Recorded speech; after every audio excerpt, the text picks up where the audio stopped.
What up, YouTube? How are you doing? I'm doing well. Good morning, ladies and gentlemen. Boys and girls, welcome. Oh, that is very loud music. To today of Sunday. I did a lot of work. I did a lot of prep. Yesterday, it was in my head, and I couldn't get it out because I was streaming, so I was trying to work on things. No. Chaz, congratulations on first. Howdy, Tommy. How you doing? I had a lot of things. Camilos, congratulations on second. And I was trying to figure out how to scope down the game without getting rid of like everything. Sorry, I'm a lame-o. Walks out. Jeff, you are not a lame-o. You're here, so you're not a lame-o. That's how it works. Now, everyone that's not here, I don't know if I can say the same about them. I don't know. But yeah, so I was doing a lot of thinking. And I think, oh, thank you for the 100 bits. Holy moly. Also, indeed. Now the words work again. That's awesome. Now it speaks. So yeah, I did a lot of thinking, and I think I figured out a way to scale the game down to a smaller game without obliterating the fun of the game. I think. So there's a couple things that we kind of have to do. Basically, the whole idea of being able... Vongo, congratulations on first on YouTube. What up, Seshimara? How you doing? So, the main part of the game was that meta progression. That ability to go over... Aaron, congratulations on third. Covino, you need to stop thinking. No, I need to keep thinking. Thinking is good. It's good, it helps. So the main idea was kind of this RPG progression where we have a bunch of different classes, and over time you unlock these new classes and you find the trainers and all that. Very largely scoped game. Very large. What place was I? Seshmar, you were... Well, you didn't claim third, so I would assume fourth. But then if we count everyone that's been here, maybe fifth. And then if we count Vongo over on YouTube, sixth. Howdy, Sammy. How you doing? Anywho. So that was the big idea. But we need to scope the game down. So what I'm thinking, and I don't necessarily... I'm not enthralled, enthused, other words about making a game solely about a goo wizard. But that's what we're doing. We're making the game solely about the goo wizard. Do I wish I thought of a different class to start with? Maybe. But the goo wizard, it's interesting, I think. I think it's different. It's a little silly. But yeah, so I've scoped it down a bunch. This whole thing started because you're in love with goo. No, ironic, that's not how it started. That is not how it started. It started with the Jiggle Jam. And what's jiggly? Goo is jiggly. And so Jiggle Jam, goo, put them together, jiggle. So, you can always make a new main character and have the goo wizard be an NPC. That's true, Jeff. That's true. Thank you for the bits. That is true. But, can we not making WoW again? No, we're not making WoW. We're not making WoW. Pen, pineapple, apple pen. Put them together and kind of. But yes, so we're gonna make the game solely about the goo wizard. High level logic right there. Absolutely. I'm actually impressed that I said pen, pineapple, apple pen as fast as I did. That was kind of impressive. kind of impresses. I smell Parmesan. Covino making WoW again? No. Wait, why is it always called goo? What? Oh my lord, Vongo. So what I'm looking at is we're gonna scale the game down. Instead of having multiple classes, we just have the goo wizard. Nice and simple. And with our session-based buffs, which, by the way, yesterday we made an enhancement giver, a little debug professional thing, so you don't have to like go through and disable and re-enable and do some weird stuff. No, you just do it right here in the game. In the game, you just go boom. Oh, I want mine for the special attack, the basic attack. And then from there you can go, oh, I want damage, speed, multi-shot. Cool, super cool. So that leads me to the goo wizard. Oops, I have that on focus. That's not good. That leads me to the goo wizard. I need to turn off the focus on that. I think what we're gonna do is just make it kind of back to where we had it in the very, very original, and it being more so how long can you survive kind of deal. I think that has to be the play. Wait, who, the wizard? Who wizard? Oh, the goo wizard. The who wizard, the goo wizard. I did a lot today. I debloated Windows, overclocked my laptop, cleared some storage, and fixed a bootloader problem. Nice, Vongo. That's awesome. That's awesome. So the most fun part of this game, because I was kind of like playing it a little bit off stream, and it's really what I found to be the most fun was the dashing, the goo ball, and especially if you get it properly and you bounce around and stuff. That was nice. The debugger, yeah, I'm aware of that. Bouncing around and all that, and then the goo wave was really cool as well. The things like the goo explosion, the basic attack isn't as fun, but it is necessary. It is necessary. So it's kind of why is that? I don't know why some of these guys move.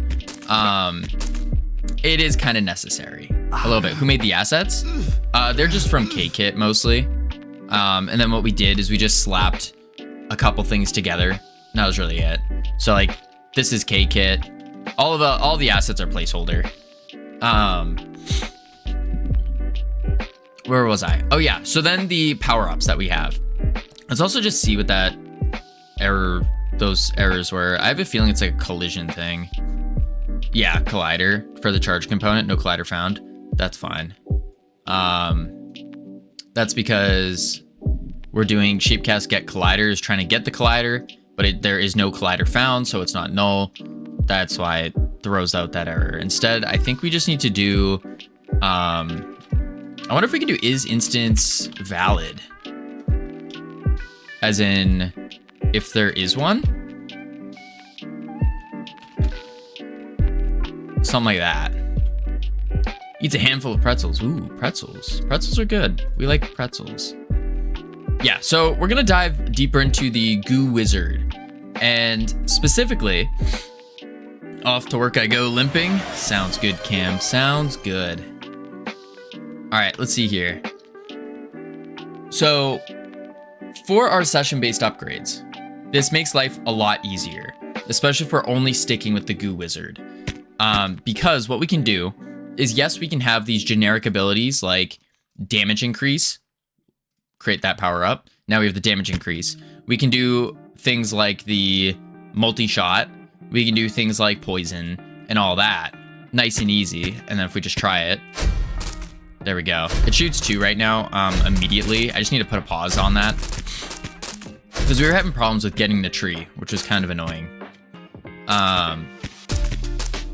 But yeah, we can also now do things to the actual abilities. So the goo ball, for example, did it just jump through the map? Anyways, the goo ball, we can do things like it explodes on impact, it does it splits into multiple goo balls, all that kind of stuff.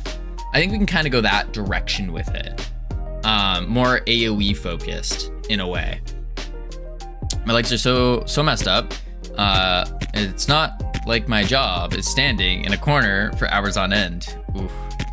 Oof. Yeah, that's gonna be rough. That's gonna be rough. So if I pull up Notion, these are just a couple ideas I jotted down. So the goo ball splits into smaller goo balls after popping. That was basically what we have for the bouncy version of our basic attack. The dash, I was thinking to make the dash more exciting because now we have a dash area. We can leave puddles behind. My art placeholders are monocolor geometric shapes. Your art placeholders could be my final art pass. No, I think that's kind of... I mean, I don't know.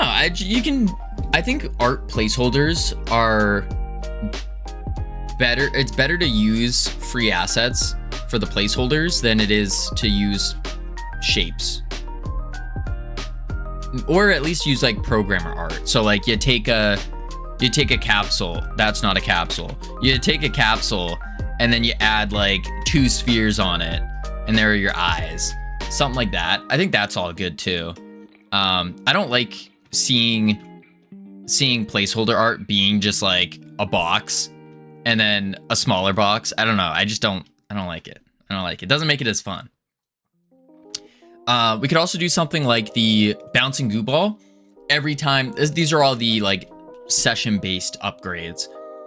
Every time a goo ball bounces off a wall, it gains 25% damage. The goo ball sticks enemies together, so similar to what the goo wave does, the sticky goo wave, where it collects the enemies and sticks them. We could do that with the goo ball. Goo ball explodes on the final bounce, of course. And then I realized we don't have like a self heal. So what we can do is the dash itself will leave puddles of goo behind. When you dash, it'll leave it for X amount of seconds. And then we can have an upgrade where if you go through your own goo puddles, you get healed. I think that would be a pretty simple one. So that's kind of what I want to do today, is add in all of these. Goo ball hoops, a wizard basketball court, except just goo balls. Just thinking out loud here. I also just unlocked ranked in Apex. Let's go after a month of playing. It takes a lot to unlock ranked. That's awesome, Bonko. That's good. Yeah, it makes sense to take a long time to unlock ranked because you do want, or at least I think this would be for preventing like not preventing, but reducing the amount of super angry bad players. Like if you play a certain amount of time, like you get this base skill set, you know? So I can see that. I can see that being good. Kind of prevents a little bit of toxicity. At least the toxicity from like the players that like really are bad at the game, but like get mad at others and not themselves. Howdy, North Pole. How you doing? All right, let's see here. So what we're gonna do is we're gonna do the first one, which is going to be, I want to have the dash leaving puddles of goo behind. I think that's gonna be step 1. I'm on a walk. Nice, good on you. Good on you. I wanted to take a walk today. I went outside. I did go outside. I touched some grass. But I didn't get to go like on a walk, an actual walk. Walking since 1400. What time is it now? I have no comparison in time. It's 1745. Holy moly. You've been walking. Getting that cardio going. We were going to do a swirling enhancement. I think we just trashed that. Let's go to the ability manager and go to dash. All right, so we have a get poison enhancement. That's for applying the poison. Walking and talking, exactly. Walking and talking the walk, walking the talk. Body entered. So right now the way it is during the dash. I don't think that's correct, actually.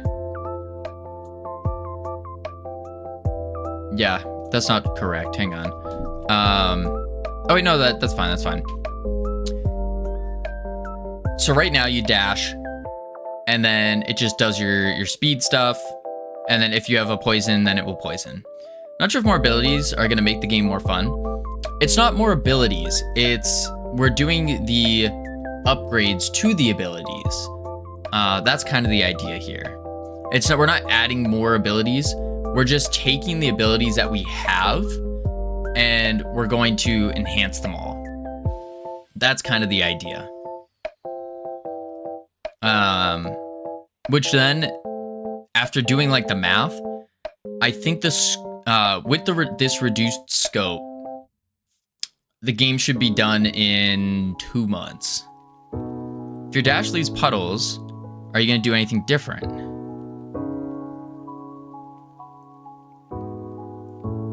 I would think so, yeah. Especially depending on what kind of upgrades you get.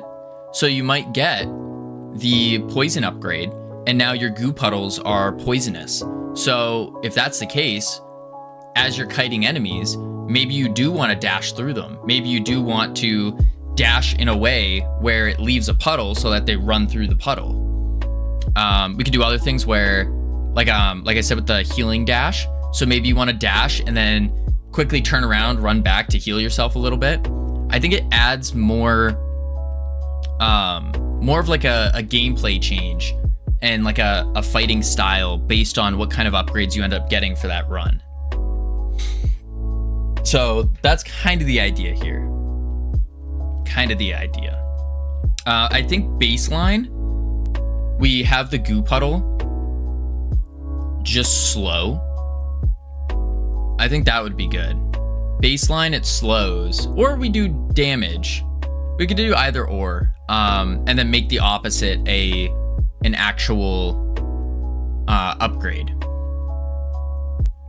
Yeah. I think that's the play.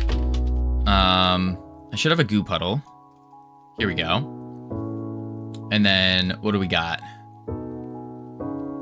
Which leads me to also, I think we might, this one I'm not sure about yet, but I think we might remove the different, like the mastery upgrade in terms of switching your abilities from sticky to bouncy.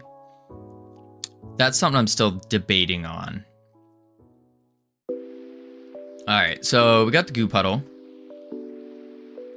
It looks kind of bad, but that's fine for now. Obliterator, damage timer. So the goo puddle currently does damage. It does damage and it slows. Okay. Does damage and slows. Interesting. Let's take in the dash. We're gonna do export var goo puddle as a packed scene. And now we do dash. And during the dash, we need to drop puddles. I think what we do is we just drop probably 3 puddles during the time of dashing. So we need to see how long do we dash for. I guess we're dashing for 0.25 seconds. Because that's where our timer switches us off of dashing. So what we can do is instead, we could do 4, and then every 0.8 seconds, we drop a puddle. 0.08. I think that would be fine.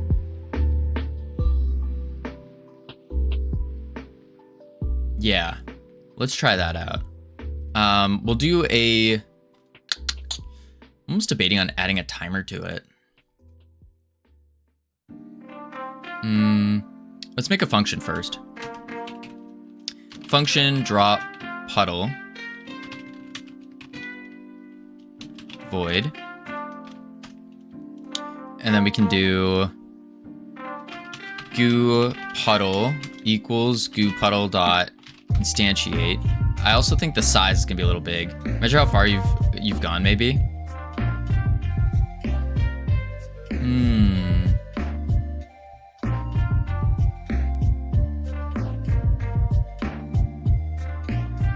If we measure, we could measure how far we go. But would that provide an advantage over just doing it based off of a time. I almost think that might be a little bit too much math. I could also be very wrong here. Then we'll do add child, goo puddle. You can't add child to a node like this. So instead we say player add child. Oh, there's a space there, that's why. Goo puddle dot global position equals player dot global position. But we also need to take into account it needs to be on the ground. It can't be up in the air.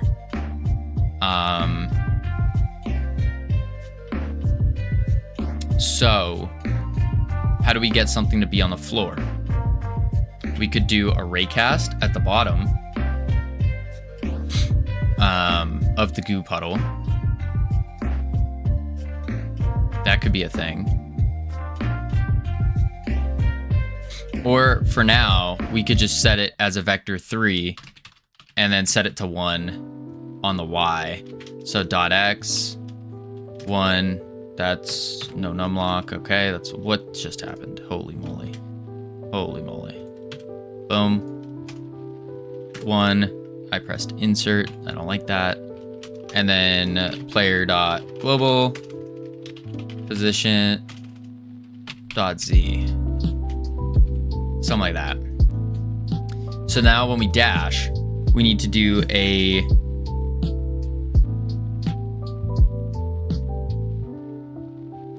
timer.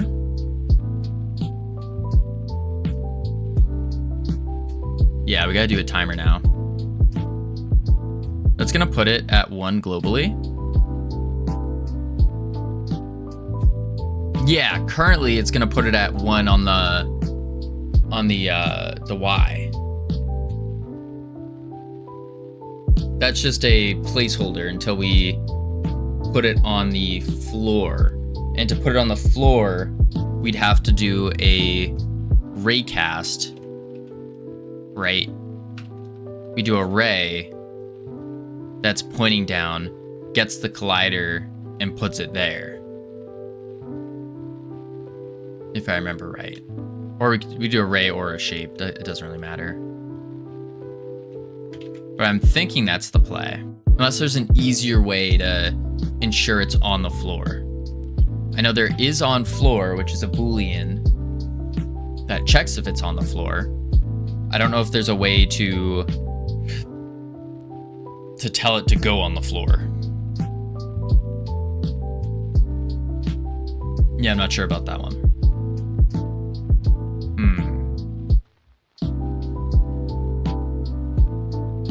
Base enemy. Okay, that's fine. Back to here. And then in the dash, we're going to add a timer. And we're going to call this puddle timer.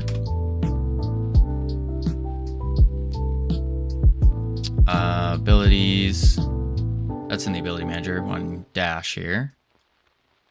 We'll do export var puddle timer as a timer. And then we go assign puddle timer. Okay. Switch this to a one-shot ignore time scale 0.08 on the timer. And then what we can do is on dash, we will puddle timer dot start. After that, puddle timer dot stop. And then drop puddle will just restart the timer. Puddle timer dot start. And then we connect it in the ready func ready puddle timer dot timeout connect drop puddle. Something like that. That way we press dash, it starts. Yeah. I can already see a bug that I think is going to happen, which is if you spam the ability, I wonder if it's going to keep going off. We'll see. Oh, because I didn't add that also. What is this? Dash power with the value of type float on base object of type nil.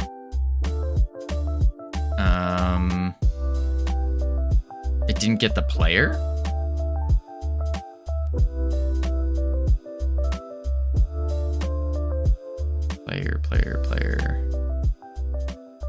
Player null. Interesting. Why is the player null?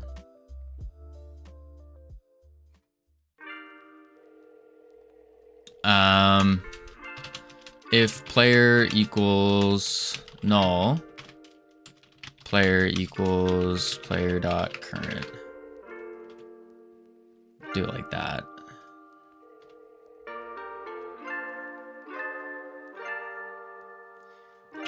Do. Yep. Okay, good. And now in here, dash, quick load, goo puddle, save, play.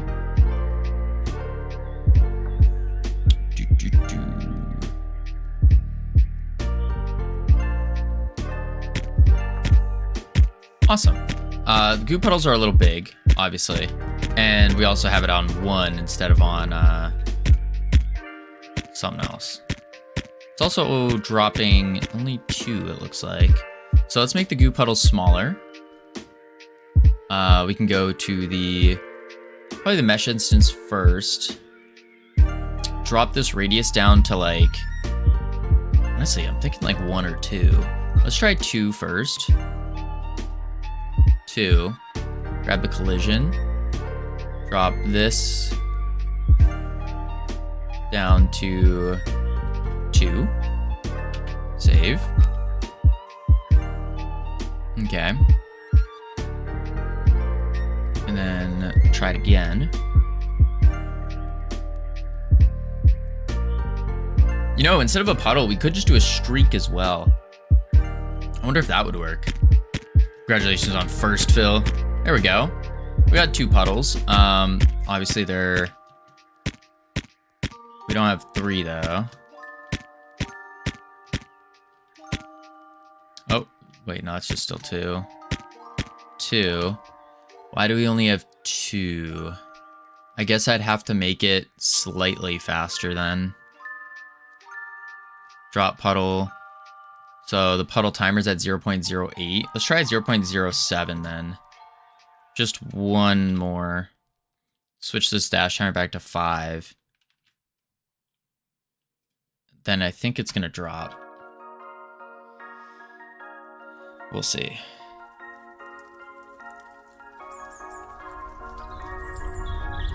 Boom.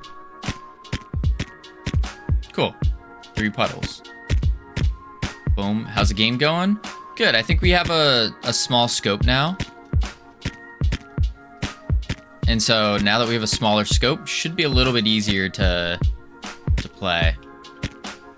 I think so. All right, let's fix the ground now.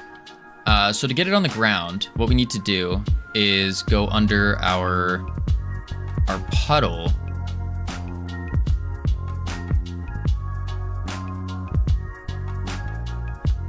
And let's see.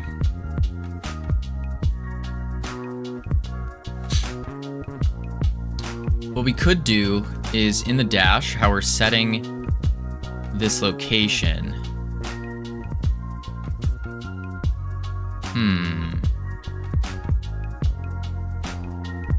How do we do it on the floor? On the floor. Play. This will get it on the floor. But if we jump in the air and do it, then I don't think it will.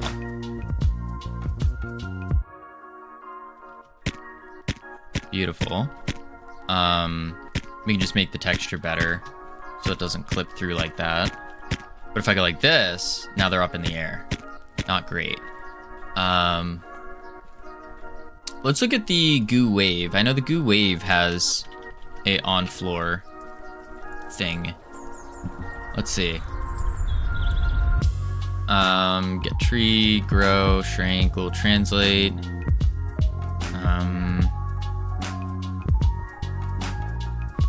Global position. That's a splat.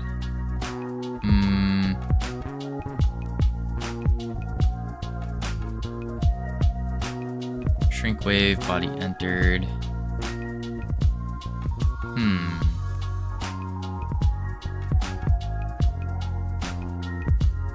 How are we ensuring that the goo wave hits the ground? It has a wall cast, but that's for hitting a wall.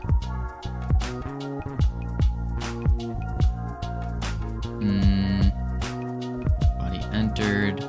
It might be in the actual, let me call it. That's the rotation of Y. Here we go. Oh, we're just setting it to 0, actually. Huh. It's the same as when you shoot rays from the camera.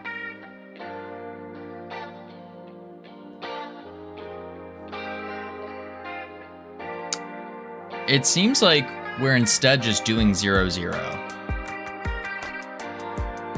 Which is not correct. Yes. Because you've undone the thing I did. Oh, I see. I see. Okay.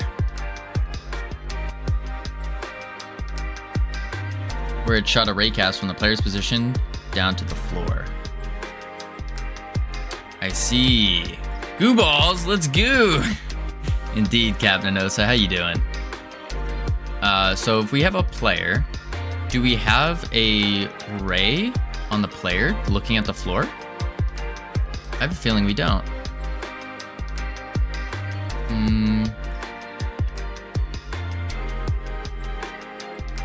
No.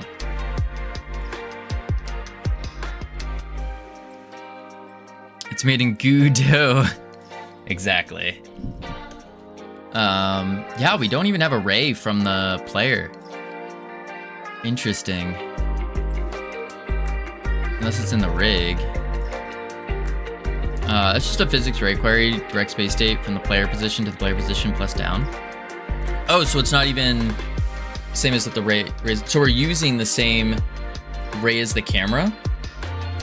Ooh, the mage looks good. You designed that? No, this is K-Kit. This is from K-Kit. All the artwork here is placeholder. No, different way? Different ray? Okay, so we do need to add a ray then. That's going to point downward.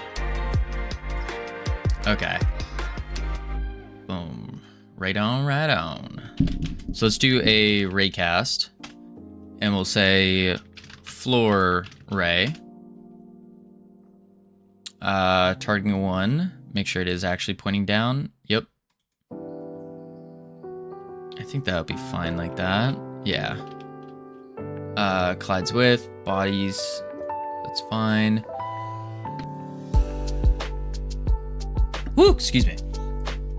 You don't need to add one. It's function you use in the 6th version of the tab target. Oh, I don't need to add one. Oh. It's a function you use in the 6th version of tab target. You can do a node instead if you want. Doesn't really matter. So no, because the player body is the one that's going down. You can do a node instead. What would be better, using a node or a ray? I would think a ray would be better to use. But then again, I guess that maybe it wouldn't. Maybe a shape cast would be better. Because a ray's very specific. We don't need super specific. We want more of an area down. So we should do a shape cast then. The ray node is probably just doing the same thing as the ray encode. Gotcha. Let me see what the tab target GD. I want to see what we were doing here.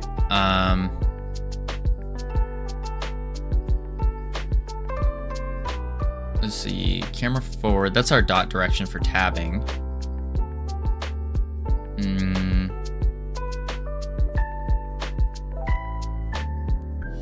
Collision mask. That's shooting it straight by 1. 25 and 30. Yeah.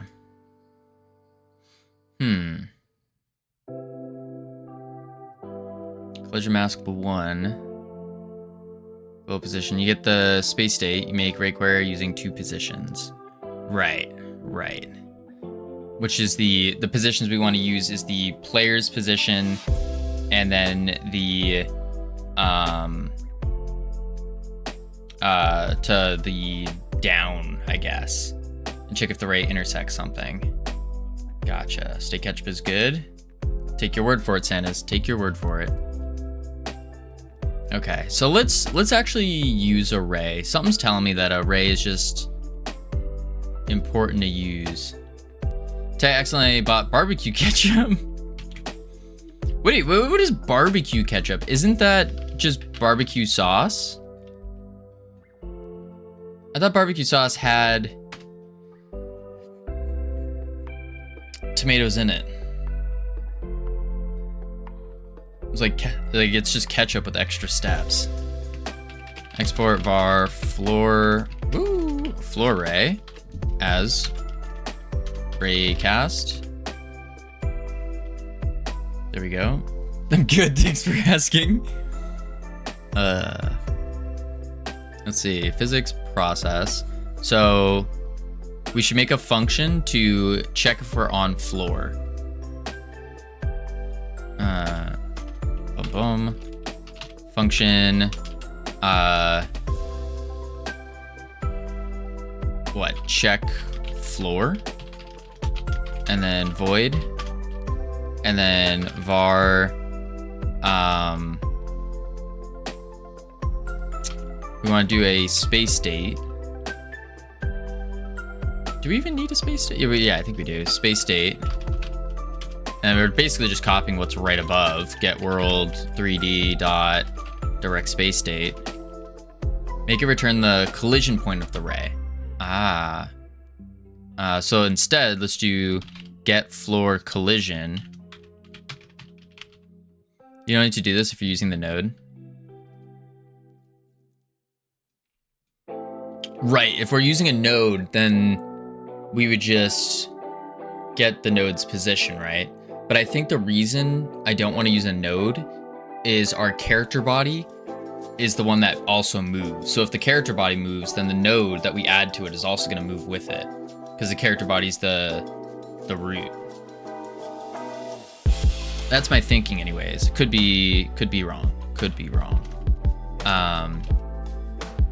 But we want to return the collision point of the ray, which is a vector 3.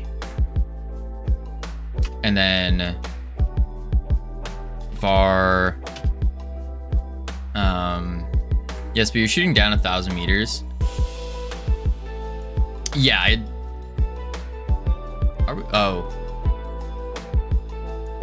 is only going by 1.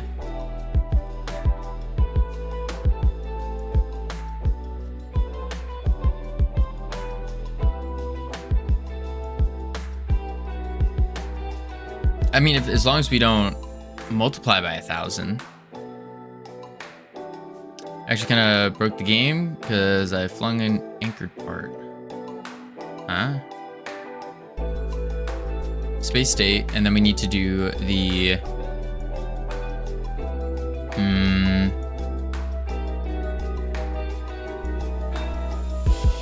what are we using the space state for? Oh, it's for the intersect ray. I see. So then we need the query. Finally got home. Nice. Query. If you're using a raycast 3D node, you just have to return its get collision point. Oh. So I don't need to do any of this. And instead I just do return floor ray dot get collision point. You don't need all that code. This is all I need. Has Cam dared to show? He did. Yeah. He mentioned he's going to work. And then make it very long.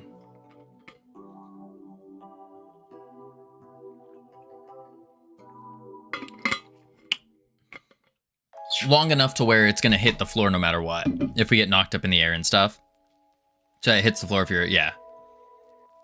So we'll do negative 50. We don't go higher than like 25. Okay. Get floor collision point. Now we can do in the dash.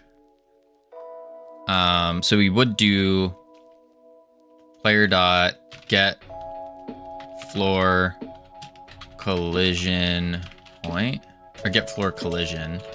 I think that's what I called it. Yeah, get floor collision. Let's try it out.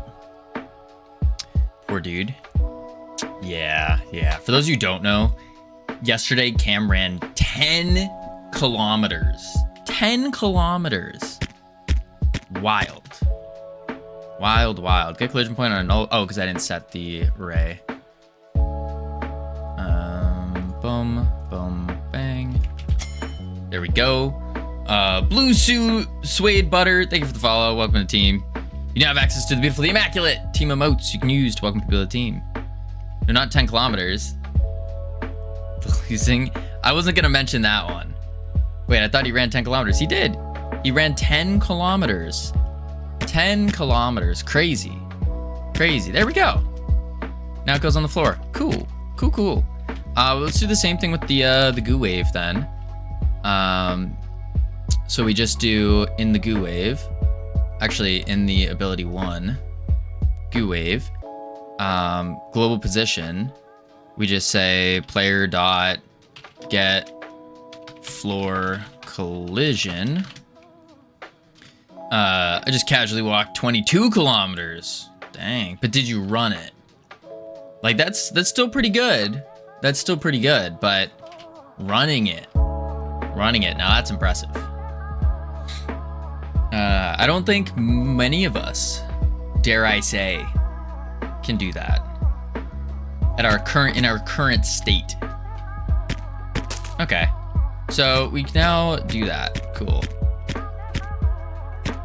Nah, not run it. My dog and I can't do that. I think our puddles need to be slightly bigger. Yeah, they gotta be slightly bigger. Yeah, let's do that. Let's make the puddles slightly bigger. 3D, collision shape. We'll do a radius of like 2.5. Radius 2.5. There we go. Cool. All right, sweet. So now that we have the puddles of goo, holy moly. Just keep coughing. Boom. Yeah, that's better. Now that we have the puddles, we can start doing the actual stuff for them. We could also juice up the puddles if we want. That might be a decent idea. So we're not just looking at boring circles. Yeah, I think we'll do a quick and dirty on it. What do we got? We got a shader material of just the goo shader. So what I'm thinking instead is we actually do I feel like we tried this already, but I'm gonna try it again. We're gonna do a shader material, quick load, and we can take our bubble shader. Yep, take our bubble shader. We're gonna make it green. We're gonna add a quick noise texture.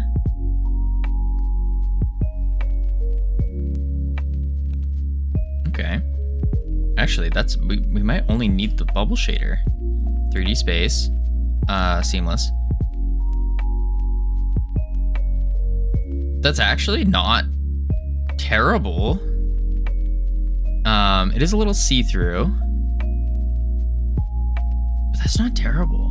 I didn't even add a noise texture to it yet. Let's try Perlin. Turn the frequency down a little bit more. Okay. I actually think that might be fine.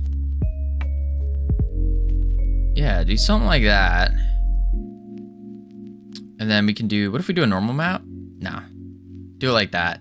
And then what we'll do as well is we can slap a GPU particle on it and make it kind of bubbling up a little bit. That way it just kind of looks more goo-like. So we'll do a draw pass, do a sphere, boom. We're definitely gonna make the sphere smaller, but for now, particle, go to our particle flags. Actually, no, I don't need to do that yet.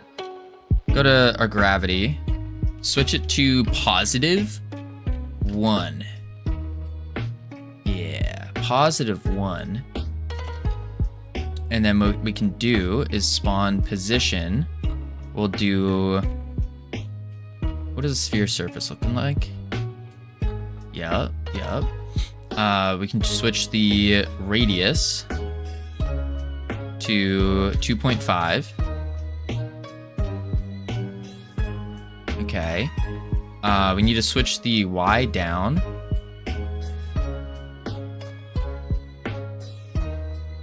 Yep. And now we gotta switch the mesh to probably like 0.125, 0.25.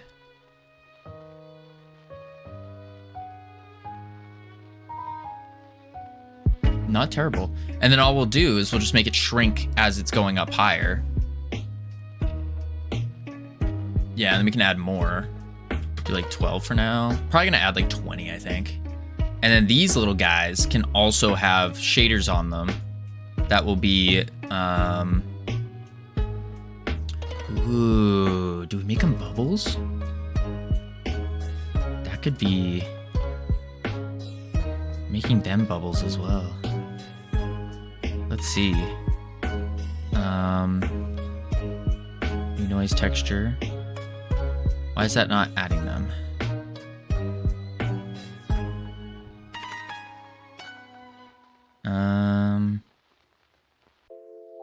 Why are they not bubbling? Why do they just look like spheres? There's something I have to turn on. I wonder if it's in the process material. And then under spawn? Particle flags. Display. Color curves? No. Why is it not using our shader?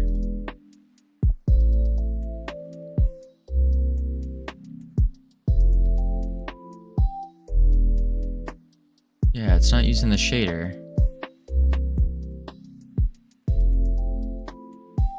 I don't remember why it's not doing that.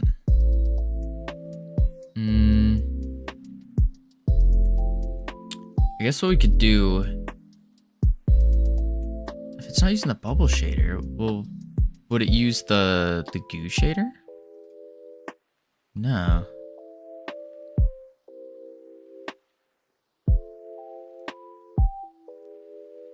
It's being overwritten in something. For sure. Quick load, bubble. There it is.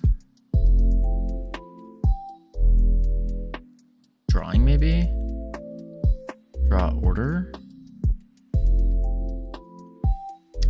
Time.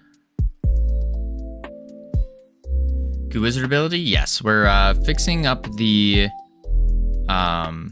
goo puddles. We're just adding a little bit of juice to the puddles. Just a little bit. Huh. Very strange. Very, very strange.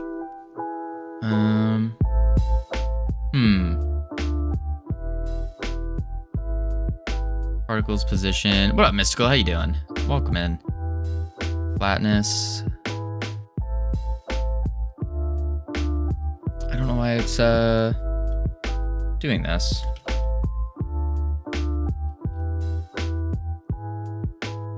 Looks like an attack a boss would do, like acid. Yeah, it's kind of the intention here, is make it kind of acidic-like.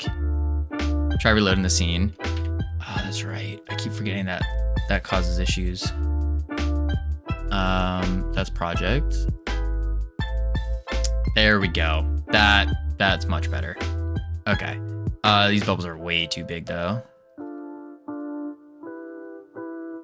That's just burning goo. Kinda. We need to switch the height multiplier down like that. And then we can do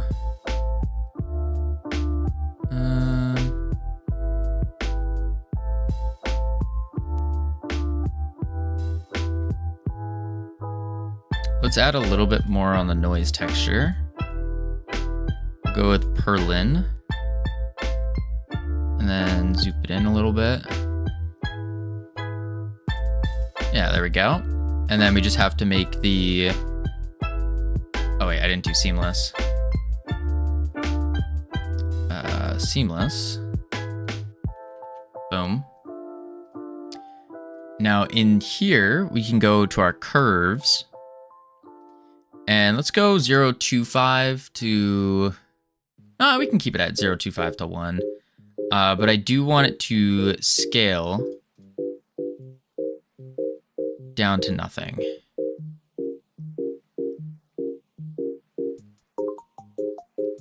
Yeah, so it's at a maximum value and then it goes down to nothing. Cool. Cool. We also need to fix the Y in the spawning. This should really be like way like that. There we go. And we can even pop it up slightly, because it is kind of on a weird shape. Pop it up slightly, because I think it's okay if the bubbles are spawning higher. Yeah.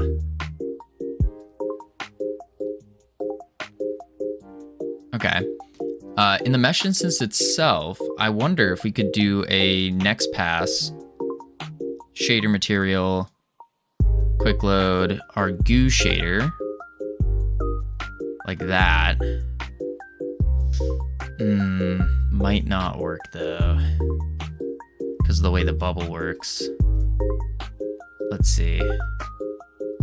Green. This needs to be darker. Green. A little bit lighter. Yeah, that kind of looks a little odd, doesn't it?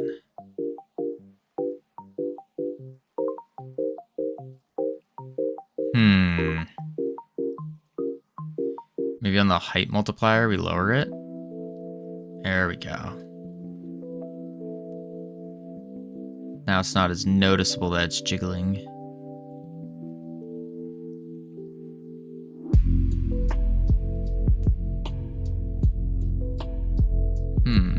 I'll be lurking. I'm at work. Sounds good. Appreciate the lurk.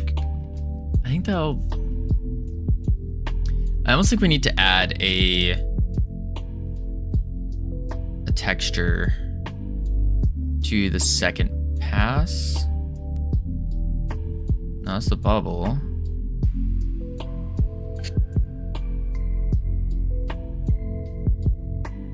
Where's my next pass? Pass 1. With the sphere.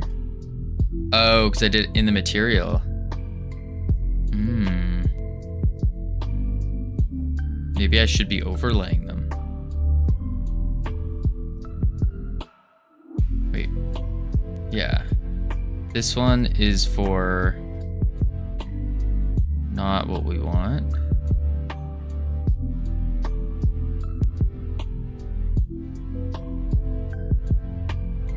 Wait, where the heck did I put the next pass?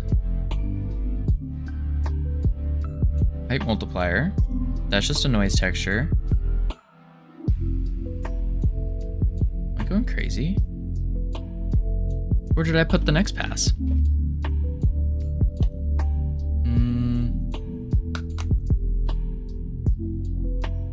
I didn't put it in the particle process. That wouldn't make sense. That wouldn't make sense at all.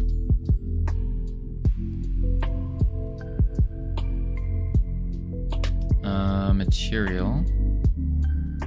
Shader. Bubble. Okay. Then you click in the bubble shader.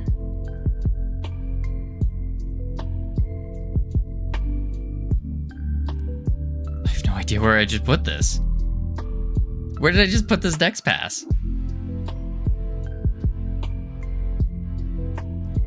Pass 1 is the sphere.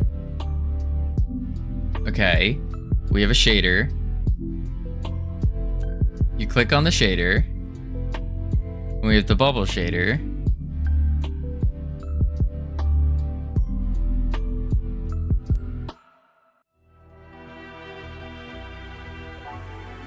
I'm not sure what I just did. Oh wait, I'm looking at the GPU particles, that's why. That's why. Duh. Here we are. Texture, noise, and then fast. We could probably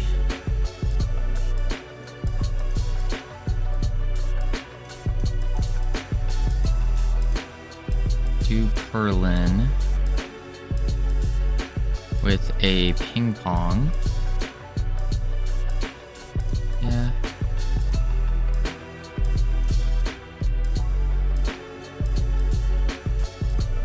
Okay. We gotta make the bubble move more though. So let's change out the animation speed to 0.2. There we are.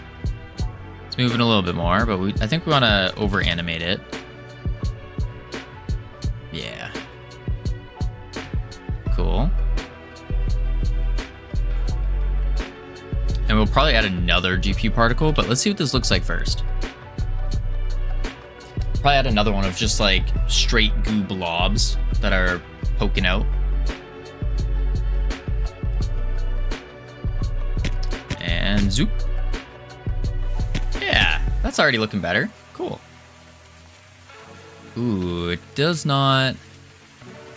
It does flicker. I think that's because the bubble texture. Nope, that's seamless. You are not seamless. Okay.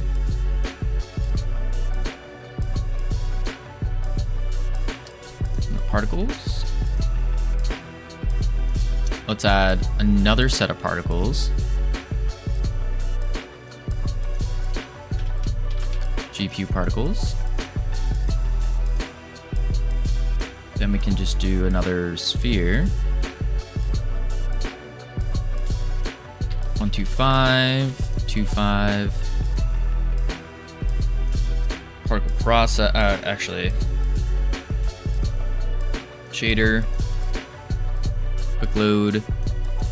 View shader. Parameters. Green. Lighter green. A little bit darker.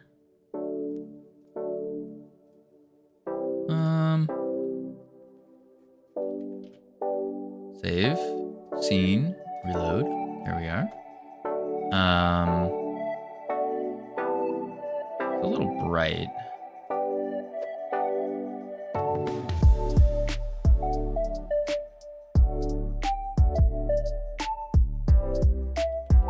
Let's try that out. Save that. Now process material. Boom. Yo. Particle process. Spawn. Position. Same thing. We're gonna do a What if we do a ring? I don't like that.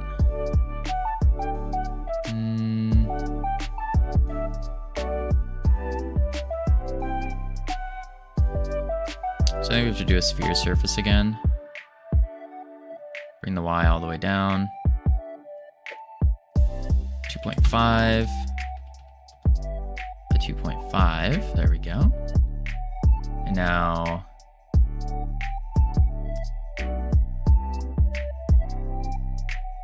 we go accelerations, gravity, 0.5.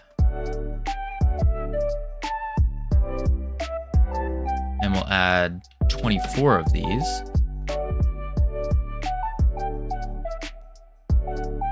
With a timing of 0.5. Okay.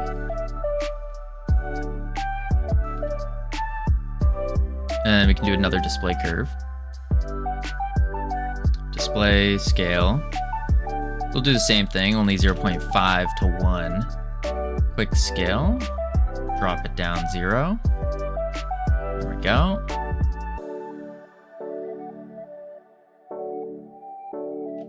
Cool.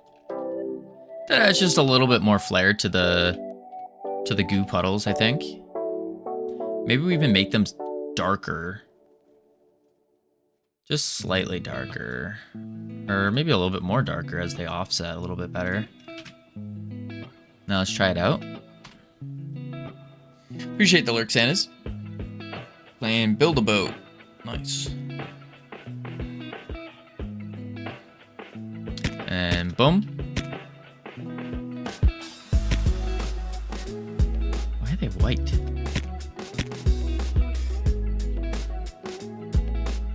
Ah, they're just very shiny.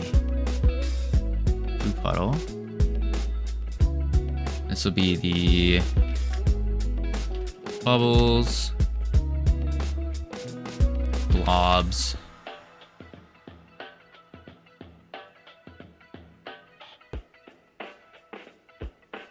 And then puddle. In the globs, we need to go to our shader. And I think we need to turn the, specular up.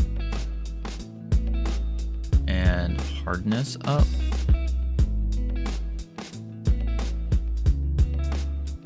Maybe specular back down. Fraction down.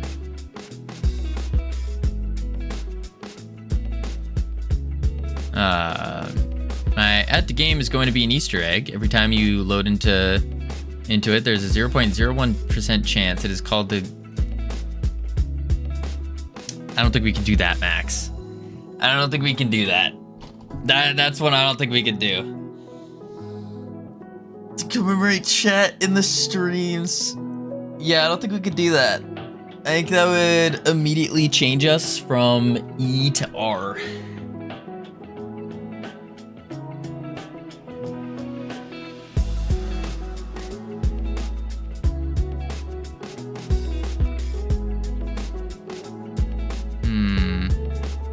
Back at Rage Quit, couldn't build a mech. You said it, you spent 2 seconds. What do you mean? Maybe even less than 2 seconds.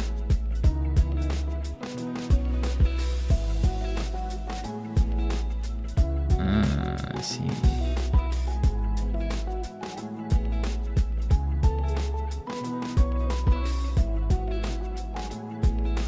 Try that. Way more complicated than you think. I'll take your word for it. I'll take your word for it.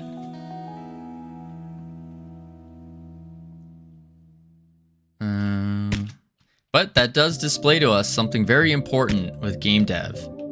Being, you gotta make sure things are so simple that someone can spend a minute looking at it and then understand what they need to do.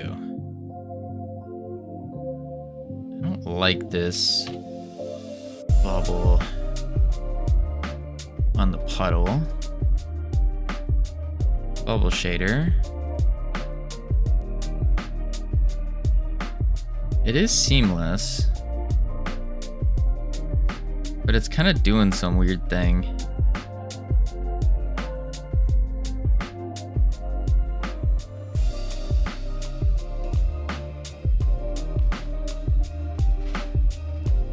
Try that with a 2.5. Try that out.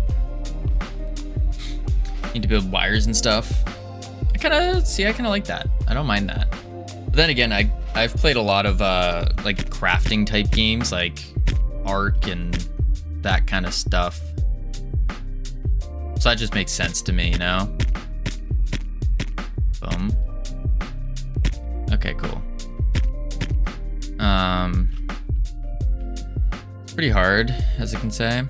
Buildable players need to be stopped. They will build anything but a boat. Like, we actually have real steel in Roblox now. How do you even make this? Interesting. Some stuff you need hundreds of hours to build. Yeah, I could see that. I could see that. With a game like that makes sense. It's the circle shape that's throwing it off. You think so, Smoke?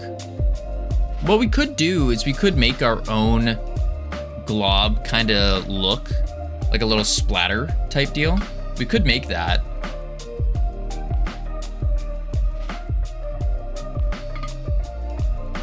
And that might actually work a little better too.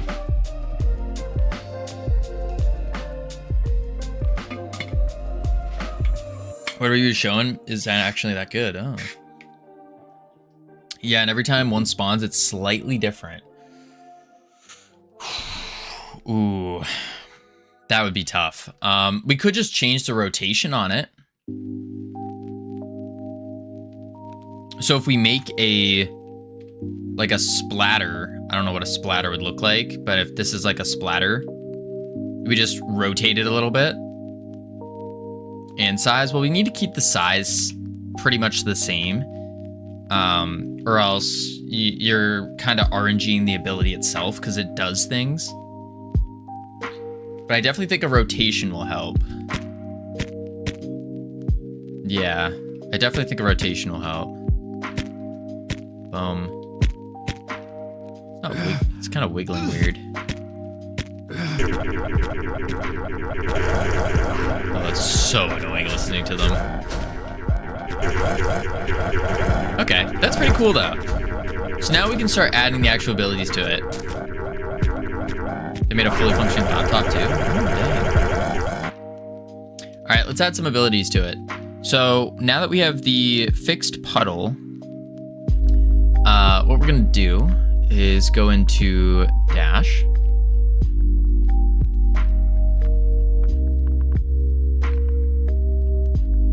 And we can do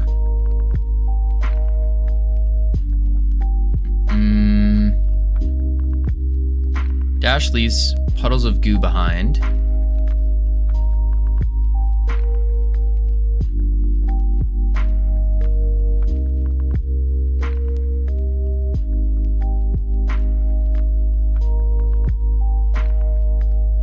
We have that.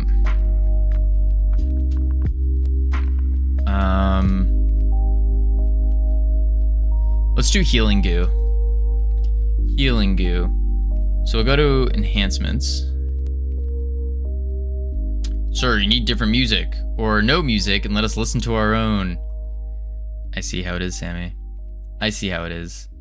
I can change the music. Do you have any DMCA free recommendations?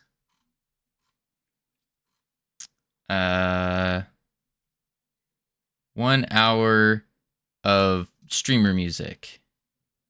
What makes someone's work try this. a work of art? After the ad.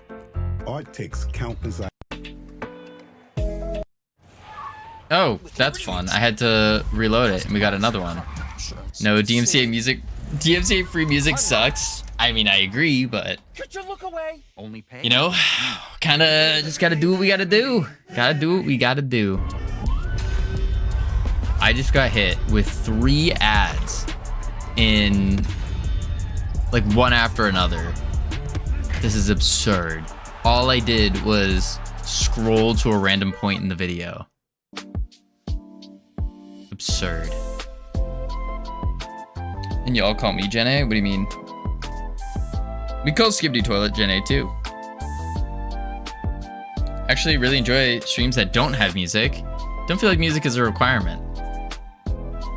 Interesting. Music is not a requirement. I wonder about that. I do wonder about that. We could try no music. Or I'll just turn it super duper low. Like that. Super low. I'll do Disney rock songs. No, I don't like working while listening to music. I don't do that.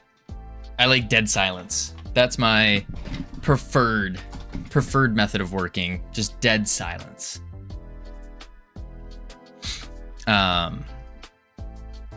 But no. Drop puddle. I just need better background music. Dead silence. You don't like dead silence, Nor? Tell me you're a psycho without telling me you're a psycho. As they say. Shut up, Nor. Don't ruin this for me. Dead silence is only for super focus mode. But if you're not in super focus mode, what are you doing? Besides streaming. Always go to super focus mode when working.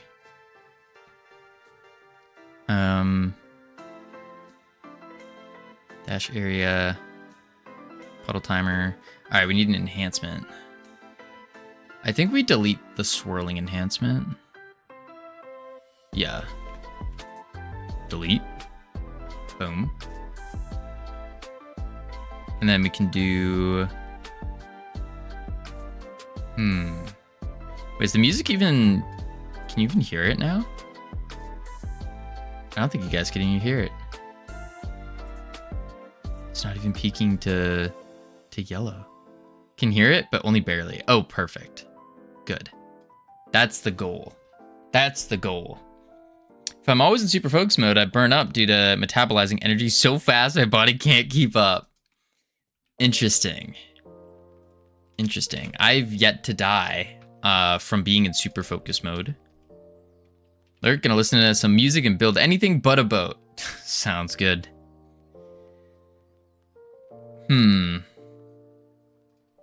All right. Now we go enhancement. Create new script. We're gonna call this the. Yeah, it means you're doing it wrong, Covino. Am I doing it wrong? What's the proper way of doing it?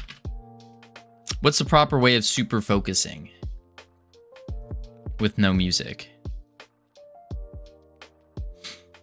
Healing goo, like me. Well, how do you do it? How do you super focus with no music? Burn up like the sun. How does one burn up like the sun then? Enhancement. Boom. All right. And then I focus too hard. The work speaks so hard. The work speaks back to me.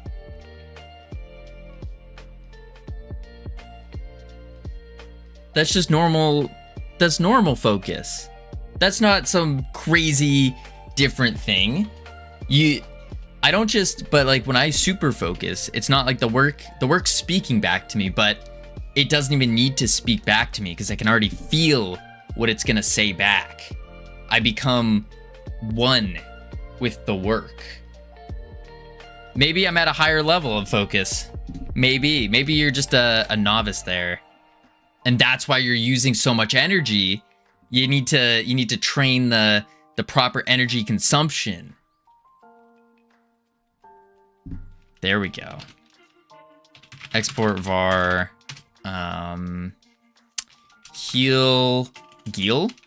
healing percentage as a float. 0.25. Like this speak for people this is speak for people who've never had to comb through PubMed for information. Yeah, I don't think I've ever combed through PubMed. Don't think I have. But nowadays, you can use an LLM to do that for you. Head over to Perplexity. Say, I need to learn how to sedate hamsters. And then, boom, all the articles you could ever need. Everything. Boom. All right.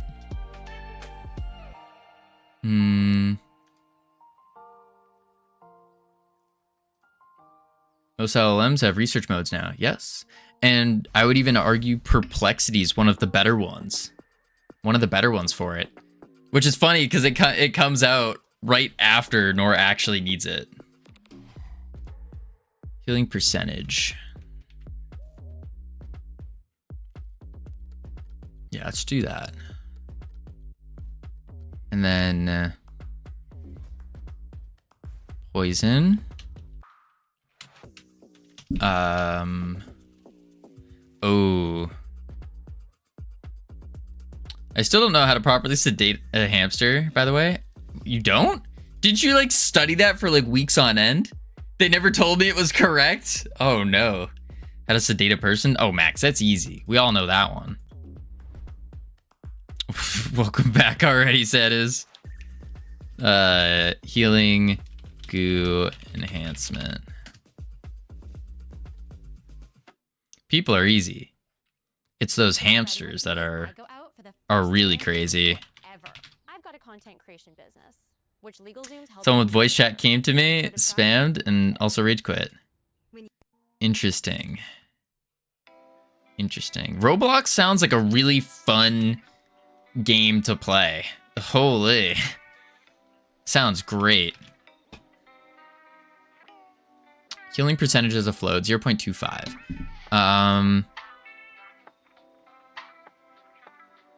And then what we can do is go into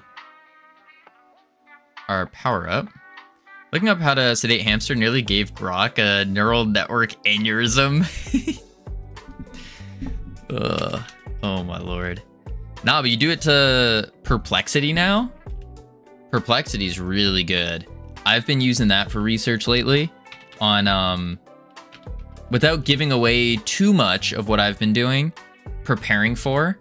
I was using it to look up about Hooke's law and understanding that. And it was really, really interesting. How do you sedate a hamster properly? I need to learn this for my class. My class in university. Boom. There you go. It's got everything. The calibrated vaporizer in an induction chamber or face mask designed for small mammals. It gives you the 4 to 5% of isoflurane in oxygen. The maintenance of 1 to 3% isoflurane in the oxygen with a flow rate of 0.4 to 0.8 liters per minute. Bam. Now we all know how to sedate a hamster. And then if you're doing injectable, if you're doing, here's guidelines. Do not fast the hamster before the procedure. Yeah, would recommend this. And then you got all the articles that you can click on. That's really cool. Injectable, please. Oh, I just closed it. Injectable, that's inhalant. Injectable, all you got to do is prepare a mixture containing ketamine at 100 to 200 milligrams per kilogram and xylazine, 5 milligrams per kilogram. And administer intraperitoneally IP, or you could do SC. The typical injectable dose for a common cocktail with asparomazine is 0.2 to 0.4 milliliters of solution per 100 grams of body weight. Monitor reflexes and respiratory rate, of course, as usual. Provide supplemental heat and observe until fully recovered. No ketamine. You're not allowed to use ketamine.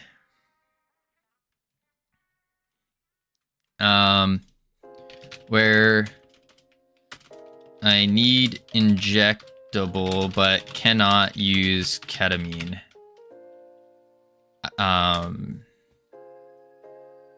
If you can't use ketamine, then use alpha-2 agnosist. There you go. Date ketchup and also A.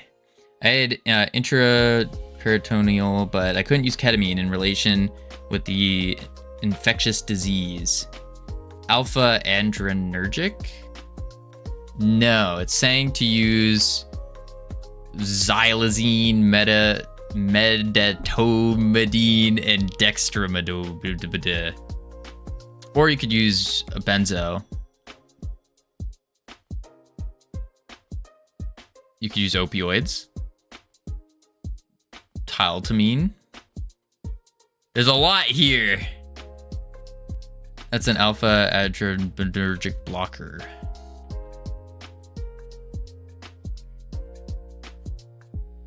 All this to say, Perplexity is pretty good. It's pretty good. All right, let me put that comment in code here for Santa's. State ketchup and also A. Boom, boom. So now if we ever need to know how to sedate a hamster for game dev, we're ready. We're ready. Maybe that's our next game, is we make a game about sedating hamsters. Maybe. Boom, there we go. Focus on work. You're right, Aaron. You're right. All right, where was I? Damage enhancement, speed enhancement, poison, and this needs to be goo heal enhancement. Healing goo enhancement. There we go. Back? Wait, no, Santas, you literally just left. Tyletamine is ketamine. Stupid LLM.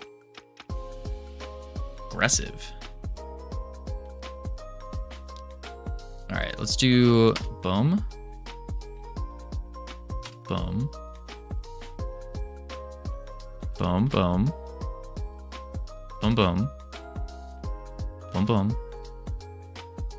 And boom, boom. Can I do a boom here? I can. There we go. Anyways, I just guessed. And you still didn't get the answer. Hope it was correct. They didn't tell you if it was correct or not. How are you supposed to learn? That's just weird. That's just weird. We'll never know. Dang. I think it sounds like you just gotta quit now. Don't want to know. But what happens if during your professional career it comes up and you're like, oh no, the world depends on us sedating these hamsters, but I don't know how to do it anymore because I can't use ketamine.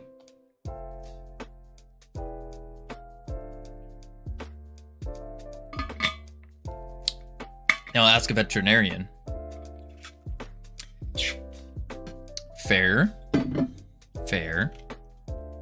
What if they don't know because they never learned?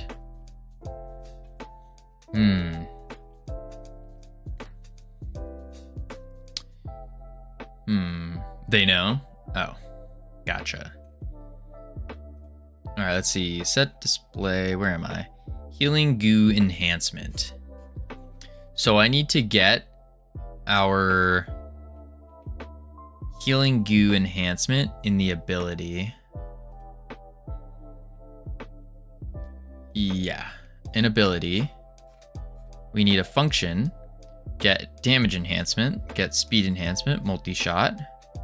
Poison. Boom.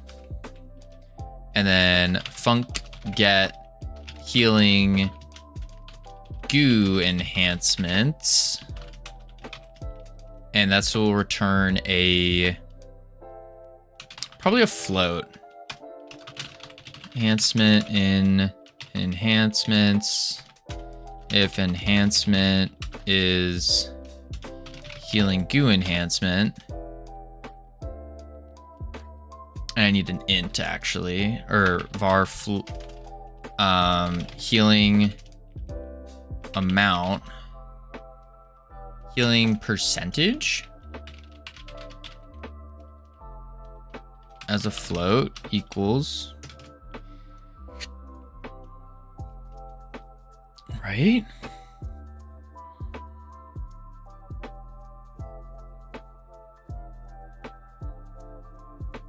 Although we could do get modified.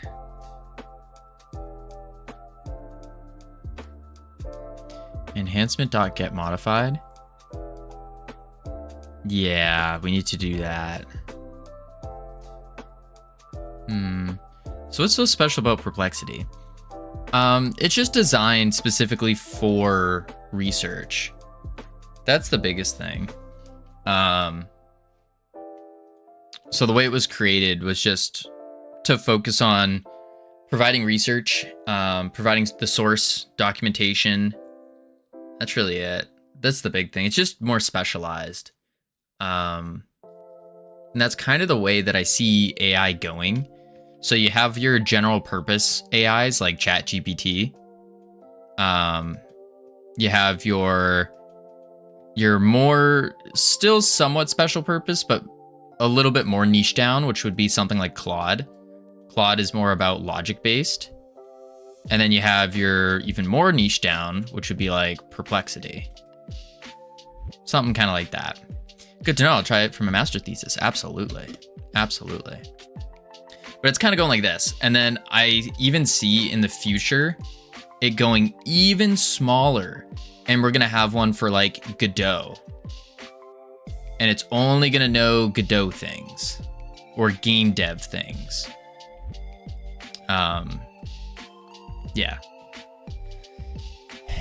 But then again, I do see many game devs being very much against AI for silly reasons. So maybe we have to be the ones that build that. What is this? Cannot resolve enhancement? Howdy, Just Brosif. How you doing? What? What's wrong here? Cannot parse class ability? Oh. Return healing percentage. There we go. I don't want to manually farm the money, but I forgot the automatic method. Yikes. Alright, let's see. Where was I? Healing goo enhancement. We need a function get modified. And we can take probably the health actually as a float. And then we return another float. I think that's what we'll do. I think so. Goo. Gross. Gross. It's not silly to be against something that is taking jobs away from people. So more money goes to the rich. I think it's silly what you just said, if I'm being very blunt. Look, I would say read about the Industrial Revolution and what happened there. Because I think I'm seeing a lot of similarities where it's not taking away jobs, it's modifying them. That's really all it's doing. Get modified health, and then we just need to do our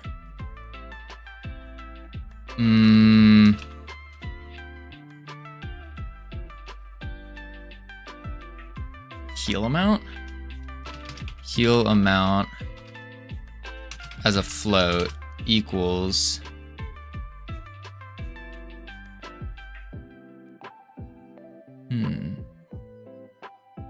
I mean, but also at the same time, no one knows the real answer. Maybe that is true. Maybe it will destroy the world. No idea.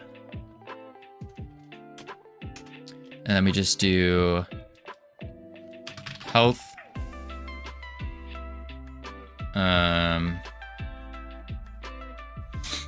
Or actually it'd be heal.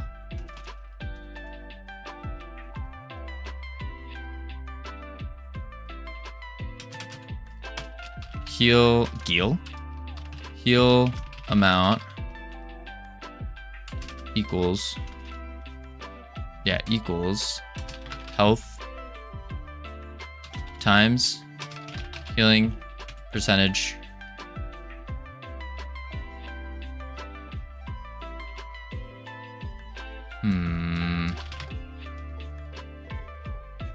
It's as equals health plus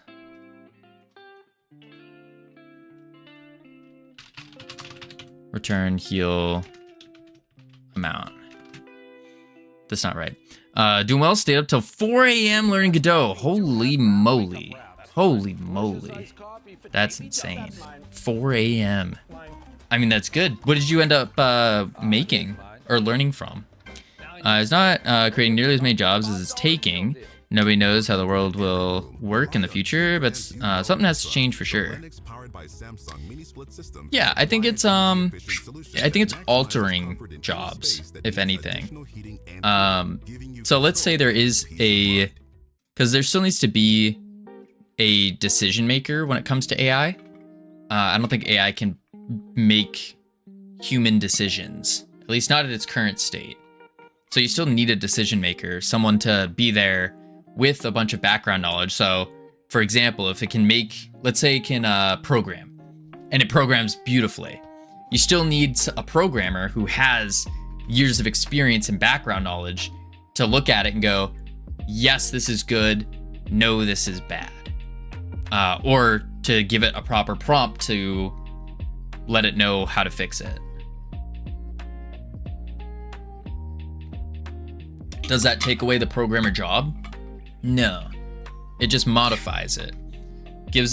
Adds a more leadership aspect to it from the sounds of it. I don't think this is right. True, but increases productivity a lot. True. So less people are needed for the same amount of work.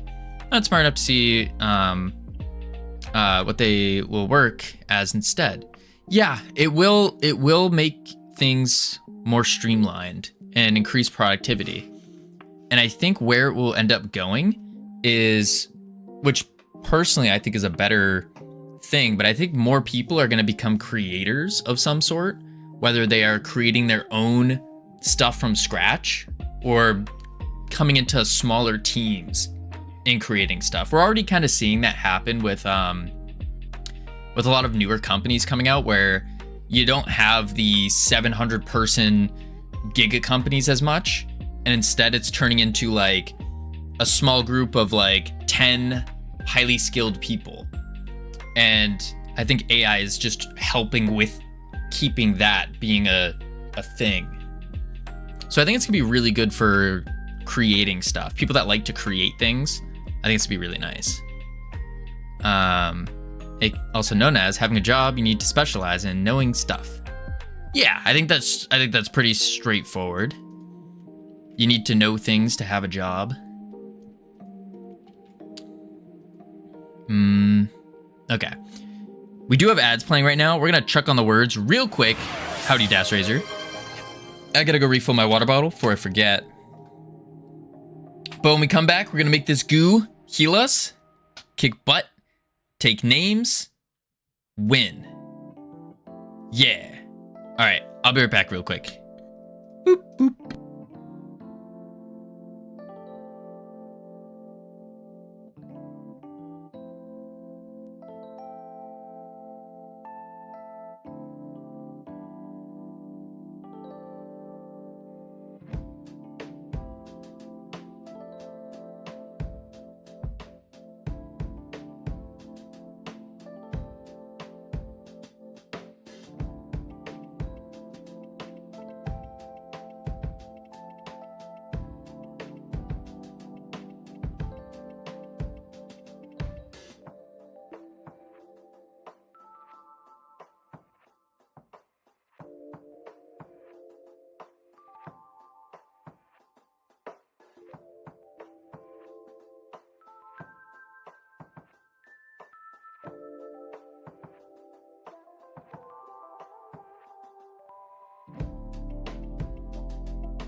Whew, I've returned.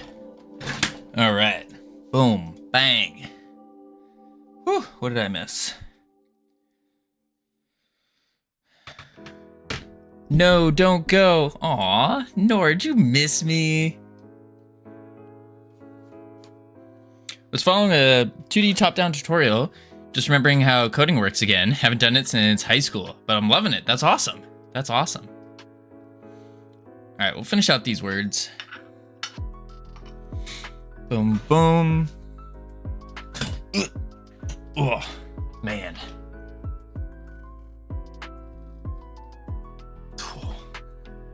My back has been so sore.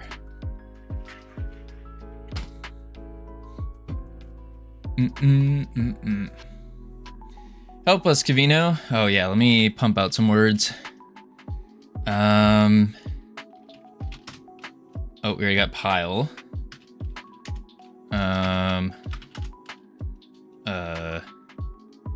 Neep? Yeah, you've never heard the word neep? We already got pine.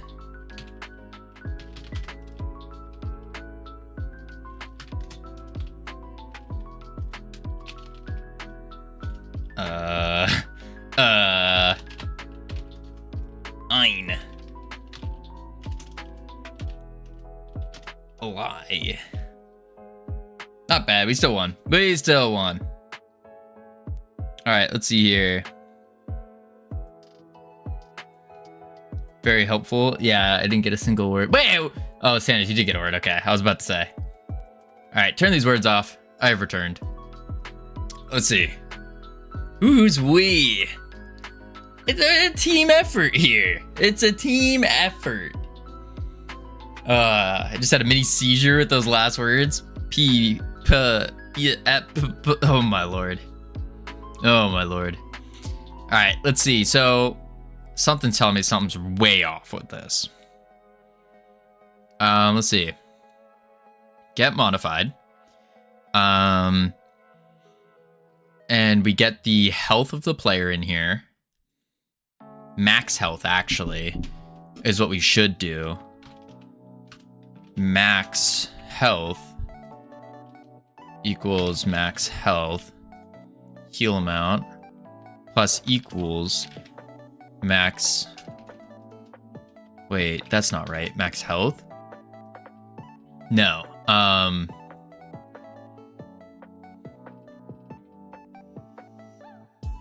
No. We need two things then. We need the max health of the player and the current health of the player.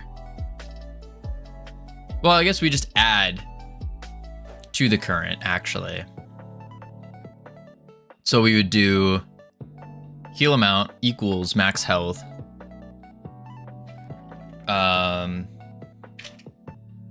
Heal amount plus equals max health times healing percentage.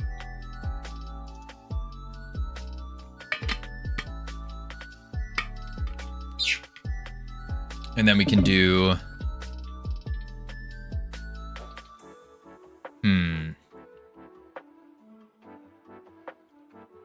heal amount plus equals max health. This doesn't, yeah, we get the max. But we're adding two. That's not right. No, we just do heal amount equals. Love to join your live stream.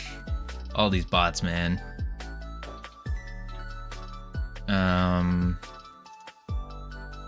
So in that case, we'll just do max health, or we just return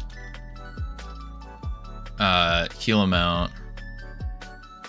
I guess we need to do var heal amount equals max health times healing percentage. And we return heal amount, and we just add that to our health. Yeah, that makes sense. So now in our power-ups here, in our dash ability,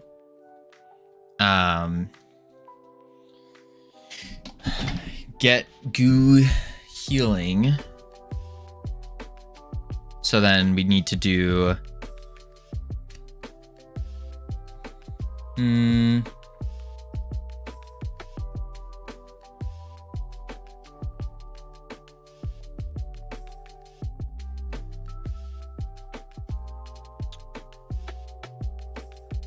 heal percentage.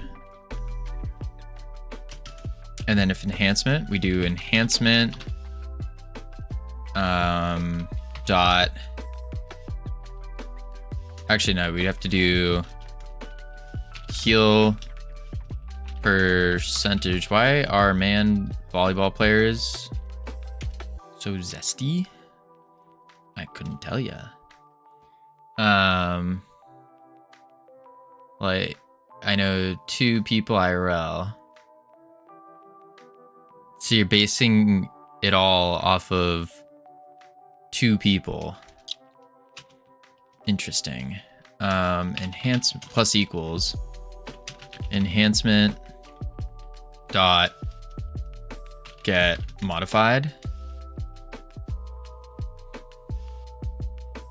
and then player dot max health, player dot player class dot max health. Oops.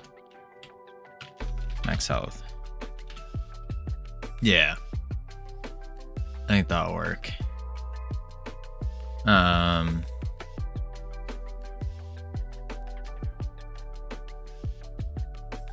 Get healing goo enhancement.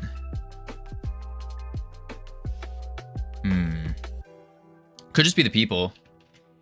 Could just be them. I mean, teach their own. Healing goo enhancement. Plus equals enhancement get modified. Player class dot max health. Yeah. Okay, cool. Now we just need to get healing goo enhancements. And that needs to be in our dash.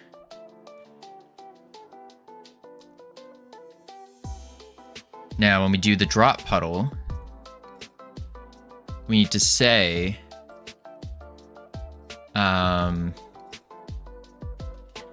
var healing amount as a float.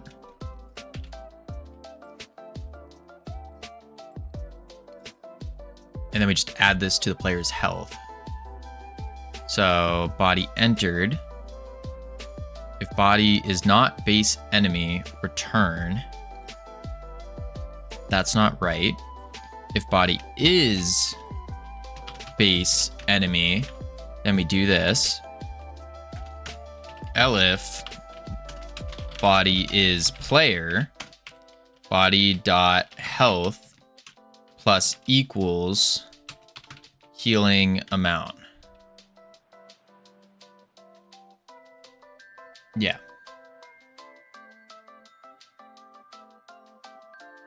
And then we do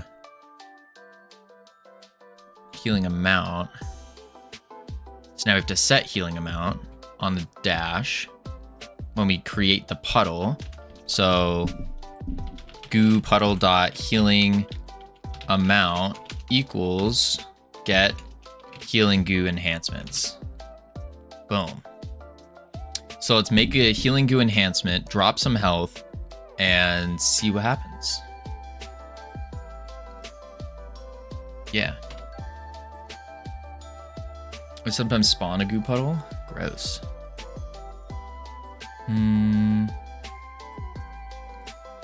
Let's make sure. Oh, I gotta add it to our thing. That's right. Player. No, lobby. Add it to the debug. Which kind of blows. I think there's a better way to do it. Debug UI. Enhancement options. Add element. Healing. Alright. And then 4. Selected and enhancement equals healing goo enhancement. Yeah. Law Yit, how you doing? Welcome in. Thank you for the follow. Welcome to the team. You now have access to the beautiful, the immaculate team emotes you can use to welcome people to the team. All right, then we go play. Trying to support actual devs, despite pirate software. Interesting. I would still consider him an actual dev. Because I think anyone that touches a game engine and starts making things, I would consider them a dev. I think I would. 60? No, that's not doing it. It's not adding to our health. Why is that not adding to our health? I'm sure he's using it as a vanity title, not actually making anything. Yeah. I don't want to get into too much beef, but yeah, I do think it's important to, if you're going to claim to be a dev, to, you know, do dev work. Yeah, I think so. But you're actually making some, which is cool. Appreciate it. Trying to. We started about a little over a year ago with 0 programming experience, released our first game 7 months in, and now we're working on a second game after we went through 3 or 4 prototypes or something like that. With balls of Godot. It's not the name, but we're making the game is all about we've kind of scoped the game down dramatically. But give me 1 sec. I just need to figure out why this dash wasn't doing the heal real quick. Healing enhancement. Get goo healing enhancements. So the idea of the game is to pretty much we're starting at 0 plus equal get modified player max health, and then in the goo puddle, body dot health player. Where's health? The idea is it's kind of like a roguelite. We were going for a, there it is. Why didn't that work? We were going for a RPG roguelite type game. I don't know anything about him or his lore, but I know he worked at Blizzard. I remember I rushed game and can eventually be fixed. Delayed game and never release at all. True. I think ideally you don't want to rush it, but you do want to get it out pretty fast. So the base idea of this game, original idea, was a roguelite, but it's kind of based off of an RPG. So you have different classes like the Goo Wizard, and by playing and defeating enemies, you gain mastery points, which ignore these things are the are like debugger stuff. But you gain mastery, and it goes the opposite way. You gain mastery, and that unlocks you different things, such as ranking up your abilities, increasing your health pool, that kind of stuff, like your basic stat increases. And then from there, we have a bunch of different abilities, and the whole idea of the Goo Wizard is about goo, and so being either bouncy or sticky.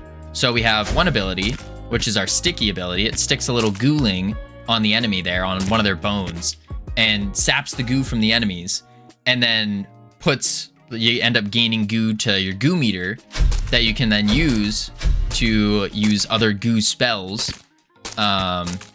So something like a goo wave. So it's a wave of goo that splatters on impact. We also have an ultimate ability that's a goo explosion. So you explode with goo everywhere, and you cover enemies in goo that will kind of freeze them in place. Which is, it's not gonna, I don't think it's gonna freeze these guys. No, it won't. But that was it. And then we have our dash ability that we're working on right now. You leave some goo puddles behind that will slow and damage enemies. And we're also making it so it can heal you as well. Because that's part of the roguelite idea. And then, the coolest ability probably is our special attack. You lob a ball of goo. Oh my god, the wall doesn't have collision. You lob a ball of, why doesn't the walls? Oh my lord. There we go. You lob a ball of goo at a wall, and it bounces off the walls, and does some AoE damage when it bounces in between the enemies and stuff. So it's pretty cool. And then, of course, it's like a arena-based kind of thing. So you go through, you kill the different enemies. There's a bunch of different types of enemies. We have summoning enemies, healing enemies, shield enemies that reflect your bullets back at you. That's kind of the idea here. And then it's going to be a roguelite, so we're working on the roguelite enhancements to it. So adding different things to change up your abilities a little bit, such as your dash. Instead of your goo puddles just damaging, they can also heal you when you enter them. A bunch of things like that. But everything, all the artwork's all placeholder and whatnot. Well, you want to get it out at all. True, I agree. I think it's like 85% of developers never release a game, which is just absurd. It's like, guys, we're making games, you know, to release them. A non-release game, like, no one else can enjoy it. It's an issue of why the delay is happening. If she needs extra time to polish, that's fine. But the often issue is management asking for more and more. In that case, best to get it out so management can't get full rewrite anymore. Yeah, I think that comes down to sticking to the scope. Sticking to the scope. And if you're constantly changing the scope and making it bigger, then yeah, you're not going to release the game. I think changing the scope to make it smaller is always okay. But making it like crazy big, that's when you get into the problems of never releasing. Pressing mouse button 2 will download Godot? No. Will it have necromancy, goo versions of enemies that fight for you? It's a good idea. That's a good idea. Wouldn't be surprised if Covino makes the game on launch detect if you have Unity installed. Detects if you have Unity, immediately just uninstalls. No. Laughs in hightail, deciding to rework the entire engine from scratch despite being almost done. Ugh. Summoning a goo army would go hard. Guys, shoot. I hate that it's a good idea. I hate that it's a good idea. We'll look into it. Hytale ended up being canceled, by the way. I think so, yeah. I would assume so. Meaning it's possible to make it open the Godot website if it does. Oh yeah, you could do that. We could make this game open the Godot website. Actually, we did that for Realm Rapture. If you click on the Godot link, like the word Godot, if you clicked on it, it brought up the Godot website. I think that'd be cool. I love necromancy. It would be really cool. We'll save that idea though for later. If we get to a point where we can, then I think that would be good. I don't want to immediately add it though, just because summon armies of goo soldiers based on enemies killed. Soliders. Yeah, finish the current scope first, yeah. WTF. Oh, Nor ignored me. I read her message. She was missing me and then just boom, ghosted. Boom, she goes, no, don't go, Covino. And that's it. I was like, oh, you missed me. And then boom, ghost. You went away. That's true. Now you have to make goo army soldiers named Soliders. You went away, so I went away. Aw, I see. So I don't know where I was going with that, actually. Never mind. I was gonna say, if I'm not here, you're not here. Obviously, because I'm streaming. All right, so in the dash, we need to figure out why is it not healing us when we have the healing enhancement. Solidarity. Yes, that's what it is. You must provide a message for this reward. Provide a message for this reward.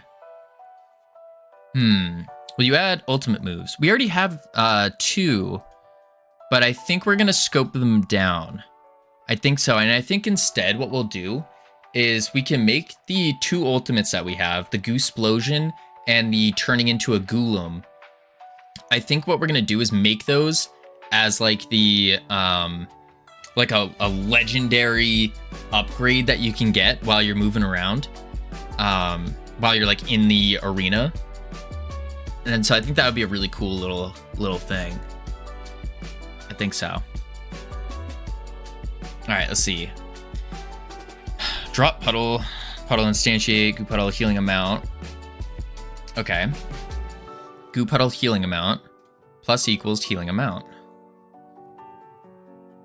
Body entered. If body is a player.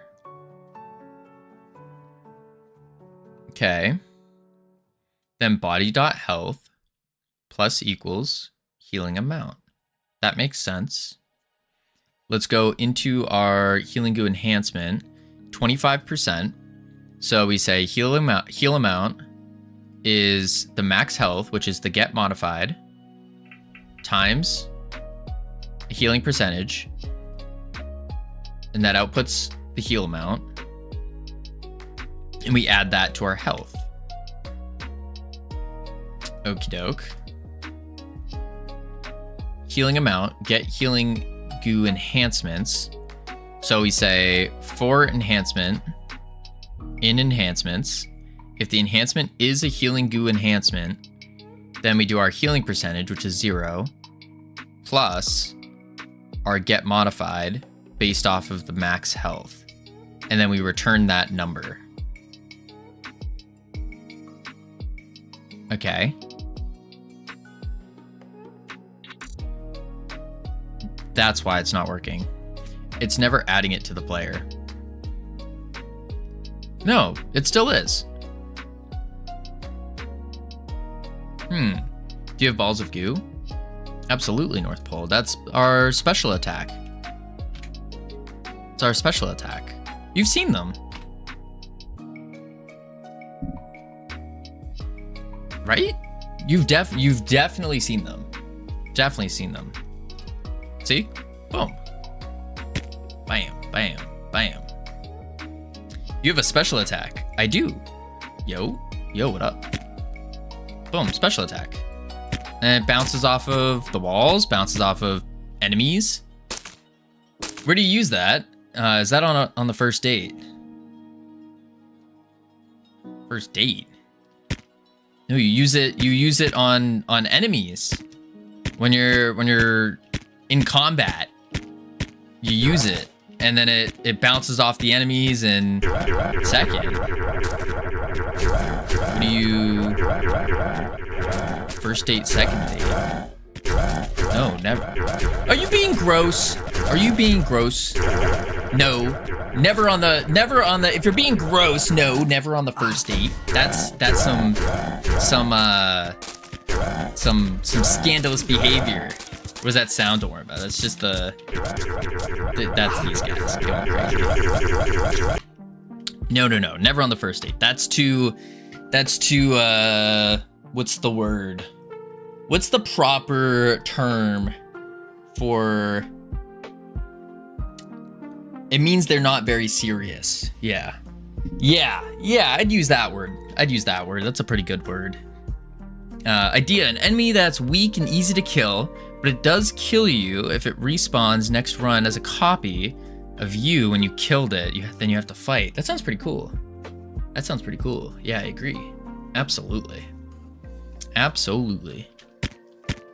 Boom. It's actually one of my tests back when I was dating. All right, let's see if this works. Boom. Take damage. It's not healing us. 80. Yeah, it's still not healing. We are getting a lot of errors though, that's good. Like a lot of errors. Oh, that's still no collider found. So our check instance valid still wasn't working.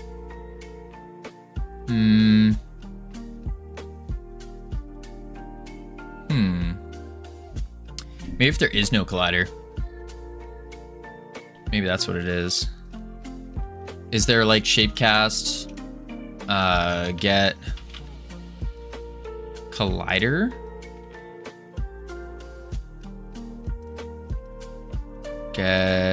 Maybe just get collision? No.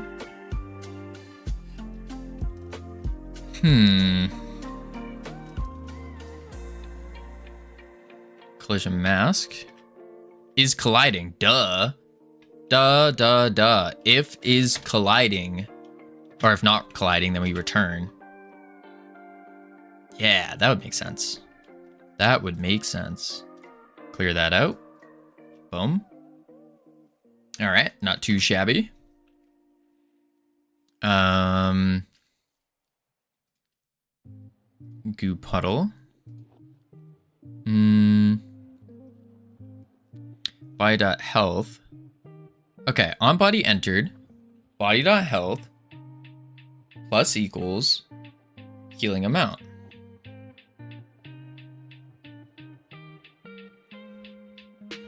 Oh my lord, the goo puddle's not looking for a player, that's why.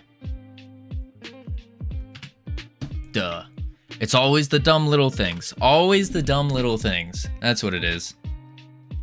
Man, oh man.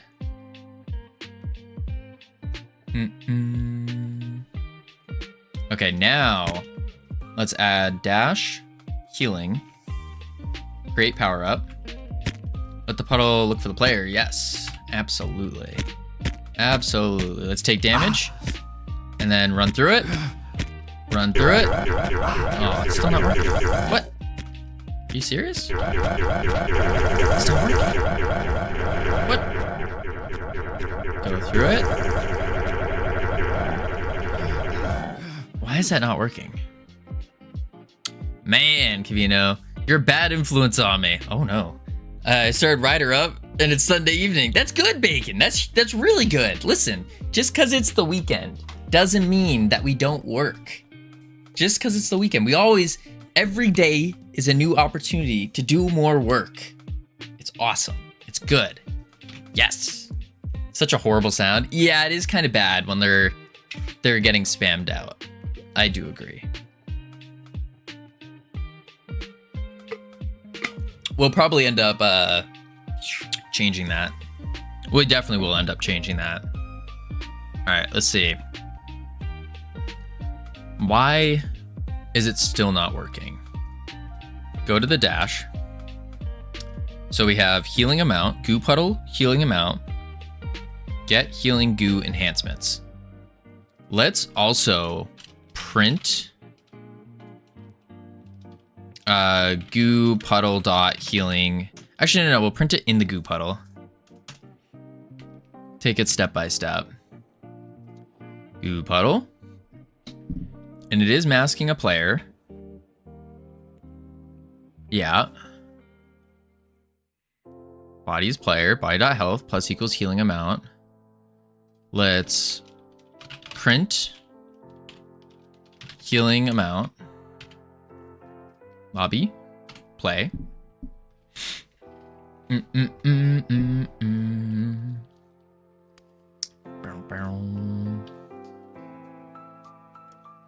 All right, and then we go dash, healing, create. Did we get any? 0. Interesting. Healing amount is 0. Does our dash not have the healing enhancement? Player, ability manager, dash. It does not.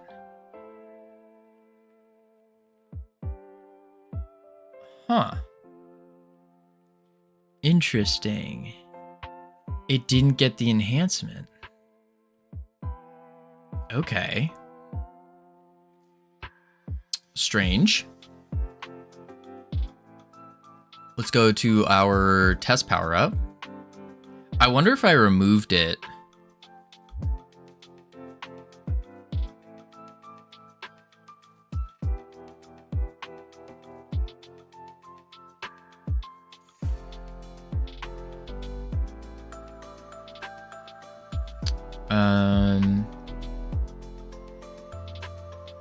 Chosen enhancement and affected. That's in the ability manager. Okay.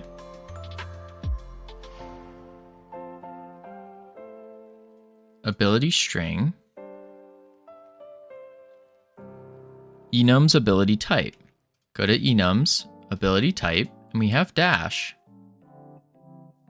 But is it not dash? Will this be free or paid?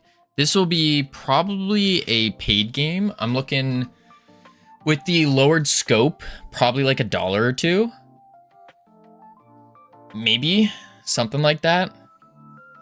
I think that'll be the play. Because if we go, I'm still not 100% sure. It depends on what the final game looks like. Because if we go free, then we would have to have some kind of cosmetic microtransaction type deal.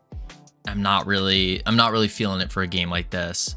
I think this would be better as like a $1, $2 kind of game, up to like $5, depending on how it comes out as the final product.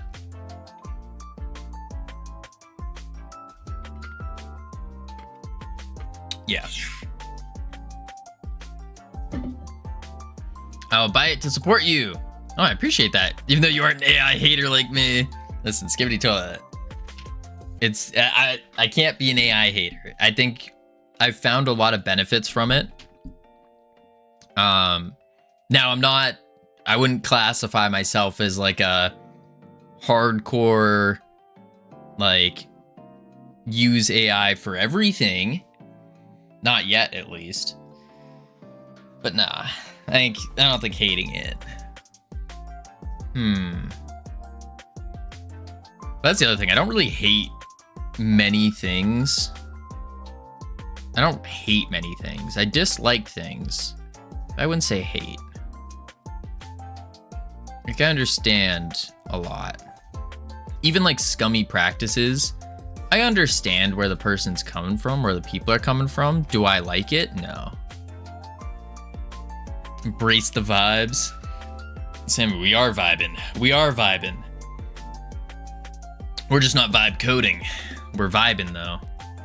We're vibing.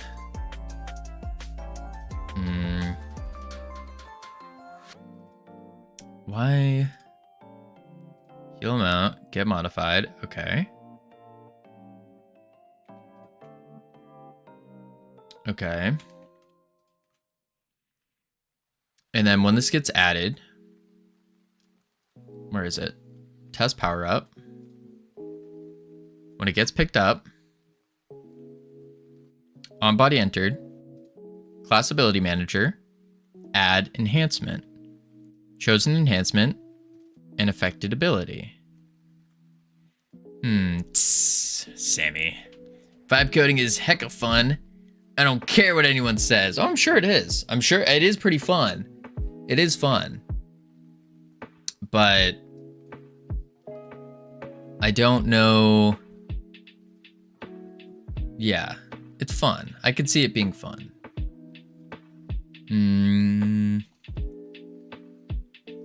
Where's the fun in not using your brain? Well, that's the thing. You are using your brain still, but you're using more of the creative process of your brain as compared to the logical programming side of it. So you have this really great idea and you're getting that instant, like almost instantaneous feedback on your creative ideas and then seeing it. So you're getting that, it's kind of like you're playing a game. You're getting that dopamine hit as you're vibe coding. And that's why they say like you just feel the vibes and you chill with it. I could definitely see it being a very fun thing. Where's the fun in not using your logic part of your brain?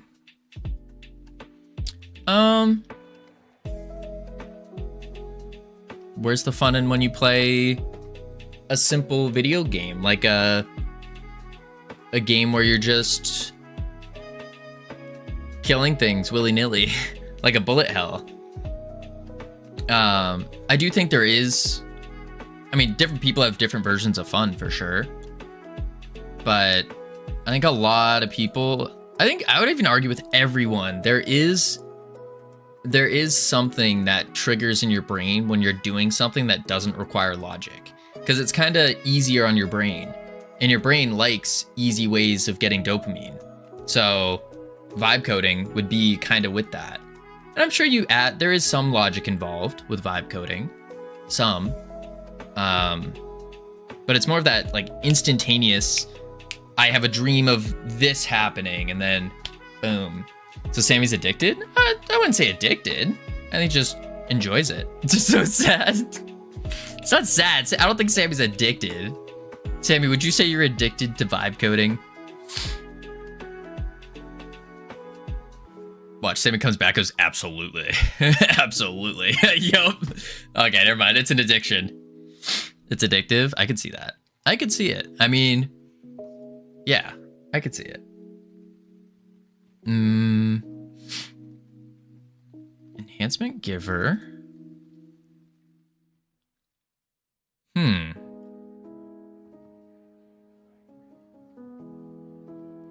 Do we need to intervene? No, I don't think so. Instant results? Who doesn't want that? True. Like the instantaneous results part is huge. It's huge. Like imagine you could just think of wanting a burger and then boom, you got your burger. It's pretty good. That's pretty good. I personally like being stuck on a simple program for 3 days on end to the point I'm crying. Oh no. Oh no. Nor, let me ask you something. Do you hate yourself? That sounds awful. To the point that you're crying. Yes. I think we need to have an intervention with Nor. Man, oh man. Hating yourself. Talk about lame. Why is that not adding though?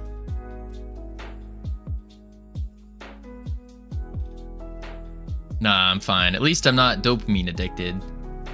I think you are. I think you are.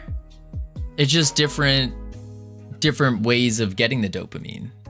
Like I think we're all, if you kind of think about the brain, it's really just like a heavily addicted to drugs thing. Because that's how we get our rewards and whatnot. Like how we know when something feels good, when something is good. It's just based off of chemicals that our brain is taking in and going like, oh, this gave me a lot of dopamine. This is good thing, let's do it. And then it's like, oh, this gave me even more dopamine for less work. This is better than this. So I think we're all kind of just some chemically addicted people here. They're not here everywhere. I think it's just all people in general. If you want to think about like the full logic of how the brain functions and the neuroscience behind it. The whole reward factor. Or even when we have like negative emotions, it's a drug in our brain that is saying this is bad.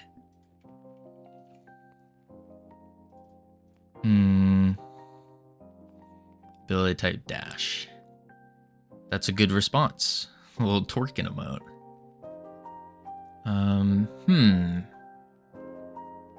Let's hit play. All right. And then try this. Ability, dash, healing, create, remote, dash. That's not dash. Dash, 0. Huh. What if I do damage? Still nothing.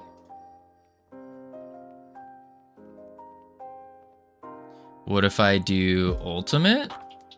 Oh, I see. It's a different ability type.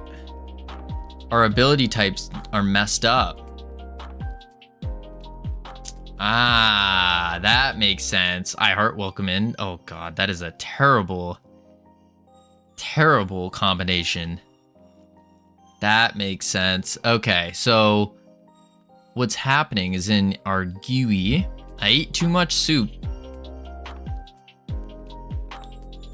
Interesting. Eat too much soup. I didn't even know that was a thing. Okay, so when we click our...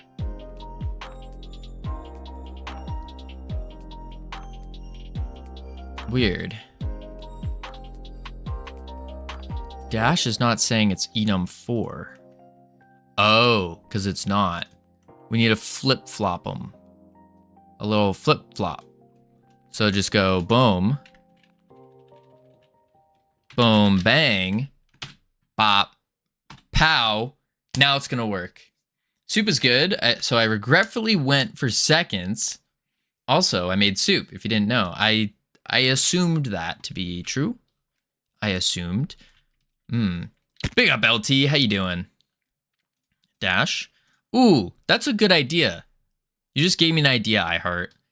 How would you feel about a souped? Good. What about you? Doing pretty good. Doing pretty good. We're getting some goo going. Some goo is going.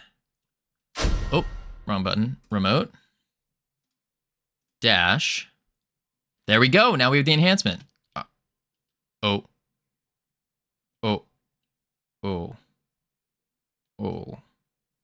Max health on base resource character class. There is no max health. Oop, indeed. Yeah, okay. We got to figure out where we put our max health. Player class, max health. What? What? Player class. Player class, Goo Wizard.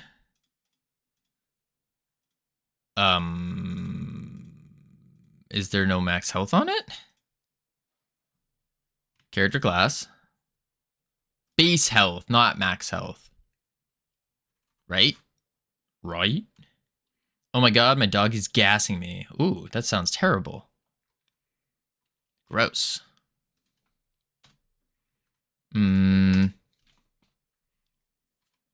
Let's see. Health level. Health upgrades, modify health. Oh, we don't have a max. I think it's base. We want base health, not max health.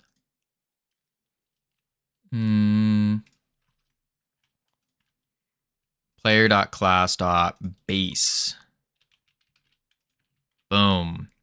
All the way from Sweden. Dang. Oh, it's actually me, sorry. Gross. Y'all are gross. Gross. Snail Kitty, thank you for the follow. Welcome to the team. You now have access to the beautiful, the immaculate team emotes you can use to welcome people to the team. Snail Kitty, have you met our dear friend Grin Kitty? I think you two would get along swimmingly. Boom. Boom. And now the moment of truth. Moment of truth. Take damage. And there we go. It heals us. Cool. It heals us a lot, but it heals us. Cool, cool, cool. I like kitties. Nice. I kind of assume so, based off the name. The sound. I know. It's the sound gets a little crazy. Who's hiding in Sweden? A lot of people. Airbnb Bacon, thank you for the follow. Were you already following? If not, welcome officially to the team. You now have access to the beautiful, immaculate team emotes you can use to welcome people to the team. Nope. Oh, well, welcome. Welcome officially now. I generally hang out a few times before following. That's actually pretty smart. That's pretty smart. Because I had this like habit where I would just immediately follow. And then I realized, oh, my feed is just full of people, and then I had to go cleanse it. And that just felt weird cleansing it. But yeah. Yeah. Boom. Boom. As you follow... Oh, what the heck just happened? Where's my music? Oh, it ended because it's only an hour long. Usually follow directly if I see something I like. Otherwise, I forget. That's smart. That works too. If I don't watch or interact with those people, I unfollow. Gotcha. At least you don't unfollow when you see a placeholder texture that's called placeholder texture, and it just so happens to be bright pink. Oh, he's not even here. Never mind. For those of you who don't know, we don't have Ironics follow again. It's because you're a better man than me. If I don't watch or interact people I unfollow, that's because I am woman. Boom. Dang, you upset Ironic. Yeah. We lost Ironics follow a long time ago, many months ago, and we've yet to get it back. Goes without saying, because I'm a man, so naturally you'd be better man than me. True. But then again, nope, just true. Speaking about man being and better, two separate words. I had an idea. When we're in Germany, we could have a cooking stream. That would be cool. A little cooking stream. Maybe even a cook off. And then we have Hear Me Out. Oh, dang, you want to compete with the master? Yeah, I'm the master. And you're the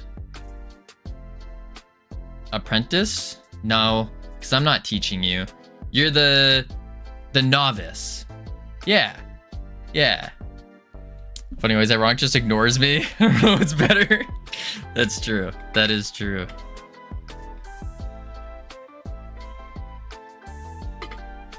I actually find it hilarious. Absolutely hilarious. We'll be talking about some game dev thing. Someone will say something like, hey, Ironic, just completely ignores them and just keeps going. I love it. Where's all the if else statements? Oh, here you go. Oh wait, but that's necessary. That's unhandled input. Covino, I like the idea, except I don't want to try to do that in a kitchenless hotel. A kitchenless hotel. Also, did you book flights yet? I don't have the money to book a flight yet. I don't have that. Yeah. We can find, if we find a kitchen, or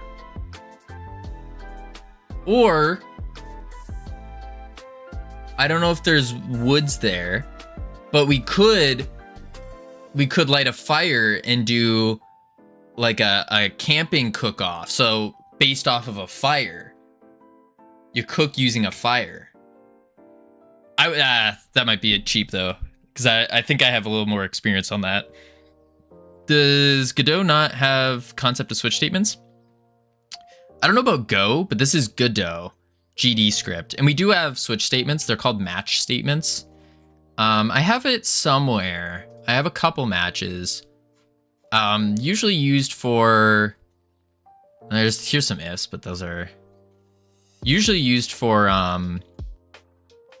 state machines. Yeah.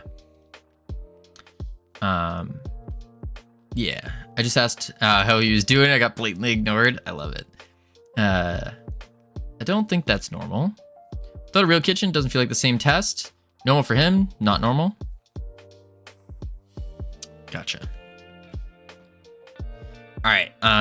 So now that we got the puddle, we got the healing enhancement. We need to do the, what was the next one we want to do? We want to do, boop, boop. Ooh, that sounds crazy. Dashing, we just did that. Goo ball. We could start messing with our goo balls. Yeah, let's play with the goo ball. Okay, I'm not a fan of it. If, else if statements. Fail early is my predominant defensive code style. That makes sense. So the spam that you saw of elifs, if, elif, that was due to a collecting unhandled inputs here. And to my understanding, doing the if, elif is the most optimal way of taking in inputs when using GD script. To my understanding. Now remember, I don't have that much experience, so it could be completely wrong. But we could make a joint video for my alternate channel. Oh, I see how it is. Not even good enough for the main channel, just for the alternate. Now that wouldn't be the most optimized. Oh, what would be the most optimized?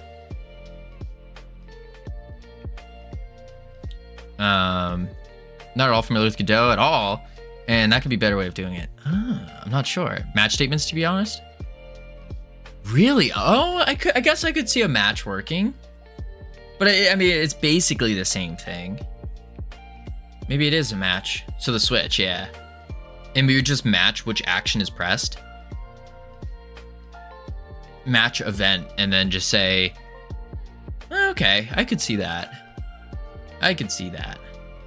I don't post to my main like I'm describing. Wait, I just completely missed. A little interview thing. A little interview thing. I just won a match in Rocket League that I had no business actually winning because my opponents were so much better, and I hit them with the GG nor and left. What does GG nor mean? GG nor and left? But clearly you were better than them, Sammy, if you won, right? Reading this book about chronosynclastic infundibulum and an army on Mars. I'm sensing this is an anti-war novel. Good to know. No, it's not the same. Performance-wise, it's far quicker with the match than if LS. Oh, GG no re. Oh, GG nor. That's what I thought it was. I thought it was just GG nor. GG no re. Match statement is basically switch, but you can do cases like functional programming. So you can do ranges, structure matching, multiple values, type checks, etc. Gotcha. Is it weird that my favorite movie is I don't know what that stands for, SFM made with TF2 models? With your enjoyment of TF2 and your love for it, I don't think it's that weird.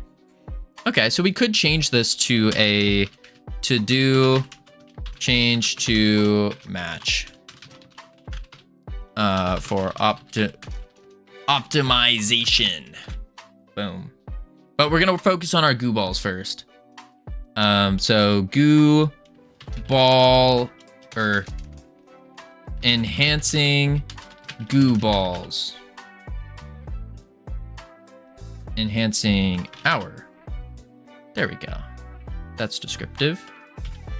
All right, so what we need to do is close the wave, close the puddle, close the map, close the game, close the match, and here we go. Similar to Haskell's pattern matching, which might be where the name is from.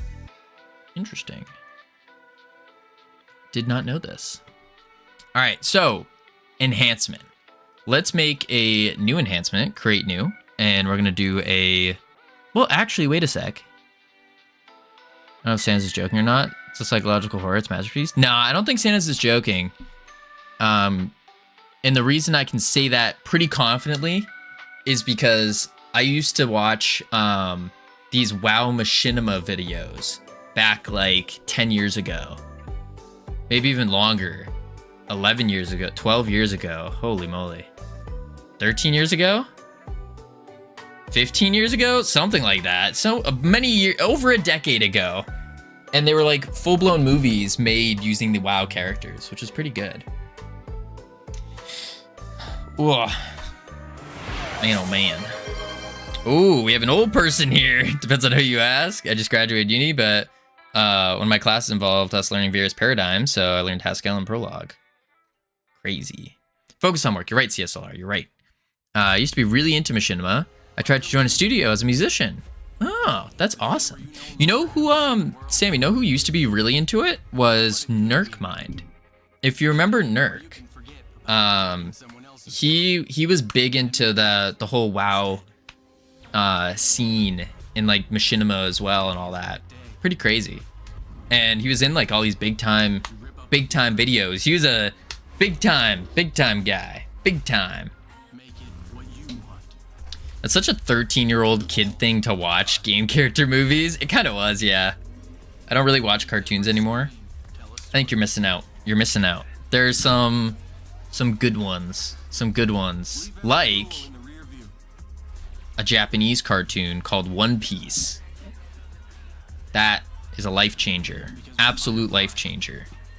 If you're not watching it, if you haven't watched it, and you want your life to change, whew, crazy. Stopped watching cartoons when I was 13. I don't remember. Nope, I rewatched the Pokemon series when I was 19?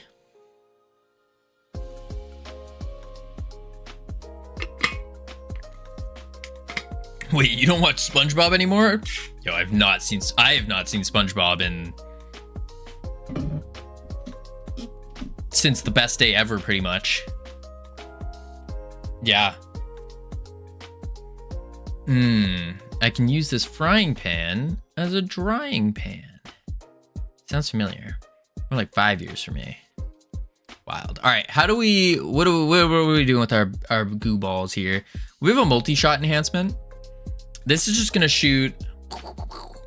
That's from Pokemon. Like Brock says it. Best line from Brock. It sounds like a Brock thing to say.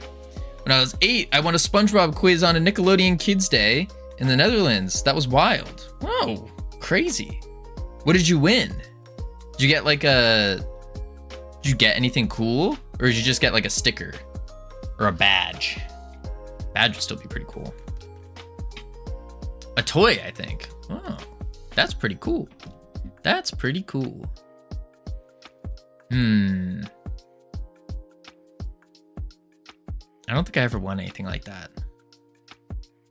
I won a Pinewood Derby competition where I took a block of wood and I made it into a car and then I raced it down a track.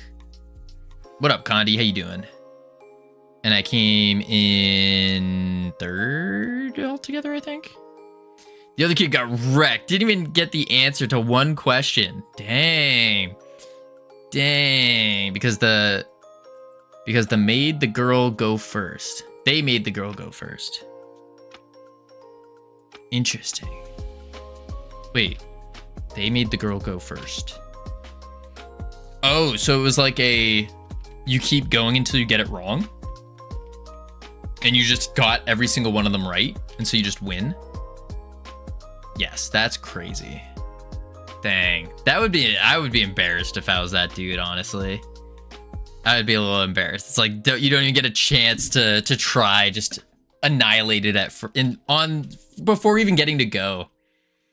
Last Pinewood Derby I was in ended up with me losing because someone in my family, me, had the wise idea to make everything patriotic and all the decorations weighed it down. Oh no, I had the wheels were sanded. I had special lube I'd put on the axles.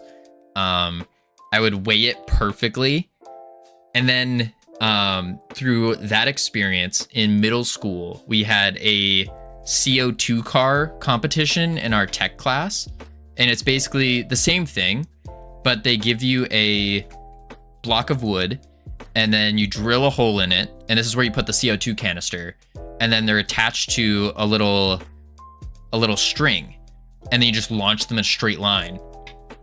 And so me having the experience with this Pinewood Derby and everyone else in my class having zero experience with any kind of handy skills whatsoever, they were like trying to cut it all up and stuff. And I'm sitting there like perfectly sanding it, cheating by sanding out the wheels beautifully, like getting it like perfect.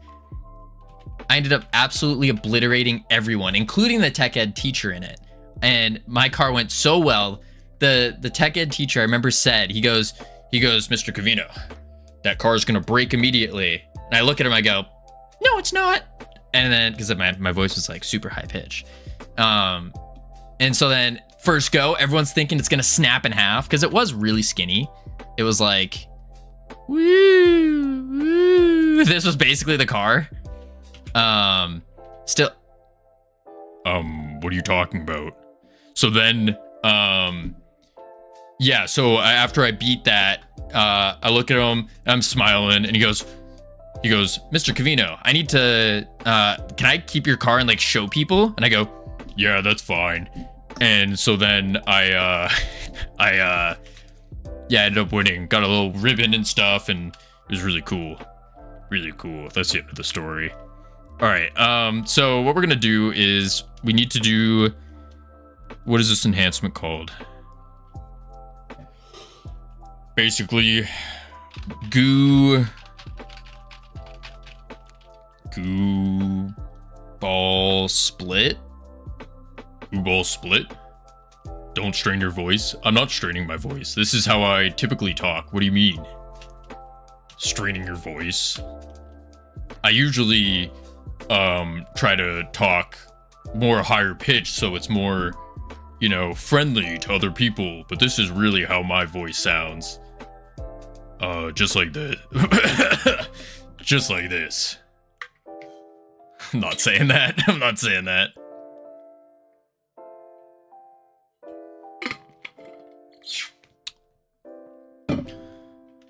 All right, we want to do enhancement. What do you call an enhancement that makes your goo ball split into other balls? It's called the Big Dill Meal, and it's a work of art. Steroids. I don't think that's right. I'd call it steroids. Splitability. Splitability. So we could call it, this is the correct answer. Call it split enhancement. Split enhancement. No banana split. No, no, no. Split enhancement. Yeah. Create. Oozing. Now we have an oozling. Or no, it's a ghouling is what it is. Ghouling. Swirling orb. Split enhancement sounds dirty. What's dirty about split enhancement? Boom. I think you just have a dirty mind, and so you just make everything that I say or try to do sound and seem dirty. Split enhancement. There we go. It's a Dutch thing. Oh, lickety split, as they say. I speak Dutch. Nothing wrong with split enhancement. Darn tootin', CSLR. Darn tootin'. Me but past me. Yes, that is a dirty saying. Not here. Here it means to go fast. It's like, hurry up. Move lickety split.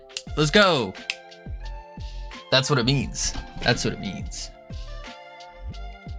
I don't speak Dutch, but I kind of speak Deutsch. Deutsch. Never say that to a Dutch person. I forgot what it actually means, but at Godot Fest, I'm gonna find a Dutch person. I'm gonna go, hurry up, move, lickety split, let's go. I'm gonna do that. See what their reaction is. Let's see. I should probably actually see what this means. Covino gets banned on Twitch TOS violations live. Is it? Wait, what is it in Dutch? What does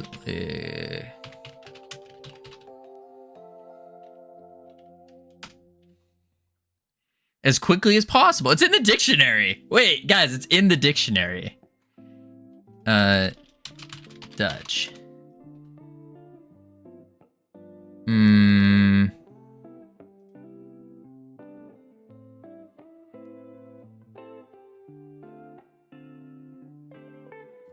I don't have any. I can't find it. Be careful. Some people might take that as harassment. Wait, what? What is it? Nor, can you DM me what it means in Dutch? Because here it means to move at fast pace, according to the dictionary. Look that up. Oh, okay. Copy. Wait. Oh my gosh. Your little pin icon is in the way. There we go. Why can I not highlight without pinning your message? Oh my god. Stop moving, chat. There we go. Copy. Boom. Boom. Google Translate. Dutch.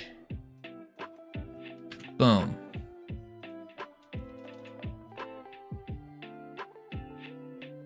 Oh. I see. I see. I get it. I see. Is AI hype finally over with the failed GPT-5 launch? No. Definitely not. Definitely not. There goes the O. Oh. See, it means as fast as possible. In short order. Don't say it. Yeah, we're just not gonna say it. We're not gonna say it. No, no, no. I understand now. I understand now. ChatGPT is locale of the AI world. Too heavily censored. Could see that. Could see that. Howdy, me Corey. How you doing? Welcome in. I corrected it. I'm getting there. I'm getting there with getting the names down and getting them properly. Your Corey. No, it's me Corey. Not my Corey. Me Corey. Not you Corey. Not your Corey. Not we Corey.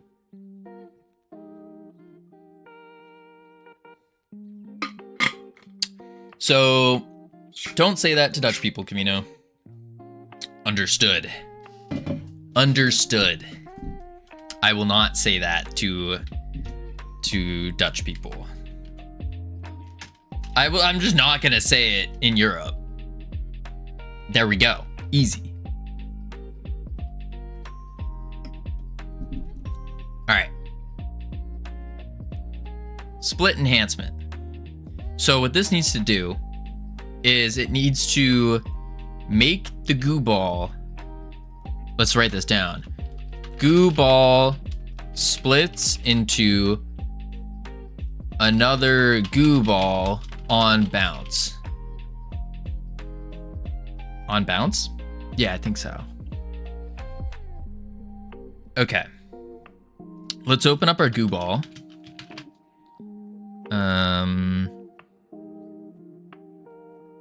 Goo ball. Here it is.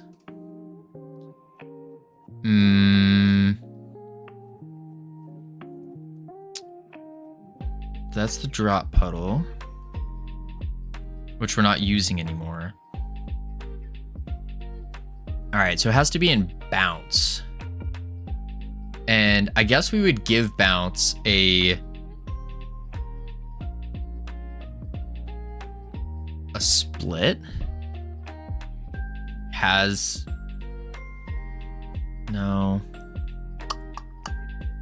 special attack. Let's go into here, go to the special attack, cast. So this is our multi-shot. So in that way we can say if we want to shoot it multiple times, but which is different than splitting it on bounce. So I guess we would have to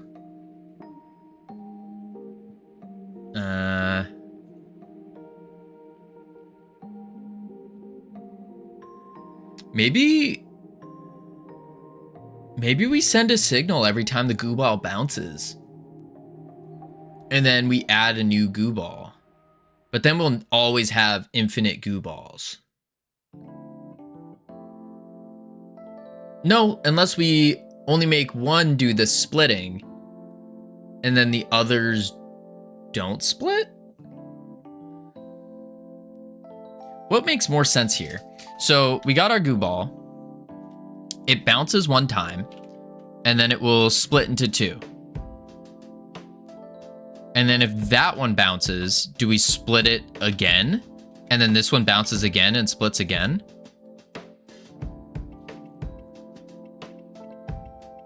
Yeah, because then it only has a bounce amount. of like 4. And so then after the 4th iteration, it would then go away. Okay, yeah, that makes sense. So we'll actually put it on the goo ball, and we'll do something like goo ball dot can split equals get split enhancement, or get split enhancements. Yeah, we'll do that. I can't listen to all this split saying. What's a better word? What's a better word to use? Function get split enhancements. Bool enhancement in enhancements. If enhancement. Oh, whoops.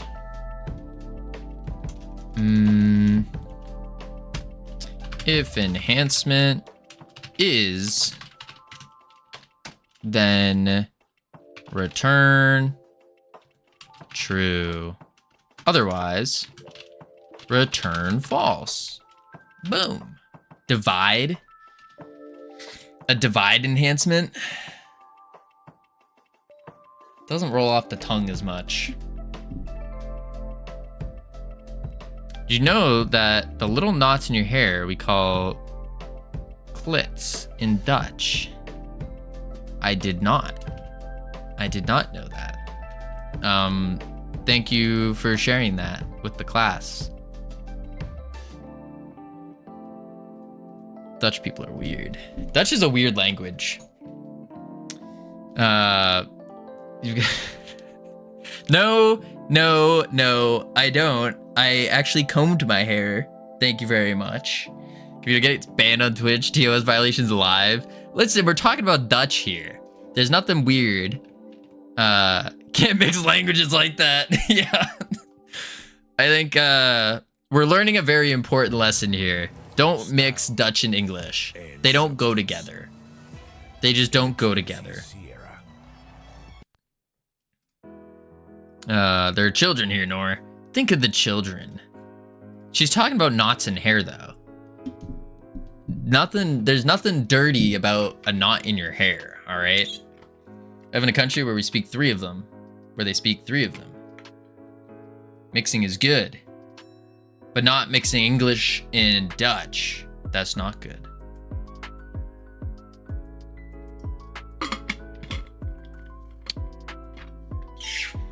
Or maybe it is. Maybe the misinterpretations could lead to a really good time. You never know. You never know. All right, so now we get the Boolean. Haven't checked on the stream in like a week. What have you been working on since? Innocent, we've been we're redesigning our roguelite game to make it a little bit scoped down more. A little bit easier. Not easier, but like easier to make, I guess. So I can just give you a quick little showcase of what we got. But we're currently working on our session-based upgrades. So we have the standard sticking goo and bouncing goo. Oh, and it breaks because I have this. That doesn't work. Wait a sec. I need to add that to my goo ball first. Var has split false. I love that you're returned after a week into conversation about. You did return at a very interesting time. We're talking about how English, the language of English and the language of Dutch don't work well together, or they work very well together, almost too well. Depending on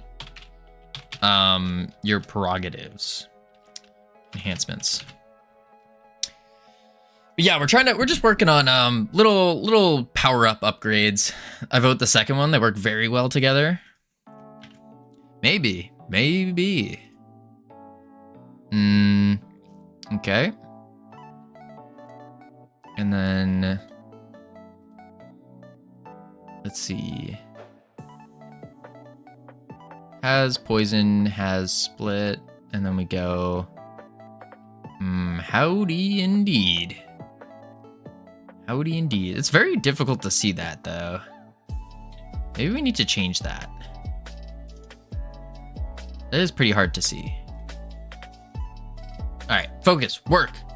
Love to join your live. So many bots on Kick. I swear, man, oh man. All right, did I mention I can speak several languages? English, American English, Canadian English, British English, Australian English, color. Are you impressed? Dang, Sammy. I am very impressed. Like, that's more impressive than some of these other, these other simpletons that only speak 3 languages. 3, 4 languages, 4.5. Nah, now that's impressive. That's impressive. Shake my head.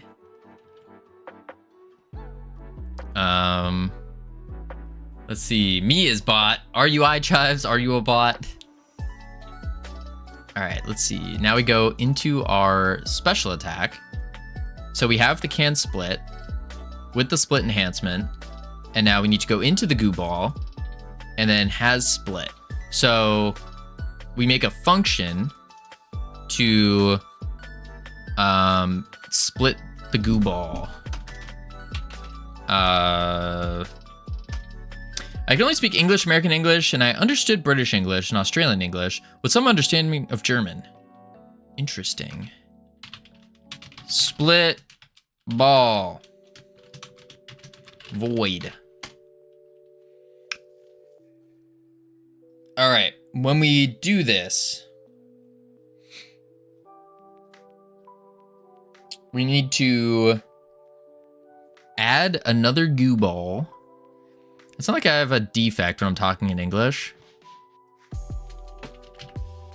I'll be real, I don't remember hearing you speak in English because you were talking so quietly during the mod meeting, like whispering. And I even had you turned up all the way to like 200. Goo ball. Vaccine, save. Quick load. I was talking quietly because it was 1 a.m. That's fair. That's fair. Ooh.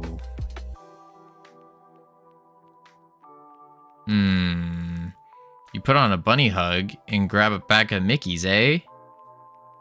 Yeah, put on a bunny hug, grab a pack of Mickeys.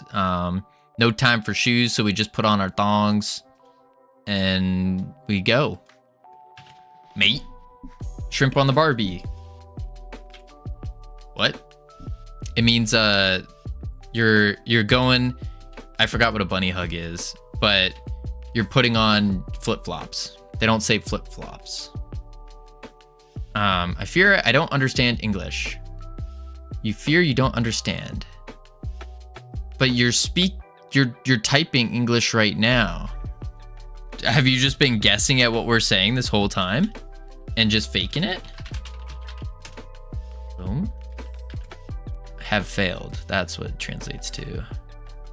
Sorry, I know I failed. What did you fail at? What?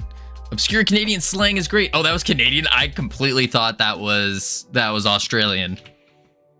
Bunny hug equals a hoodie. Ah. It's called vibe chatting. That's at Bacon. That's literally what that's like how I've been learning game dev is through vibe chatting. I'm like, I start typing something, someone pops in, they go, hey, Covino, that's wrong. You're an idiot. Do this instead. And I go, oh, okay. And I do that. It's actually how I've been learning like most, I would argue 90% of like me learning GD script has been through vibe chatting. Much better word than what we were calling it before, twibe chatting or Twitch vibe chatting, Twitch vibe coding. I like that, vibe chatting. All right, drop puddle. Bounce. Split ball. All right, so we go var new ball equals, we'll just call it ball equals goo ball instantiate. All right. I don't understand the ID verification in the UK on YouTube. I literally learned English through watching YouTube when I was 12. Dang. I did hear if you really want to learn a language, you either A, move to that country and just suffer and try your best and you'll pick it up really fast, or B, you watch shows and movies and all that in the language and without subtitles. That's what I heard. Not just watch, but swap everything into the language. Yeah. And then the real test is if you start thinking in that language, like the voice you hear in your head is speaking the language. Bam. Like your PC phone and such being English. Yeah. That sounds like, yeah. Reading the words make you train speaking it and thinking it in it. Absolutely. It's like mob programming. I once implemented a 20% mob programming schedule on a team, and the skill levels of all involved went through the roof. It plateaued a bit quickly though, as you need to keep pushing the envelope. Oh, absolutely. They're taking my learning resources from the children. That's terrible. I don't like that. I don't like that. But it was super fun. It sounds super fun. Let's go into here, into the special attack. And then, ooh, we're gonna have to do this. Yeah. It's basically this. What up, Plobby? How you doing? Bam, bam, bop. And then pow. Now we highlight the goo. And boop, boop, boop, boop, boop, boop. Delete. Delete. Nice. All right. There we go. How's it going? It's going pretty good. Going pretty good. We're now I keep saying refactoring. Reworking the entire game and scoping it down a crap load more. Crap load. So the idea now is we're only going to have one character. It's going to be the goo wizard. And he's only going to have his goo abilities. And then we're diving deeper into the like the power-ups that you end up getting. So yeah. Let's see. Goo ball version. Instead of ability version, we just do equals version. Equals damage. Equals bounce count. Equals true. Projectile speed. I think I overwalked my dog. I think you did too. 20, what'd you say, 22 kilometers? Wild. Better have one thing and do it really well than a bunch of stuff? Yeah, I think so. I think so too. Has poison. Has poison. I think I walked over my dog. Is what I was gonna read. That's what I read at first too. I read that too. I was like, wait, what? And then I went back and I was like, oh, that makes sense. Ball direction. Well, we rest a lot in between. Direction. What if I do the opposite direction, like a negative version? Still gonna need any modeling, or are you gonna use the assets you got? I'm still gonna need modeling, but I'm trying to get it to a point where I'm like at least happy with it. And then would need some modeling done. Because right now it's just all placeholder assets and it kind of just looks kind of gross. Looks kind of gross. I've never seen him so tired. Oof. Yeah. But definitely gonna need something. For sure. For sure. Ooh. Can split. Value type bool. On character body. Let's say what now? Goo ball doesn't have. I just added it. Oh, has split is actually can split. Totally agree, especially as the potential modeler. Yeah. Lesser visions, post-game play changes, sounds good to me. Yeah, absolutely. Absolutely. I want to keep it as small as, and like direct, easy. Yeah. Yeah. Because right now we've changed it like 5 times at least. At least. Maybe more. I'm a fan of one and done. Yeah, absolutely. Absolutely. All right, let's see here. Boom, bang. And then 5 times. You gotta pump those numbers up. Those are rookie numbers. I guess so, Gamian. I guess so. All right, let's see here. Bounce.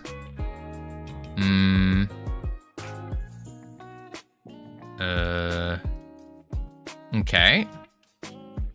Save. And we got ads playing. We're gonna chuck on the words real quick. Heading to level 4, not a bore. And then when we come back, we're gonna see if our goo ball splitting's gonna work. See if it works. We just gotta implement it into the bounce. Yeah. But I will be right back real quick. And then we'll do it. Then we will do it. Boop, boop. I take it back. I'm not going anymore. Detta, how you doing? Welcome in. This is awkward. We just got hit with the ads. Hopefully you didn't get hit because there's still a minute left. How are y'all doing? What were you working on? I don't think I've met you before. I don't think I've seen you before. What were you working on? What were you doing? And for those of you who don't know me, I'm gonna turn off the words in a second once it's done. But yeah, I'm hit with that by ads. Don't worry. Oh, gotcha. Awkward. We'll wait till ads are over. 40 seconds left. 40 seconds. And then we'll do it. Man, oh man. All right, let's go to the, let me just add, I may as well add this in. Projectile speed, 24 seconds left. Let me turn off the autopilot as well here. Bada bing, bada boom. Pow. There we go. I just got to 100k milestone. My add to the game now. Oh god, Gamian. It's listen, Gamian. We don't need to rush into it. You can always wait a little bit, you know? Wait just a little bit until something's good, you know? Welcome back from ads, everyone. There we go. Hello, welcome. For those who don't know me, my name's Covino. We are working on making a roguelite game that revolves, it's kind of like a, or it was kind of like a RPG roguelite type thing, but we're remaking it and trying to scope it down a bunch more. Because I started game dev about a little over a year ago. All right, let me turn off these words. A little over a year ago, and we're trying to release another game, another released game. So I can give you a little showcase here. Hopefully it won't break. I think I fixed it enough. But all the artwork is placeholder right now. We're just trying to get the actual mechanics going with it. So the idea here is you are a goo wizard and you got all these abilities. You got mastery. So as you progress through the arenas, you gain mastery. And then with that mastery, you unlock different skills, different ranks, just like a standard progression type thing. And then we have a bunch of abilities. We have our dash, which leaves puddles of goo. We have our basic attack, which it's all about, our goo is all about sticking and bouncing. So this is like a sticky attack. When you shoot it, it puts a little gooling, you can kind of see him, on the bone of the enemy. And it saps the goo from the enemy and fills our goo meter up. And with that filled goo meter, we can use it to spend on abilities such as the goo wave, like that. D-Day, Detta, D-Day. What was I saying? Detta, welcome in. I haven't met you before. What were you working on? What were you doing? Then we also have a bouncy goo ball, Oh, it went through the wall again. There we go. Bouncy goo ball. Bounces around, does damage to enemies and all that. Storm of the beaches of Normandy, apparently. Apparently. But yeah, that's kind of the idea of what's going on here. Little bouncy goo ball. And that's what we're working on, the bouncy goo ball right now. And trying to add our like little roguelite power-ups to it. So when you enter the arena, which all this is placeholder, by the way, all of it, you can bounce the goo ball, you can shoot your wave, you hit them, little dash in between. But the idea here is they have a chance of dropping a power-up, and then also you get a guaranteed one at the end of every wave that you kill off. But yeah, that's kind of the idea.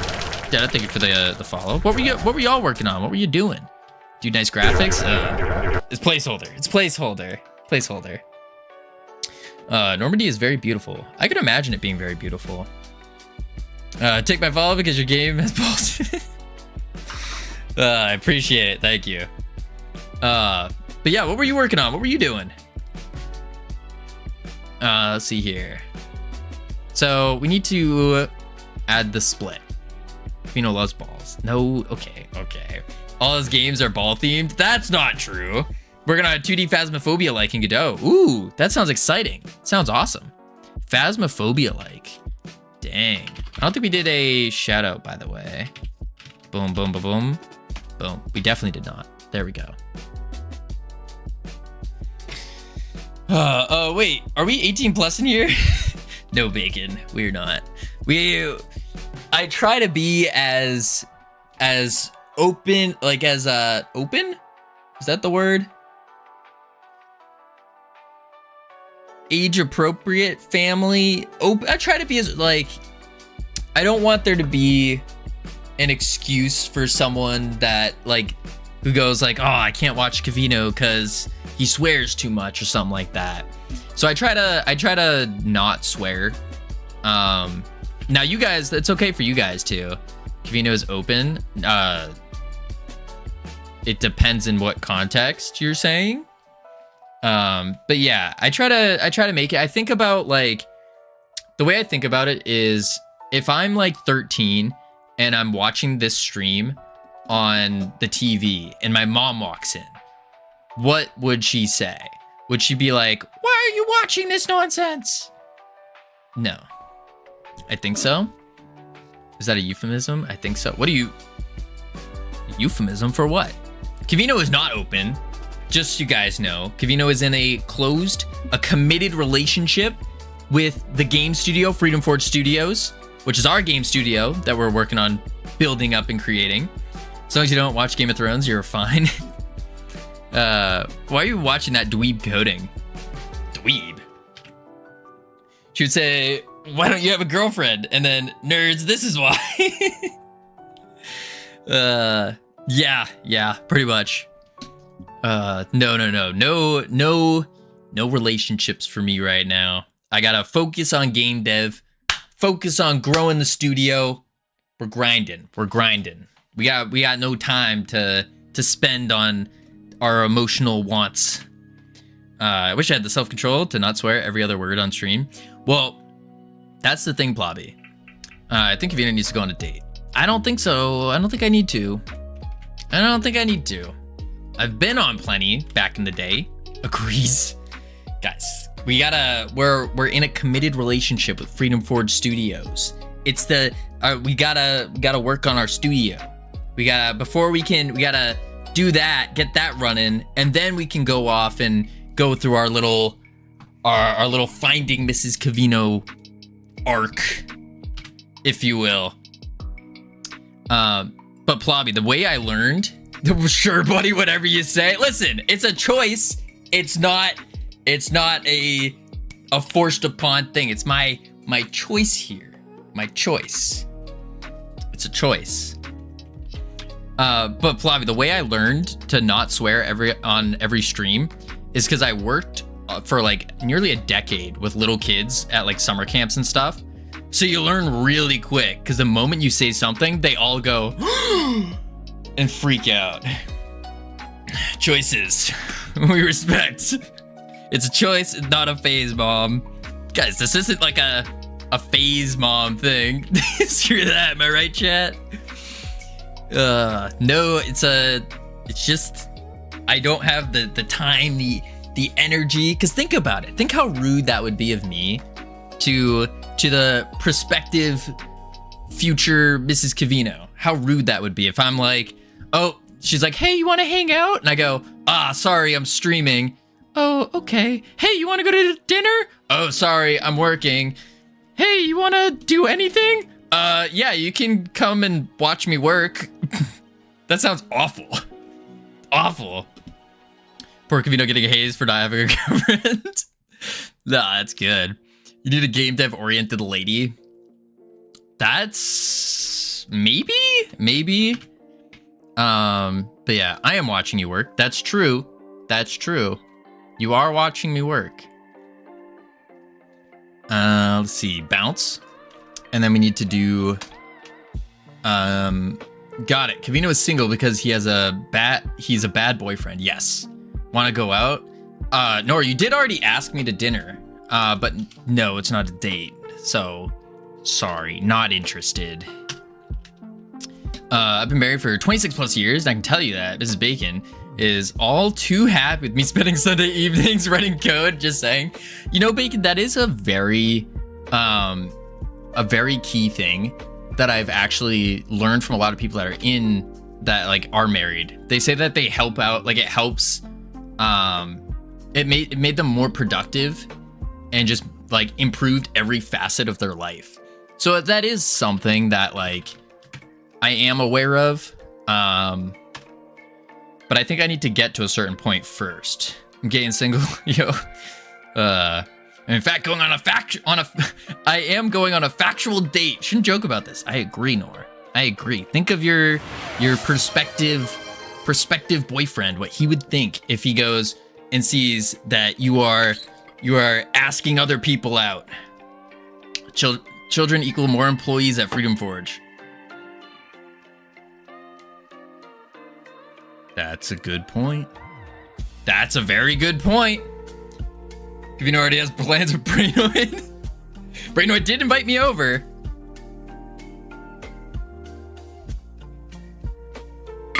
Yeah, with a real life guy. As opposed to a fake life guy. It's okay. Say no more. We believe you. Yeah. He just goes to a different school. That's all. Goes to a different school. Yeah, he lives in, for those of you who live in the US, he lives in Canada. Yeah, that's where, yeah, real. He's real. I promise. I swear. Can't split. And then we just do split ball. There we go. Dude, I wanted to go to Georgia versus Turkey, but all the tickets are sold out. Oof. Points are now at 420. Nice. Focus on work. Oh, shoot. You're right. Focus. $470 for one person on the resellers. Yeah. Resellers tend to go up.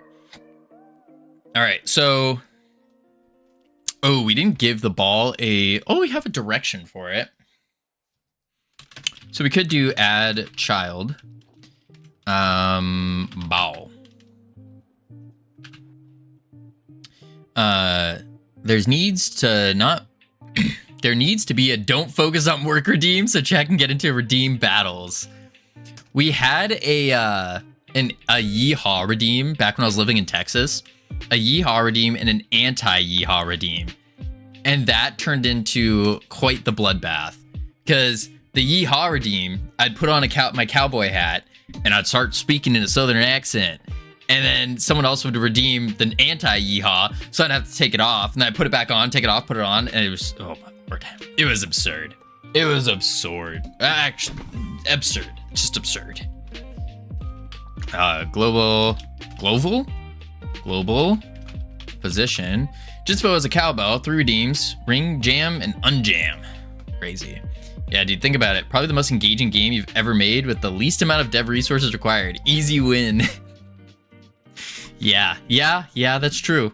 That is true. Anytime someone rings, I redeem jam. What does it do? Self-thought. Global.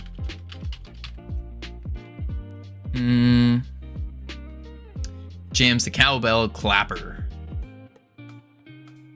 What is a cowbell clapper? And how does it jam? Let's see if this works. Oh, we also need a sound effect for our bouncy ball. Thing inside that makes cowbell actually cowbell. Oh, the hammer thing, right? I always thought you just leave an empty one.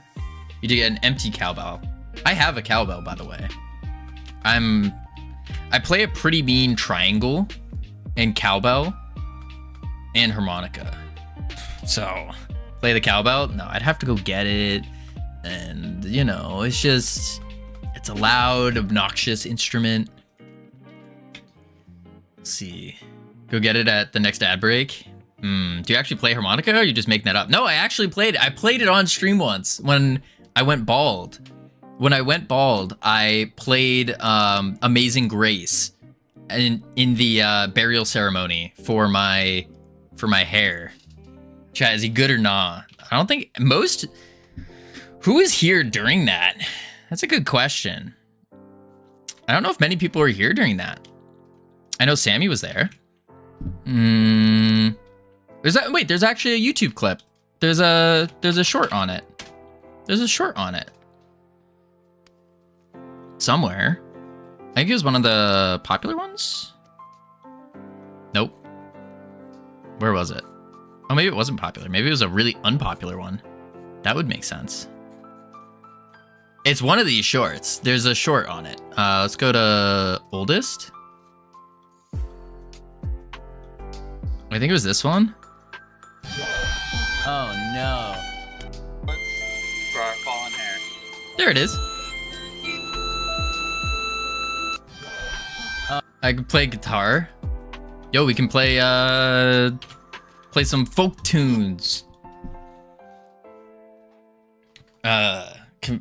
Wait. Oh, nice Covino blender cringe shorts. Yeah, some of them are. Get a trumpet. I can't. I used to know how to play the trumpet-ish, but I was always really bad. So like back in 5th grade, we had to play an instrument, and I wanted to play the trombone. But I was told I wasn't allowed to because I'd be the only trombone player. And so then they gave me a baritone, which is like the size of me at the time. And I was so bad at it that during our concert, the music teacher came up to me and said, "Hey, don't actually play, just press the keys and pretend you're playing." That's how bad I was at it. Music is not a skill set that I have. Not a skill set I possess. The only reason I could play the harmonica is because I'm really good at holding my breath. And I have some good lung functionality, if you will. I got strong lungs. People can play musical instruments are freaks. I don't understand how they can take something so basic and make pretty sounds. It's not fair.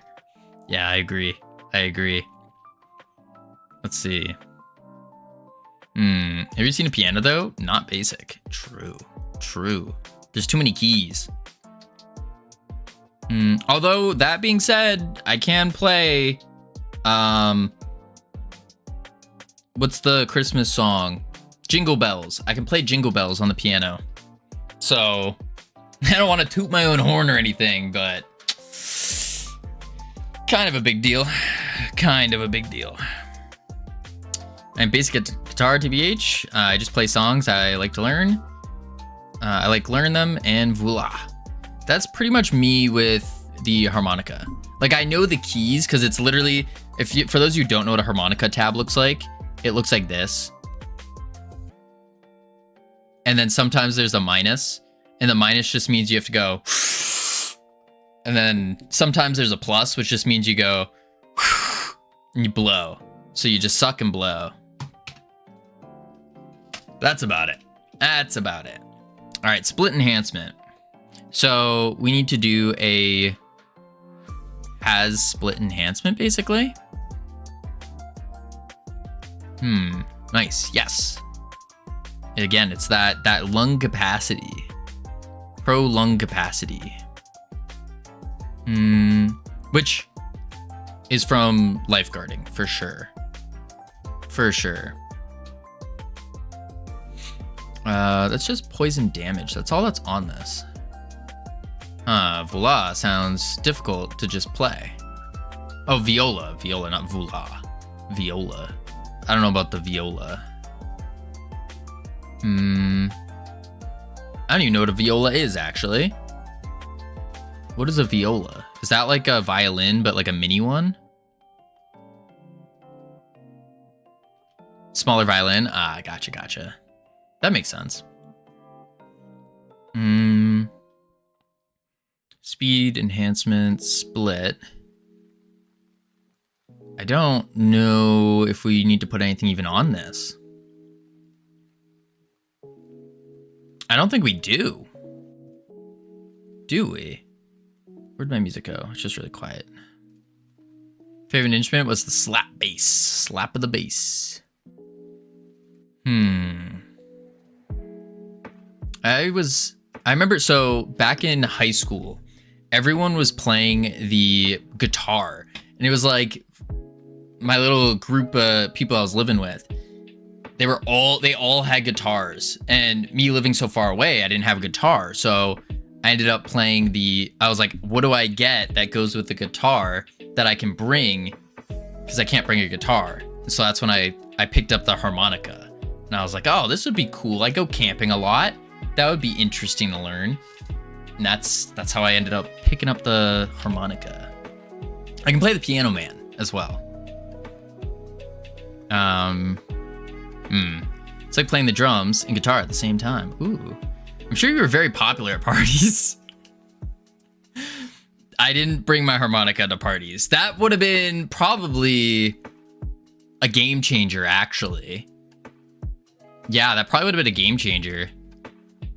Hey guys, let me break out my harmonica. Hey, I can play the harmonica. Just whip it out and then start playing. Heck yeah, do it.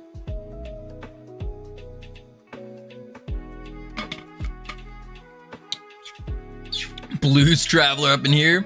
Nah, it's my fallback. So if I ever become homeless, then all I do is from my cardboard box out on the road, I'll sit in a cardboard box and I'll just play the harmonica, leave my hat out. My cowboy hat will be upside down and out. People will just walk by and give me some money as I play the harmonica. Yeah. I'm pretty much prepared. I'm prepared. Let's see. Healing goo enhancement, multi-shot enhancement. Where do I put this? I've already forgot. Oh, test power up first. And we need to do... Not new. Why did you do that? Split enhancement. Okay. And then I need to do... In the ability... Get split enhancement. Okay. And then in the no, not the dash. In the special attack, can split, get split enhancements. Perfect. This should work. Play. And let's see what happens. Do. Okay. Boom, boom. Save hundreds of Liberty Mutual customers. And then we'll do special attack. Are you a caddy? Oh, I didn't add it into my tool. That's annoying. Okay, I'm gonna watch it. Debug. We need to go to the options. Add element. Ooh, it's on the next page. Split. Only pay for what you need. Boom. And then boom, bang, bop. Selected enhancement equals split enhancement. Cool. Was that a Liberty Mutual ad? Might be. We're just getting all the YouTube ads going on. All the YouTube ads. Let's see. There was a Dunkin' Donuts one. That was just playing. All right, let's try it. Man, oh man. Moment of truth. I know it because they ended with liberty, liberty, liberty. Oh. Let's go. Special attack. Split. Create. Moment of truth. Do you live in New England? Here is a relevant advertisement for you. Oh, absolutely. Everyone in New England gets those.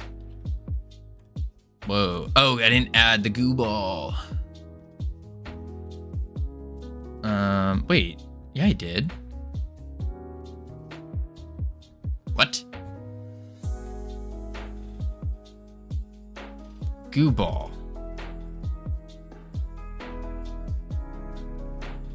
What? Goo ball. Goo ball? Goo ball.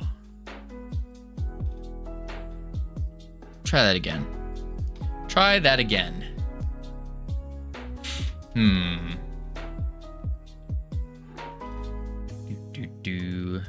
Boom. Boom. Special. Split. Create. Boom. Okay. Cannot call method instantiate on a null value. Why? How is this a current value null? Huh? How is gooball null? If it literally is right here. As a pack scene. Is it because I'm adding itself? I wonder if that's what's going on. Because I'm adding itself to it.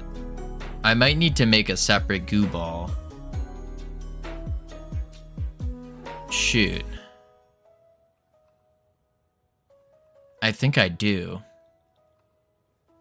Even though I need it to do the exact same thing.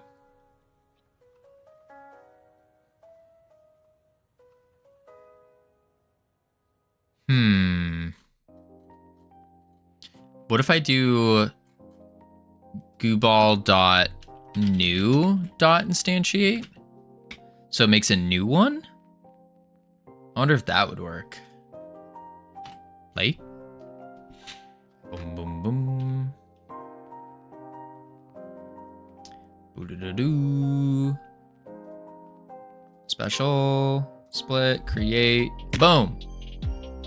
Nuts. Now existing function new on base type nil. It's still saying gooball is nil. Alright, let's do this. Oh, delete that. Gooball dot instantiate. Alright, edit state. Pack scene. Main instance. Main inherited. Maybe instance? Provides local scene resources. No, that's not it. That's not it.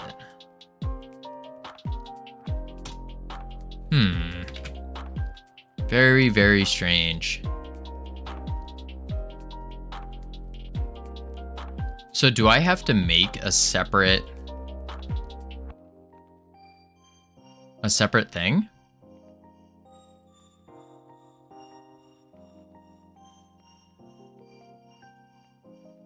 I think I do.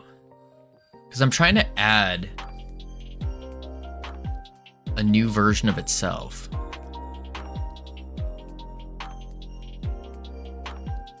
That worked. Special, split, create.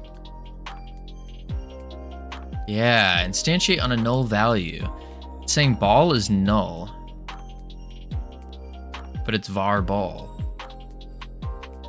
Equals gooball, which is also null. Instantiate.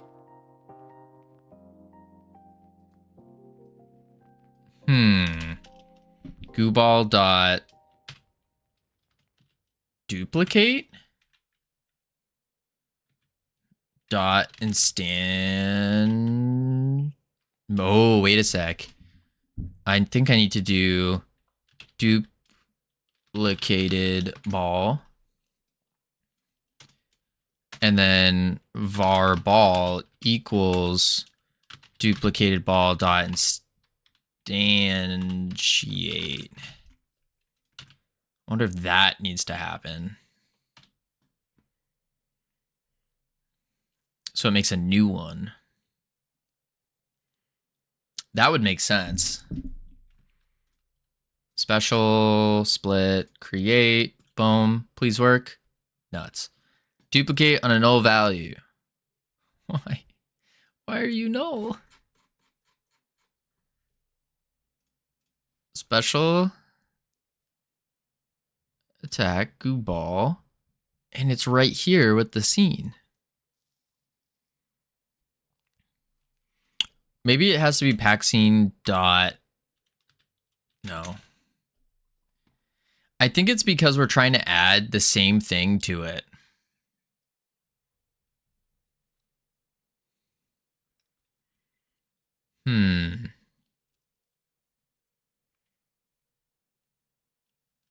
I think so. So I basically need to duplicate it and make a new version from the sounds of it. Yeah. Let's go to abilities. Goo wizard abilities. And then Goo wizard attack special. Special attack goo ball. Duplicate. And we're just going to call it duplicated goo ball. Like that. And then we go to duplicated goo ball. Freak Joe Jimmy, how you doing? What are you trying to do? So I'm trying to make this goo ball, when it bounces, to spawn another one. So it kind of like splits off and it makes multiple. But I can't use the exact same scene is what it's basically what's being shown. So because I can't make the exact same thing, I have to make a new scene, it looks like, and then and then add that. And it probably needs a new script as well. I wonder. Save that. Let's go into here. Remove that. Quick load. Let's try with the same script and see what happens. So now it's a different scene entirely that we're adding. Dum bum bum. There we go. Special. Split. Create. Boom. Oh, because I had to duplicate. Oops. Don't want to do that.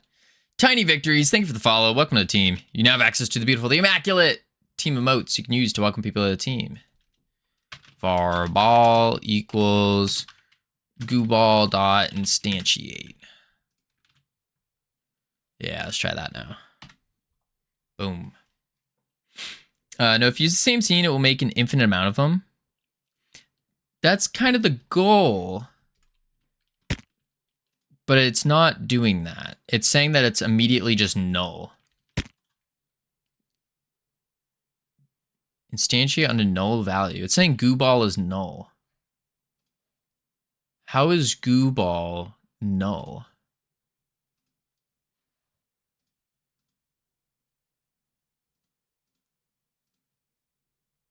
Like, it's right here. That was with the new one. I think it's because I'm using the same script. I think that's what's going on.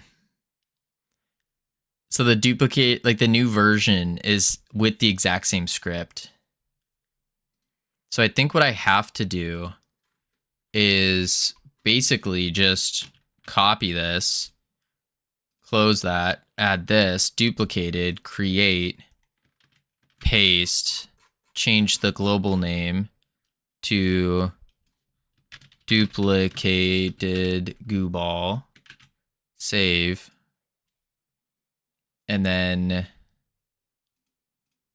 try this out, I think. Bounce area, goo ball, quick load, Actually, I don't need that. But what if I want the ball to duplicate again?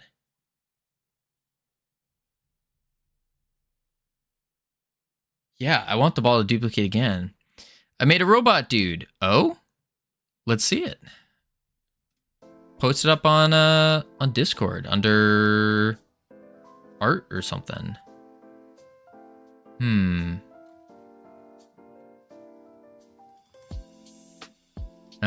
Well, Chano helped me. His name is Meba. Let's see him. Let's see him.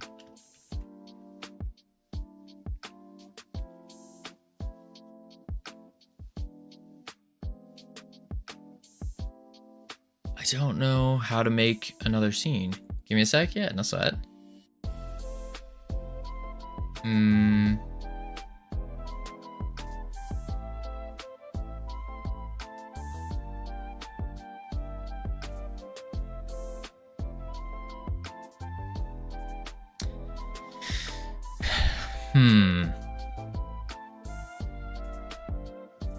Because then I'd have to make another one to add that on. Unless I just use them both.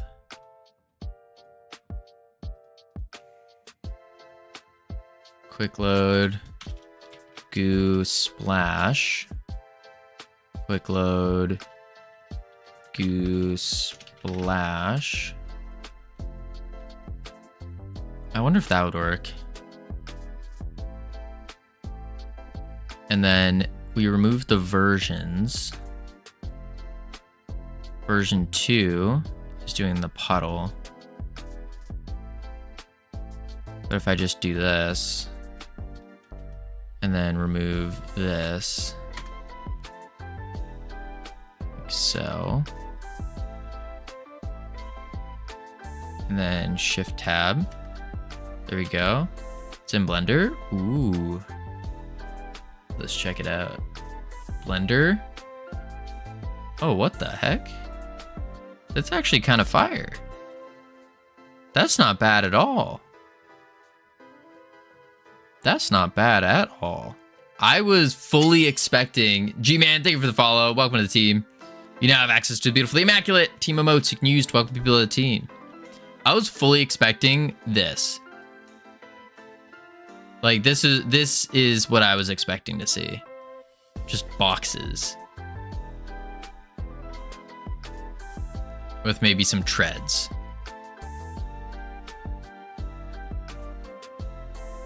Dang, that's actually good. That's actually good. Dang, nice job. It still needs work to be functional, but it's rigged. Oh, that's dope. That's dope. What are you using it for?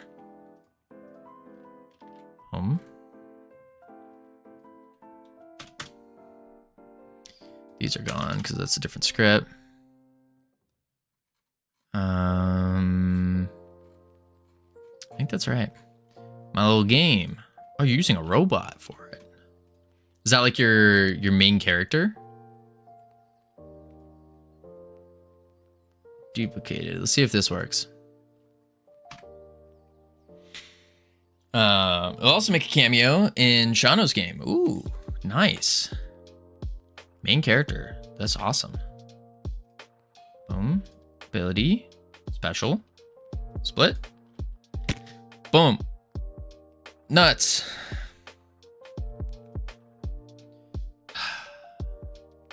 Why do you think I want Wally as inspiration? I thought you were looking at like the Wally game. I thought there was some mechanic within the game, like collecting the trash cubes or something that you wanted to learn from. I know it was the actual model itself. That makes more sense. Split ball. It's still saying goo ball is null. But here it's not null.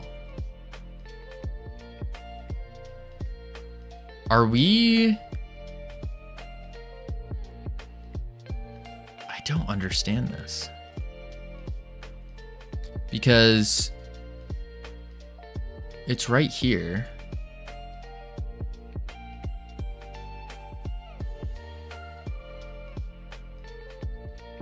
I wonder if it's like struggling to get a packed scene.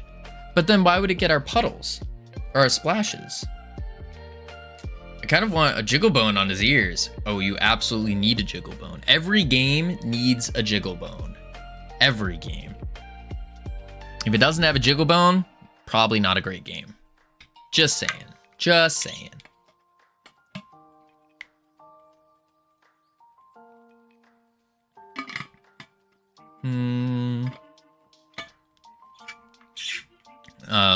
Like there are 2 plates only held by 1 screw each. Ooh, jiggle bone would go great there. Would definitely go great. Goo splash. So they jiggle in the wind. Indeed. Indeed. Jiggle in the wind. I don't know if you're gonna get, if you're going with wind physics. That sounds complicated. But jiggling while they move, that makes sense. Okay, let's see. We definitely have it, because then it wouldn't be breaking. Oh. No. Instantiate on a null value. Now it's bouncy and move. Yeah. Yeah.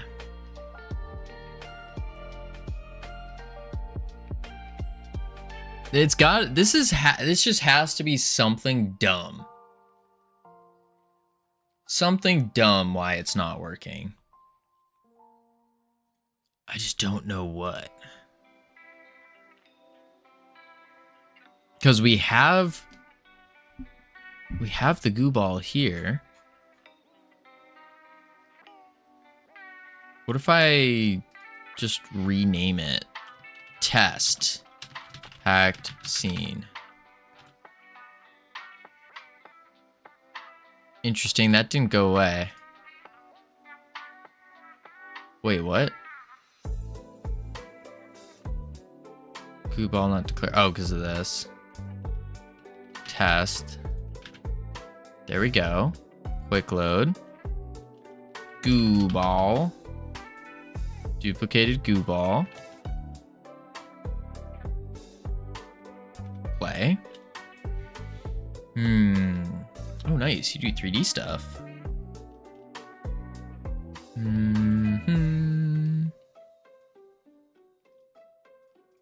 Special split. Create.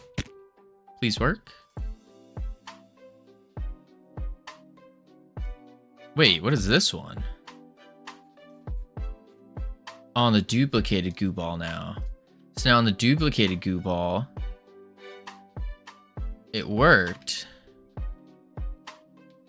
Switch this to test.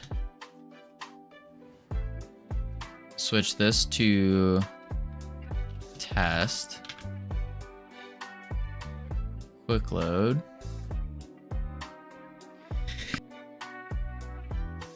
Ooh, excuse me.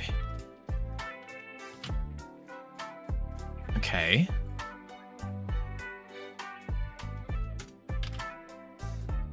Let's try that now. Gesundheit.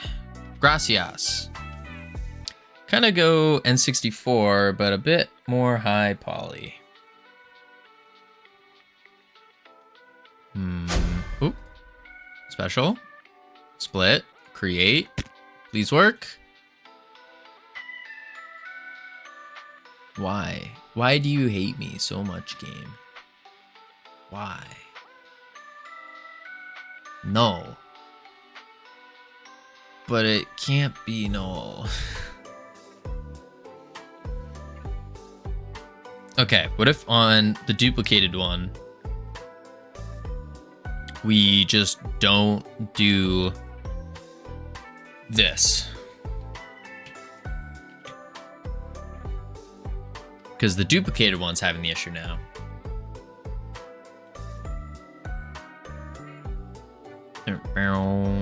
So I'm trying to clean up the Blender file from this character because it's a bit wild. Wild? How'd you make it wild? Did you not combine the shapes? Ah! There it goes. Look at that. Boom! Look at all the goo balls. Oh. Boom! Goo balls everywhere! I don't know how that's working, but it's working. That's cool. Don't question me. Sorry. My apologies.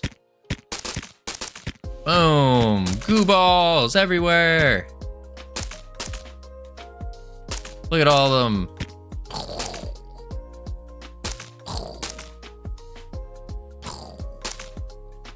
Sick. Okay, so that was the key. You just don't split it on the other ones, I guess. Interesting. All right, we got ads playing. We're gonna chuck on the words, heading to level 6. Level 6. I will be right back real quick. And then when I return, we gotta work on the next goo ball ability. Next goo ball ability. Oh my lord, he's so small when I import him in Blender. Ooh, yeah, scaling's big. All right, I'll be right back real quick. Boop, boop.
Whew, I've returned. Oh my god, Covino's back. I missed you so much. Thought my life was over without you. Something. Boom. Alright, what did I miss? Playing scale in Blender. Meter. Cream.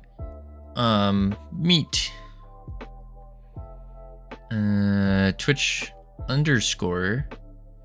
That's the wrong word. Interesting. I have a low poly human hidden in my default Blender, so I can do a sanity check. Ooh, that's smart. That's smart. Welcome back. Thank you, Tiny Victories. At least someone's welcoming me back. I'm not hurt. All right, so now that we got the split going, we can do the final bounce explosion, I think. Yeah. Exploring left out all the textures. Ooh. Yeah. Will increase damage per bounce. Okay. Explode on final bounce.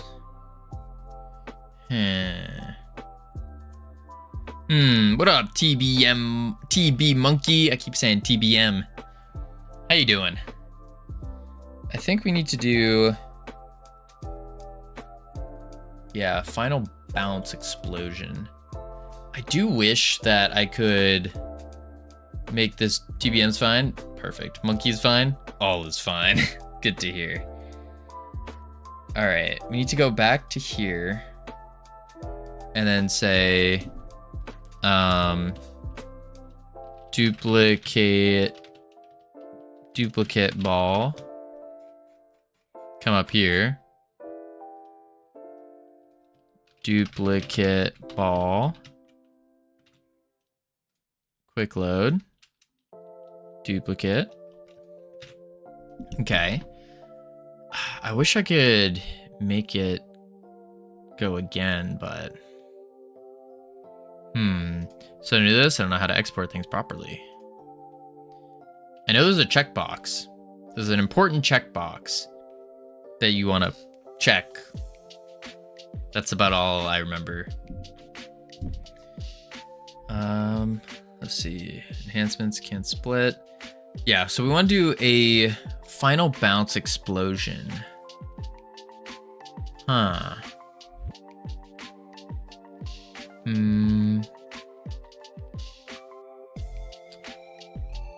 Final bounce on explosion.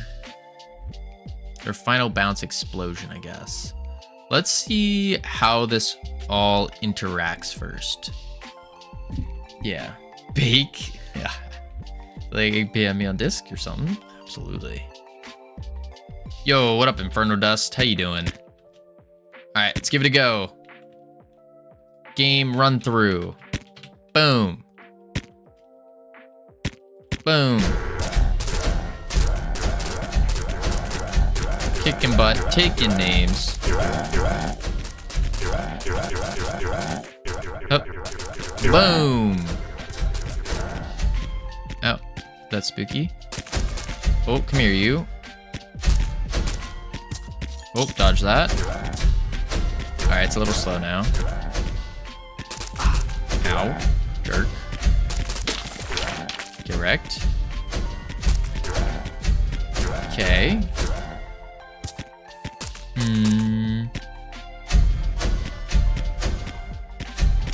Why are you just stuck? Oh, that was not good. There we go. Framework is running NixOS nicely. Boom, boom, boom, boom, boom. Shoot. Boom. W framework owner. Whoa. Boom. I learned that the framework I wanted or needed does not fold into a tablet, unfortunately. So I ended up going with a Galaxy tab instead. I still have to set it up to run Linux though, because they have like a desktop mode on it, and I can run Linux off of it.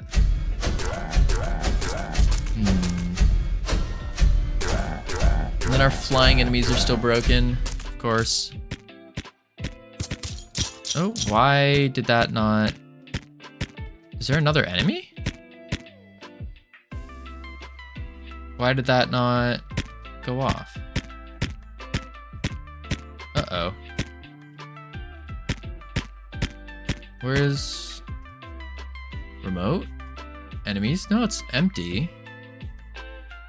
Oh. It shows something is there. Where's our thing? Let's go. I guess we have to go into our spawner. Arena enemy spawner. Boss wave. These are all the enemies. Enemies node, enemy spawn point. Wait, what the heck is spawning the... Let's go arena.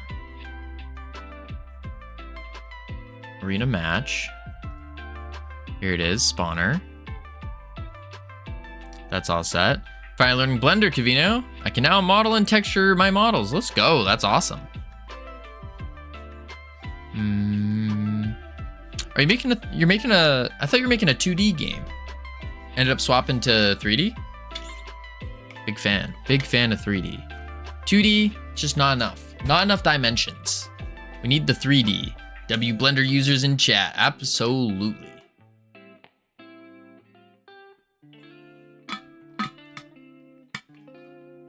Slowly transitioning to 3D. That's good. That's good. We like 3D.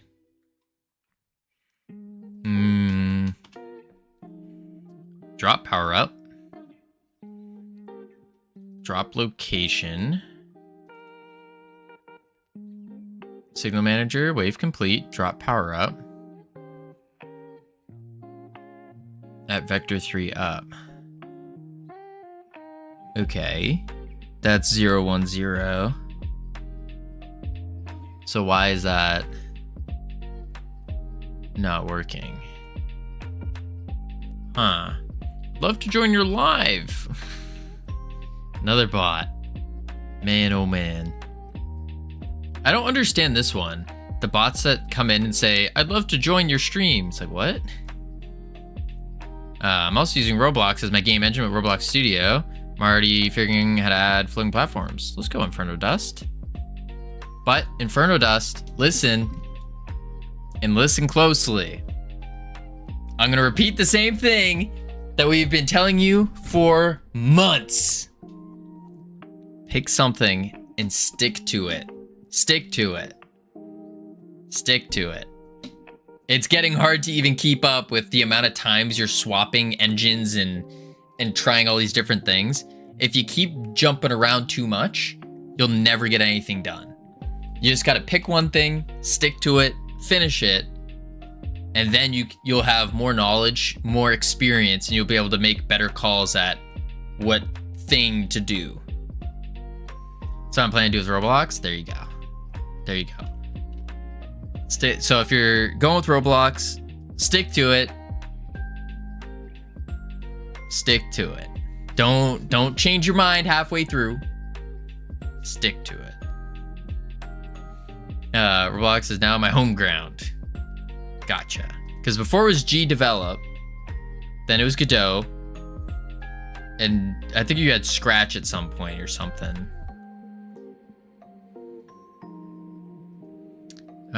Let's see. Power up. Okay. Where is this power up?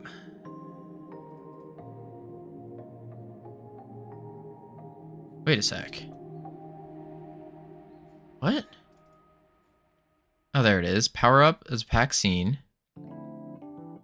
Under scenes. Enemy stuff. Nodes. It's before nodes. Where is it? Enemy. Wait, what? Oh, it's in the arena match itself here. Power up. Debug test power up scene. Okay. Okay. Scratch is crazy, yeah. Okay, we got power up. Instantiates it and adds it. Then let's add a print. Power up dropped. Oh, this needs to be in. There we go. Try it again. Hit a little play.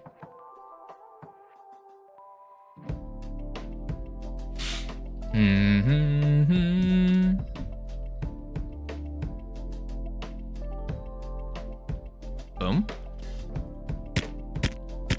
Enter. Kill everything. Oh, ow.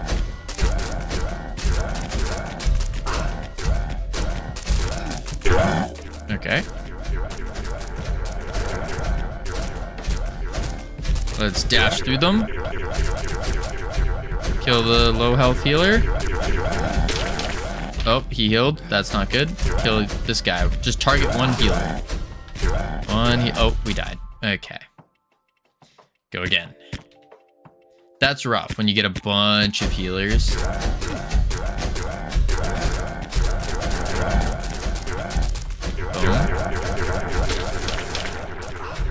Why are the charging guys moving now? What the heck? Oh. Maybe the game's too difficult. Maybe that's what's going on. But it's also weird. Some of the guys just aren't attacking us anymore. I don't know what changed. Oh, he just turned to face us.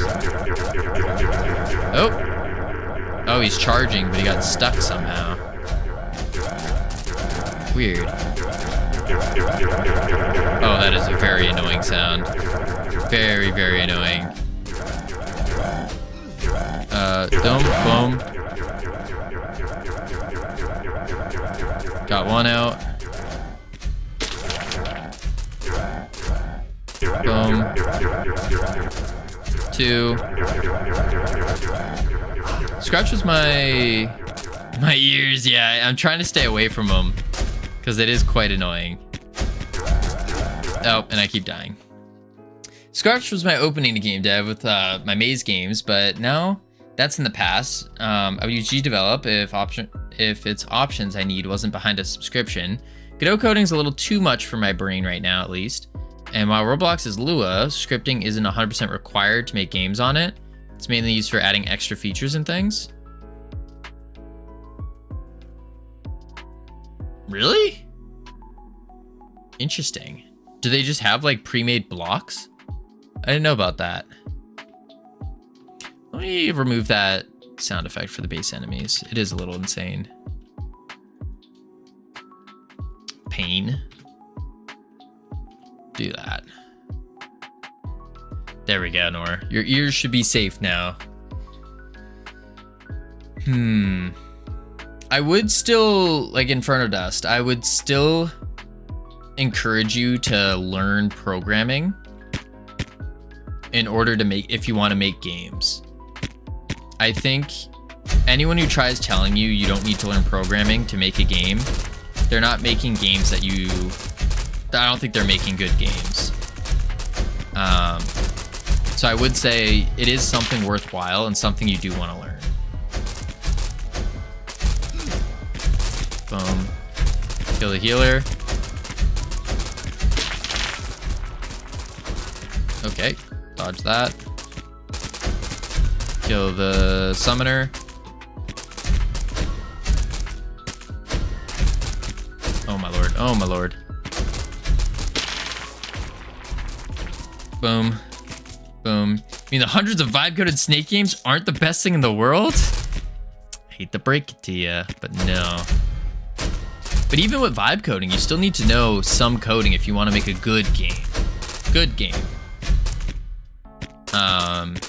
Yeah, you definitely do. Boom. My ultimate is ready. So I'll do that.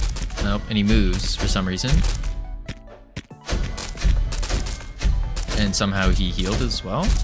There we go. Get wrecked, nerd. Why are some of them just not moving? Look at that. That guy's not moving. This guy's obviously moving. I don't know what's going on here. Look at this. These guys aren't... Oh, they're charging. I wonder if they're stuck on each other. I wonder. When I was 10, I made a game in Roblox without coding, but calling it a game was a stretch. You could only walk around, drive cars, pick up weapons, shoot other players. Do you want to eventually work in Godot with ChatGPT and somewhat Brackies as my assistances? I mean, Inferno Dust. Honestly, I would say, like, getting started in that. If you do want to eventually work in Godot, like, I would say there's no need to wait for it gradually. Because the only thing you're going to pick up from Roblox is, I would say some bad habits. Maybe a little bit of programming. Definitely some game design, which is good. But that's about it. So if the goal is to work with working Godot, I just start it. Bad habits, yeah. Because Roblox is very simple to my understanding. Very simple. And know what? Maybe I have thought about this. Maybe I should make a Roblox game just to better understand and explain why I don't think it's good. And then I can make, maybe I do that. I make a good Roblox game. But I first need to learn how to make regular good games, actually. That's probably the first step. But eventually, maybe I make a Roblox game. And yeah. Maybe. Because I do talk quite a bit of trash. That's good. I do think it's good, though. I think it's good for getting into game dev. There we go. All right, let's look at our output. I don't know what the heck all these zeros are. But it didn't spawn. What the heck? Why didn't that fire? Oh, no. Enemy died.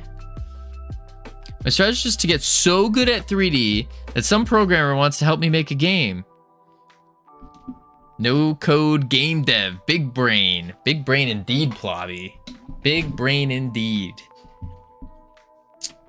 My goal is to get at least acceptable at everything. At least understand it all. Like a jack of all trades, master of none kind of deal. That way I can hire people who are really good and build a little team. Build a team. Doing both badly at the same time. I mean, let's be real. I am as well here.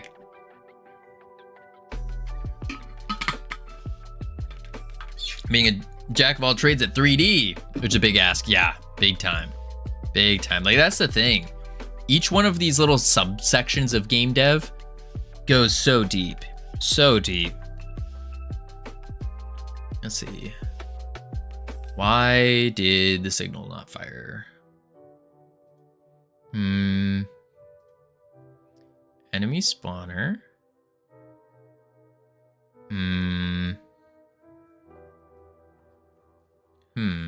Main goal is to hang out in game dev Twitch streams and hope I get mentioned in the credits. Hey, TV, I got some good news for you. All of our games we release, we throw all the followers in the credits. So you'll be there. You'll be there. Don't you worry. It depends on a person's goals. For me, Roblox would be a waste of time.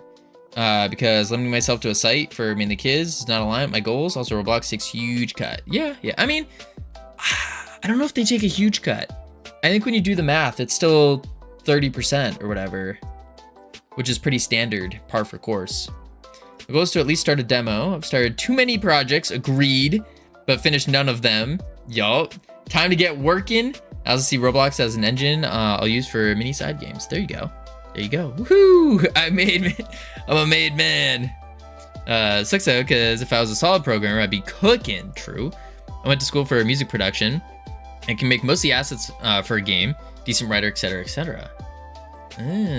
Plobby. I mean, once we... did I suck at code? I mean, I'm not there yet. I'm not there yet.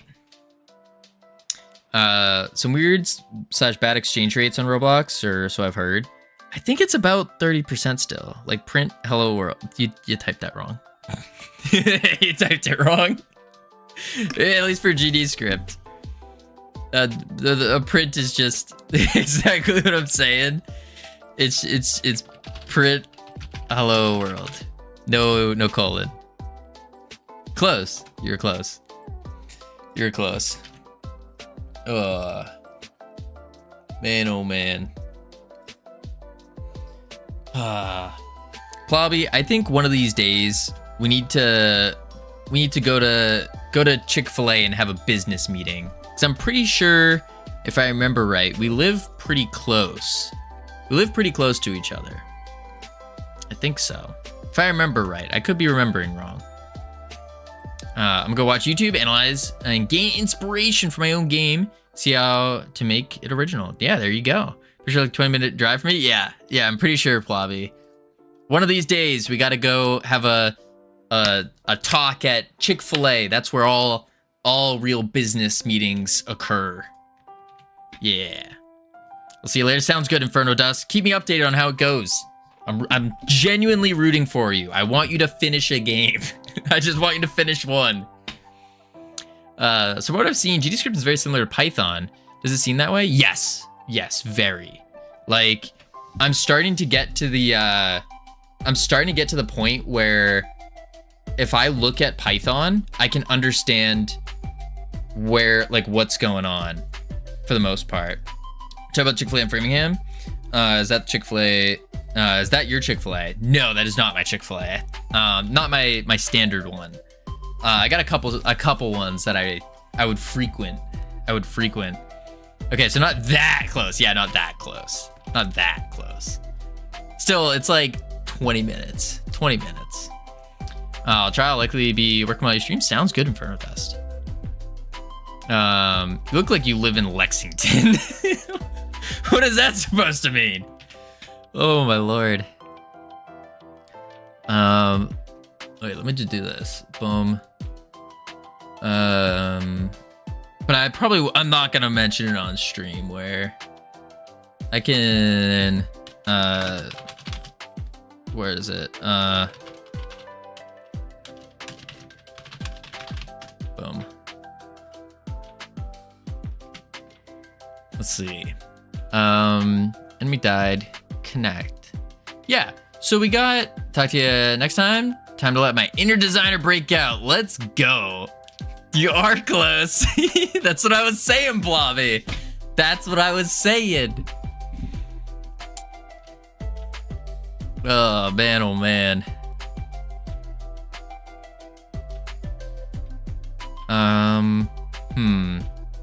Like I live in the border of those two.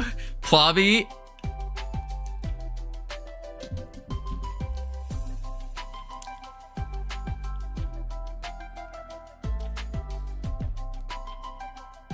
I feel like we might have ran into each other at some point in time. I feel like it. Let's see. Signal manager, enemy died.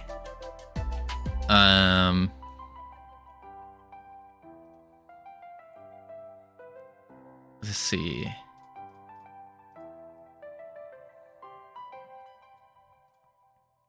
Probably not. I have a feeling I'm older than you. Probably. I am 27. 27.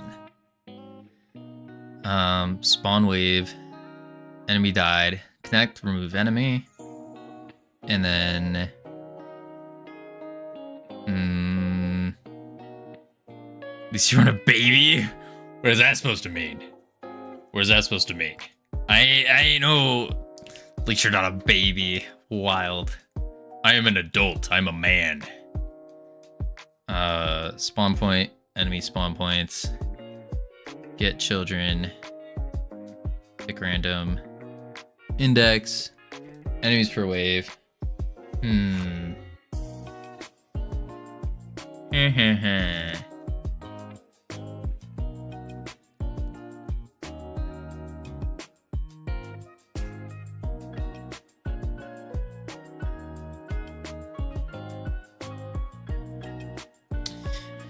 I don't know why this isn't spawning. Also, probably any tips for making maps in Blender? Maps.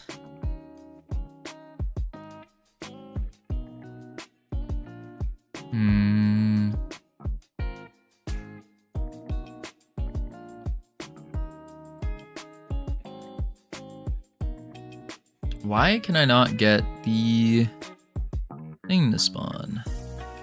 Signal manager, enemy died, remove enemy. That's in the spawner. In the arena match, we should have a signal for wave complete, drop power up.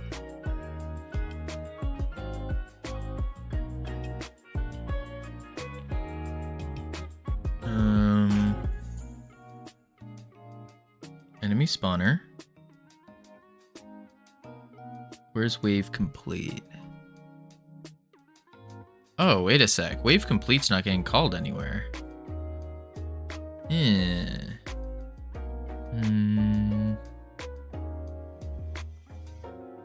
Where is wave?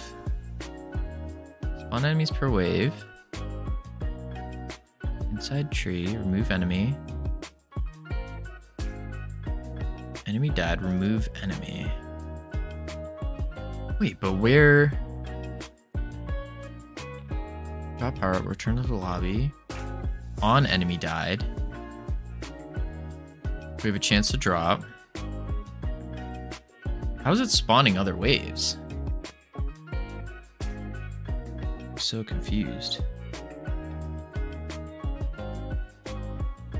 Power up, position, drop. Turn to lobby. Is it not in the spawner? Spawn wave. Oh, and then we also, within our spawn wave function. Ah, I see. I need to move this. This is in the way. Boom, boom, boom, boom, boom, boom, boom. There we go. That's better. Save. Spawn point, enemy points, get children, pick random. Okay.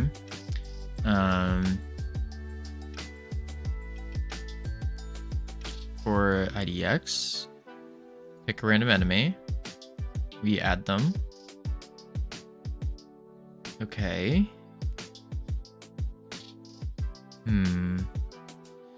OMG is for really realistic stuff.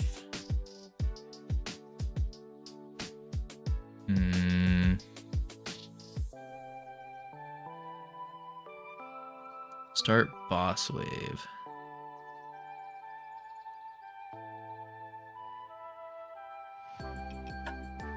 Am I going crazy?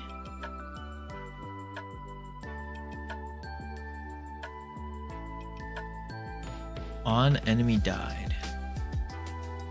That's for the spawn chance. Spawner spawn wave. That's our debug button.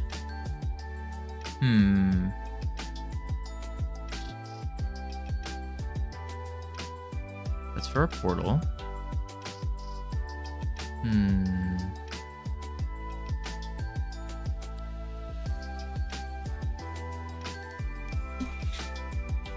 Ooh, I've done that one. You subdivide, you take a plane, you subdivide it a whole bunch of times, and then you do like a, not the, what is it called? The like global grab or whatever, where it'll grab everything within a point, and then you can just yank those up, and you can make like mountains. I've done that before. Yeah, sculpt brush is better. Oh, grab sculpt brush. Yeah, I haven't done any sculpting. I just did just pressing G to grab. In the ready, we have spawner spawn wave. Power up looted. Proportional editing, that's what it's called. Yes, yes, yes, proportional editing. Wave complete, connect. Where are you being fired? Emit.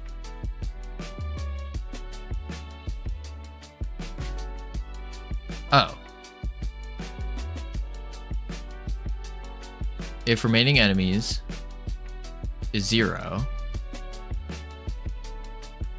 then wave complete emit. Print. Wave complete. But why am I doing based off a variable as compared to just things inside?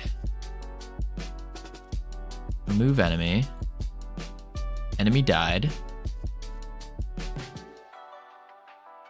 Well, I guess it's to understand how many. Yeah. +1.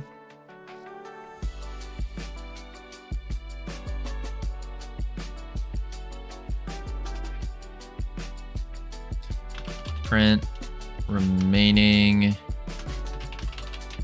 enemies. There we go. Okay.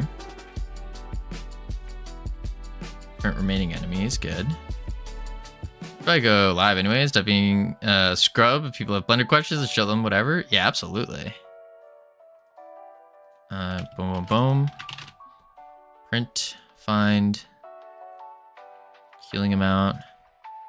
We don't need you anymore. And then save.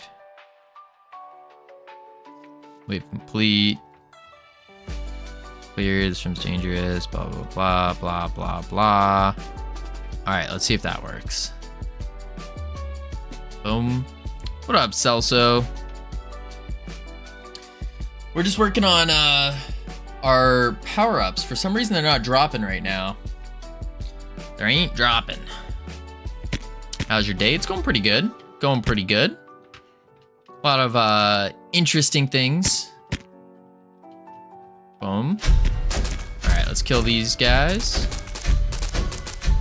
Boom, boom. Nice to see you. Good, absolutely. Boom. All right, there we go. Boom, boom, boom. There we go. Oh, there's another healer stuck in a wall. That's always good. Boom, boom, boom. Is he gonna die? Please die. There we go. Kill these guys. Off the wall. No. I think I might increase the drop chance as well from killing enemies. That way we can actually get power-ups like as we're killing things. I think that would be pretty good. I think so. Boom, boom. No, that didn't work. Bang, bang, bang, bang, bang, bang.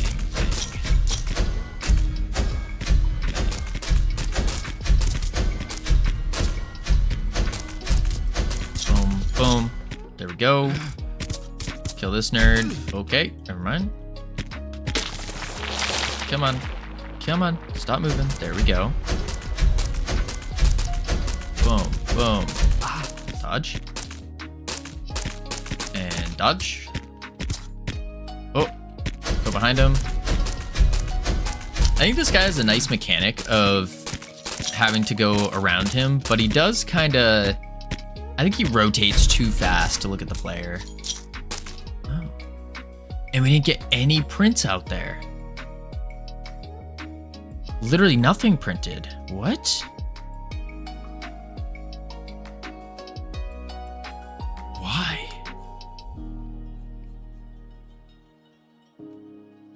Expecting 0 arguments, but it was called with 1. Ah. I see. Okay, so that means what we need to do is enemy died, on enemy died. We are getting the enemy. So that worked, but I think it's over here as well. Yeah, enemy died, remove enemy. And then we need to do enemy as node 3D. Now that should work. And that's why it wasn't working in the first place. Because it was calling the signal, expecting an argument, never got the argument. That's why it was all breaking. Holy moly. Go through here, go there. Boom. Boom, boom, boom. Bang. Goo wave them. Goo ball them. Shoot him in the head.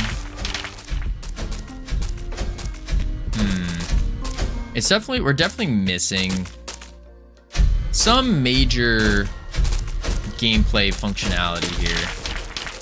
Because this isn't very exciting. I don't know what to do to make it more exciting. I think having the power-ups will make it better. But when you don't have a power-up, it's kind of, I don't know. You're just holding left click, really. and then slapping out a goo ball every now and then. I mean, it's just okay, but it's not easy to aim them either. Oh, ow. Hurt. It is difficult too, which is good, but...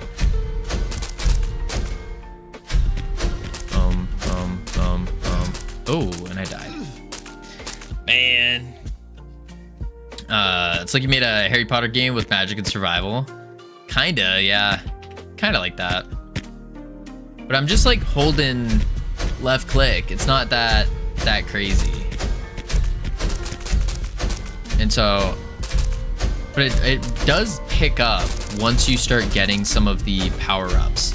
So I almost wonder if we need to incorporate one of the power-ups with like the base abilities. Just one of them or something.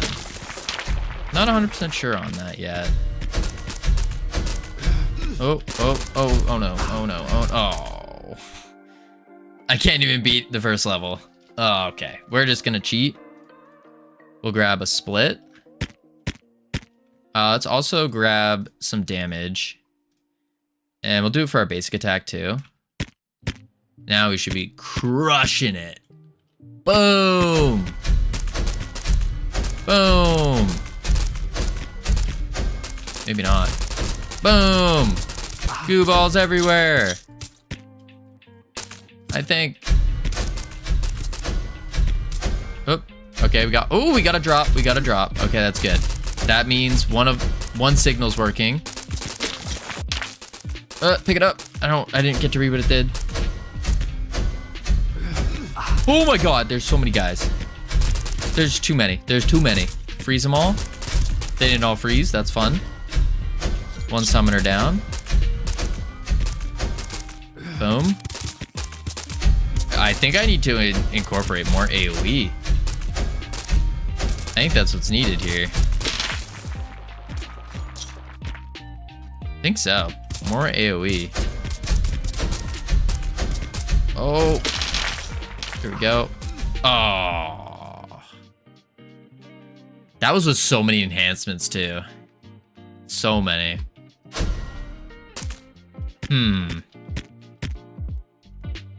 Alright, let's do basic attack.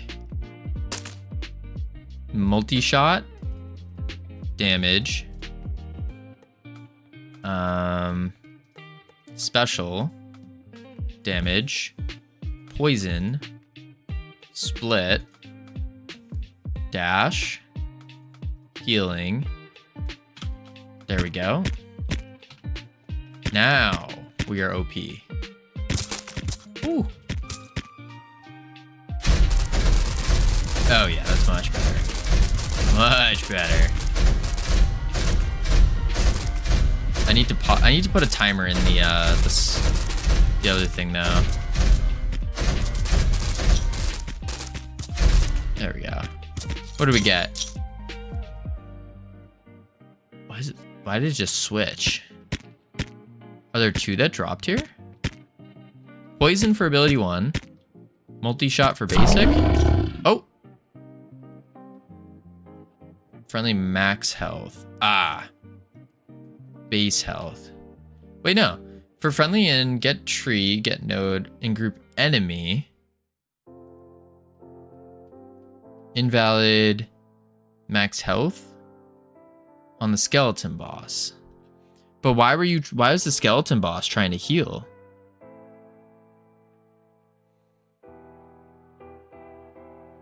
That's not right.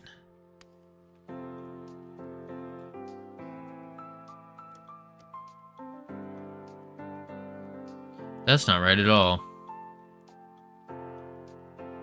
I mean, the skeleton boss should have a max health, but should not have tried healing.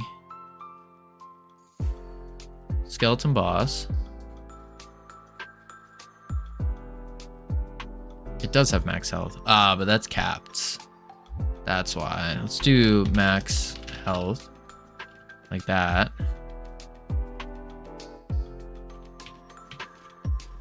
Max health. Any more?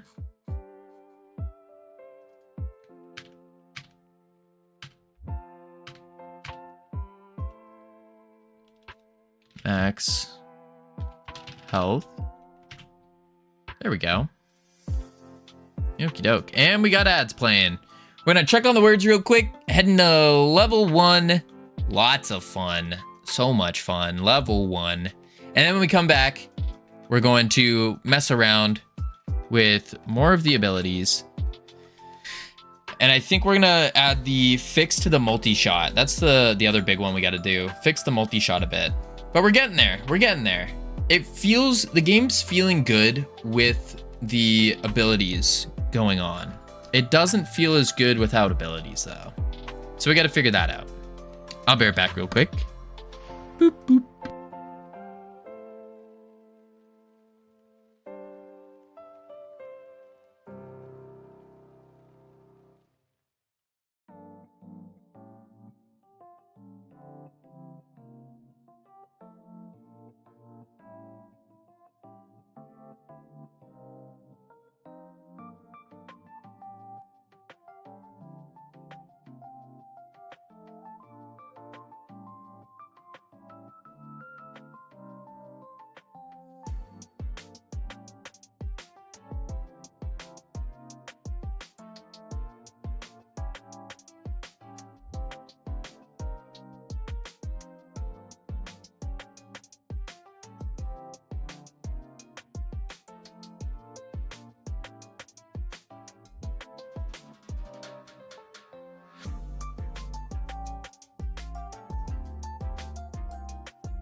All right, I have returned.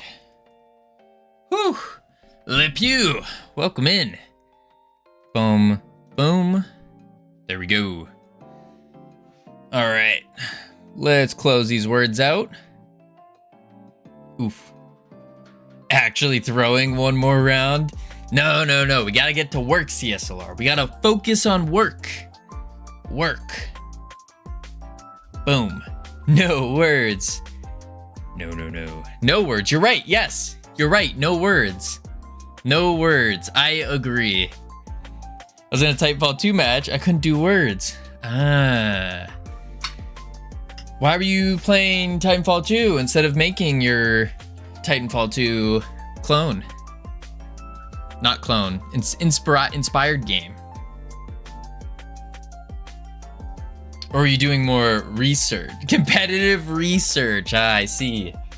Yes, I too will be doing some competitive research at some point. Because, you know, for the research, I need to hit Gladiator and WoW. Purely for research purposes. Legitimately open it up to check on a Titan class for the GDD. Oh, really? Never mind then.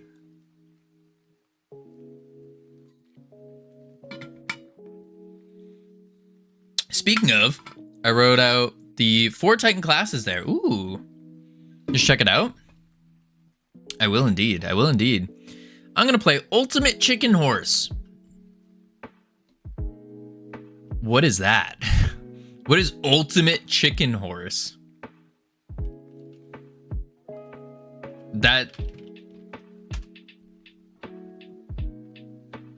What? A game? I've seen it played? What's the game about? I don't know what it is. Ultimate Chicken Horse. That just sounds wild. Ultimate Chicken Horse.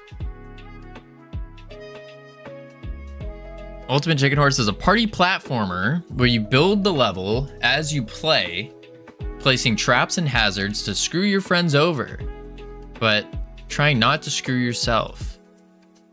Interesting. That actually sounds like a pretty neat concept. Oh god, he's flossing. That's a neat concept. That's pretty cool.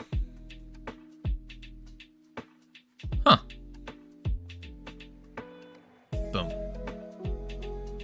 Interesting. Ultimate chicken horse. Why is it called that though? Let's do Goo Wizard Ability Manager. And then 0.5 is not too fast. Let's do 0.1. And then lobby.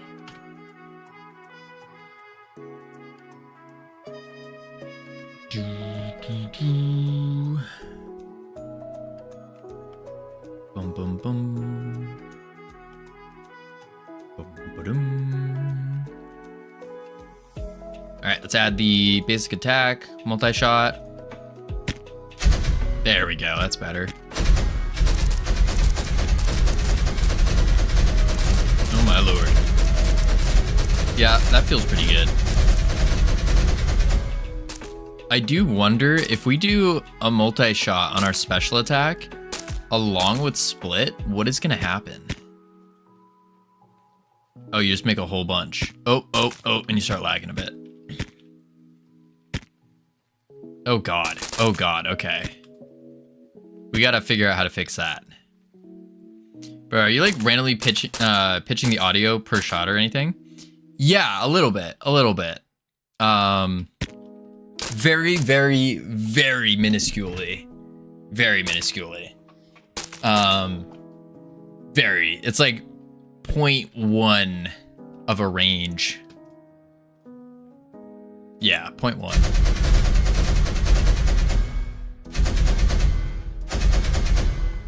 Yeah, 0.1. A little bit, yeah. It's not good. Yeah, very subtle, yeah.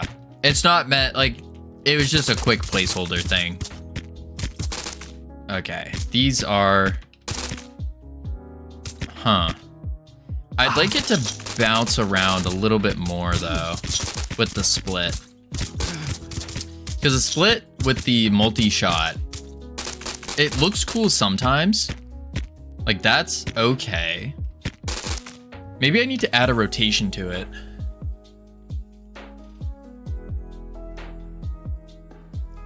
Let's see. Bounce. Because right now it just goes in the opposite direction when it splits. So I think what I need to do instead is set its direction to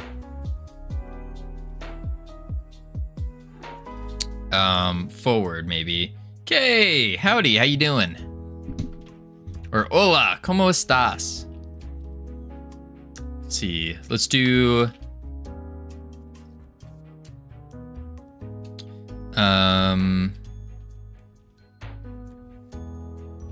vector 3 dot forward. And then if I say ball dot rotation or rotation dot y equals random float range, and then do deg to rad 0 to deg to rad 180. Wonder if that will give us a better result. Trying to decide on utility ability for one of the Titans though. What's the like the theme of the Titan?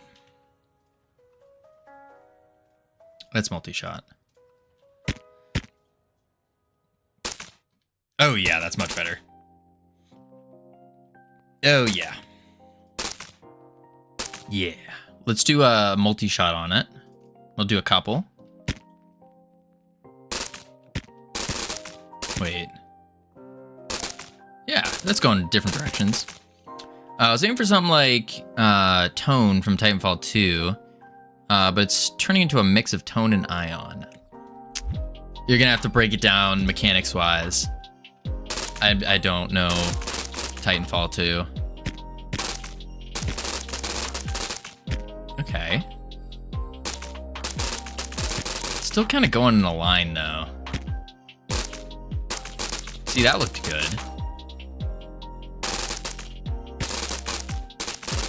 Huh.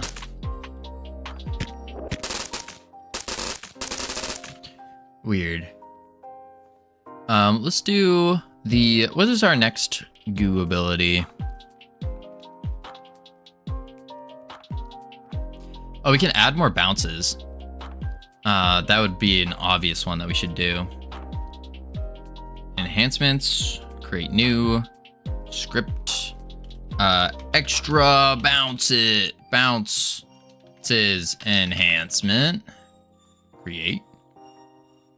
Has a machine gun. Its defense is a particle shield that amps outgoing rounds.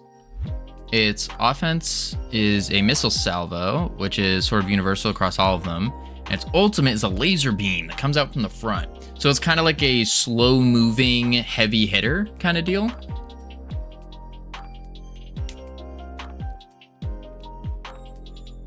That's kind of how I think about, especially when you're dealing with like PvP, RPG type classes, is what is the play style you're going for?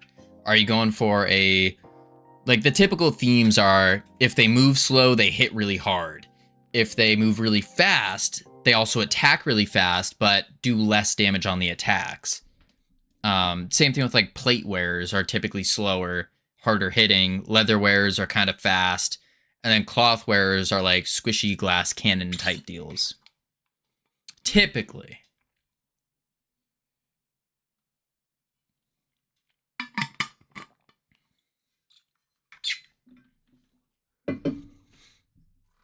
All right, let's see.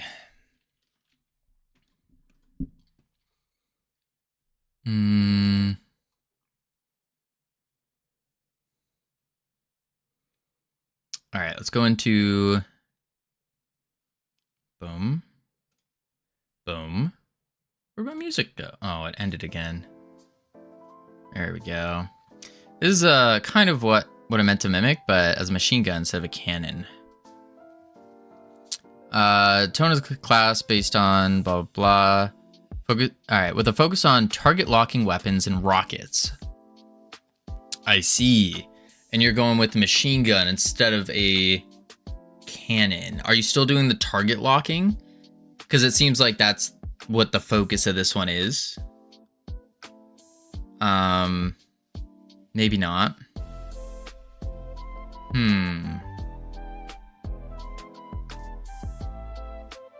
Moderate damage. And kill most pilots in one shot. Large damage. Yeah, it seems like it's a...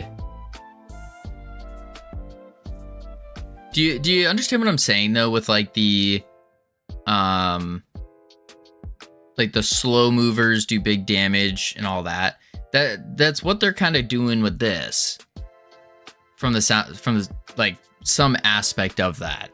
So I'd probably focus on that in particular and build from there.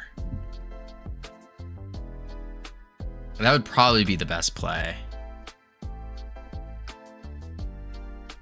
If you really want to go into heavy hitters, Legion.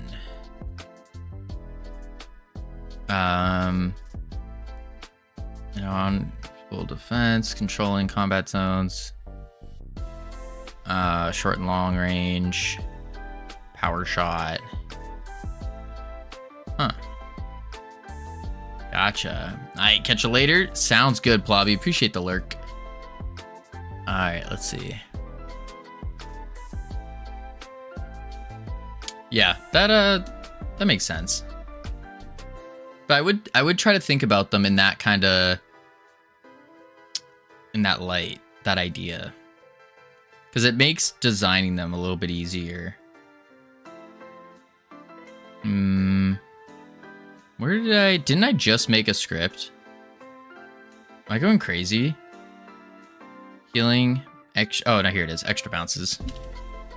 And then we need to do class name, extra bounces enhancement.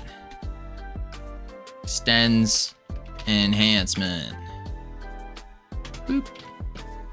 In Titanfall 2 campaign, Expedition class has a missile salvo that you hold down and it tracks enemies in view. Oh, that sounds cool. Sounds cool. And then we have 900 errors. Oh, that's because of the balls. Yeah. Because target and up vectors are collinear. Because it might cause unwanted. No, that's what we want though. This utility can be a sonar dart of some kind. Kind of like a from Apex, right? I think it's Apex that does it. I can't remember what game it was. You shoot a dart. Oh no, I'm thinking of Valorant. What's his name? The guy with the bow. He shoots a dart and it does like a sonar around the area, and you can see enemies through walls and stuff.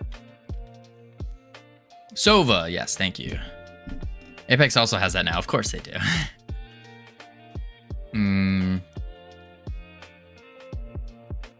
It's basically Sparrow's tactical. Gotcha. I don't know who Sparrow is. Last time I played, it was the new hero dude champion, I think is what they call it. The new one was Octane. That was last time I played Apex. Yeah, I think it was Octane. But I was an Octane Wraith main. That was like season 3. What season are they on now? 5? 4? 12? 25? Oh god. 26? Oh my lord. Yeah, that was ages ago. Yikes. Yikes. I wonder if I have any cosmetics that like you can't get anymore. That would be cool. That would be a flex.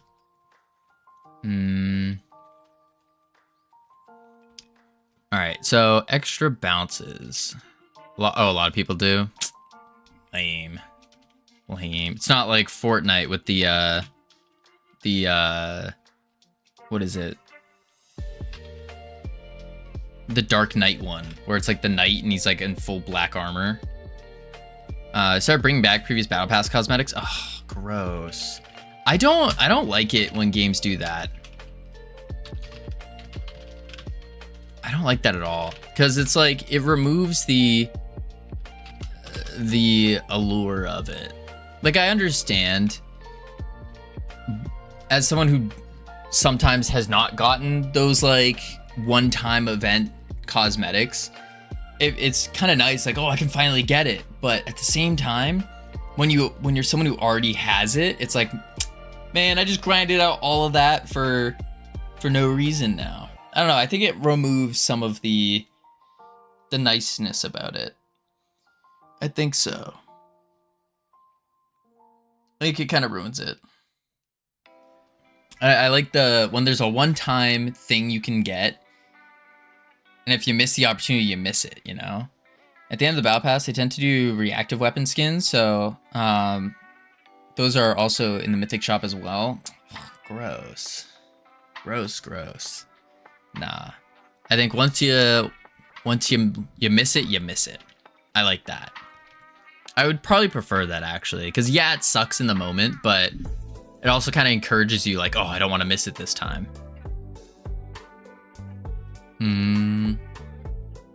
I really just need a variable for extra bounces. And then get modified, probably. The interactive skin I was genuinely excited for was this.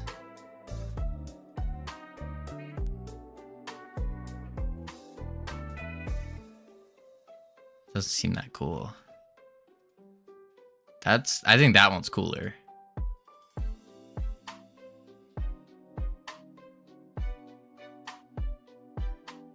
Seems basic. It's cooler when it's animated. Ah, I see. Yeah, I was gonna say, it's okay. It's okay. All right, so extra bounces. All the panels sort of float away. Okay, that's cool. That's cool. All right, and then we go in here. Special attack. Bounce count. Ability level plus base bounces. I think we want to do... I guess we could do ability level plus base bounces.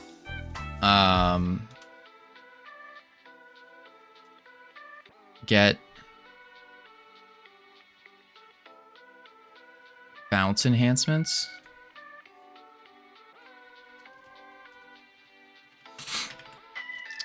Funk get bounce. Extra bounce enhancements. Cool. Enhancement in enhancements. If enhancement is extra bounces enhancement. Why did I make this bool? Should be an int. Then bar extra bounces 0.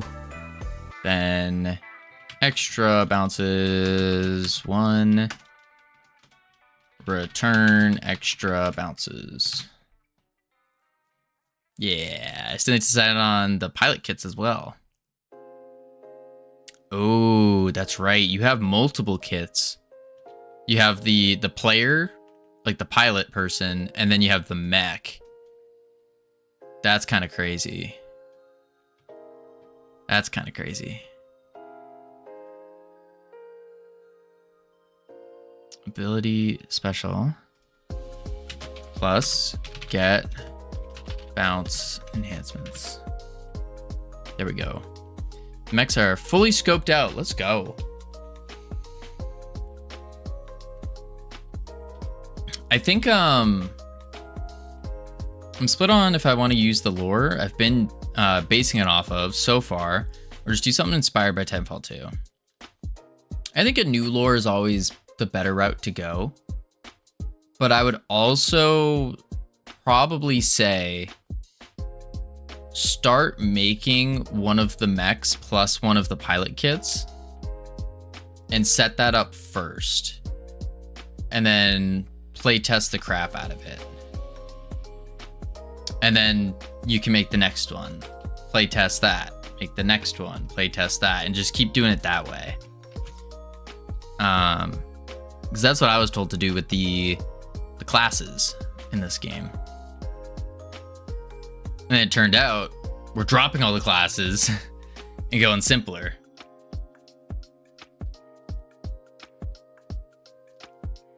Extra bounces. Okay.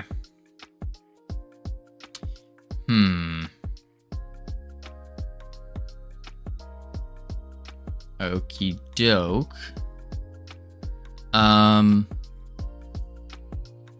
Ooh. I just thought of something. For the power up, I need to actually change this. Because no, not new. Extra bounce enhancement. I need to change this so that it can only go based off of the ability type. Yeah, and then we have to match ability type, and then from there it goes into what enhancement it can pick. Which means we need to have a dictionary of arrays. Yeah, dictionary of arrays is what we're gonna need. To do dictionary of arrays to specify acceptable enhancements per ability type. Yeah, that would be smart. Because some of these, like, you can't use extra bounces on your basic attack. That just doesn't work.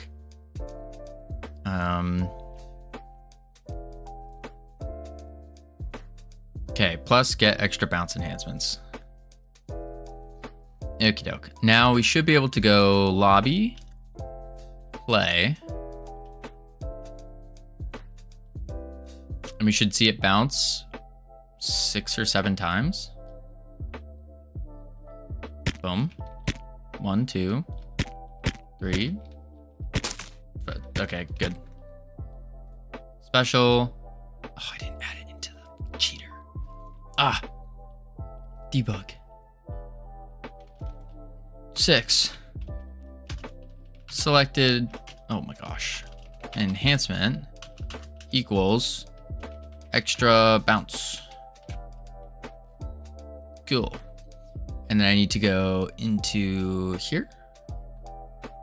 Speed, healing, extra bounce. Yeah. Extra bounce. Now we should be good. Bow, bow.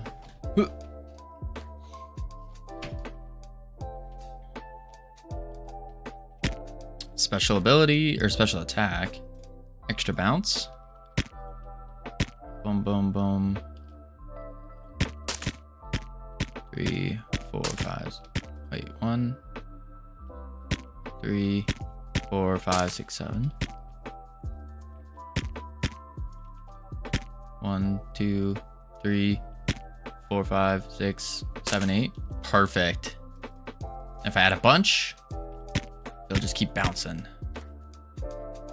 Yep, there it goes. Just bouncing around. Beautiful. And if I do a multi-shot and a split, boom, they just bounce all over the place. Yeah, that's cool. That's cool. I was thinking about doing stim, grapple, phase shift, and a deployable amp wall for the base pilot kits, but it might be worth adding a couple more. I would try to keep it low scope, I think. Think so. Where am I? How you doing? Hi, what are you working on today? Today we're working on the more of the enhancements. I said a lot there. So we got more bouncy goo balls with increased bounce abilities. We got healing. We got a bunch of different things. Scope is already massive. I just haven't written it down yet. Oh god. Oh god. Why is my...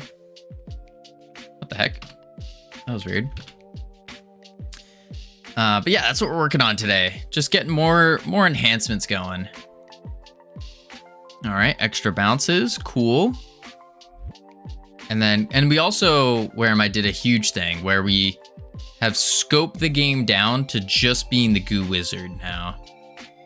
Yeah, good looking ability. I think so too.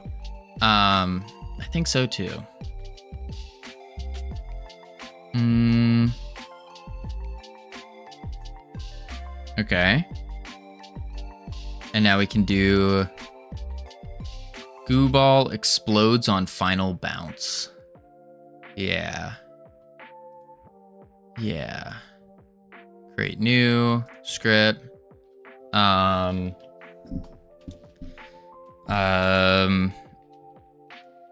Explosion enhancement.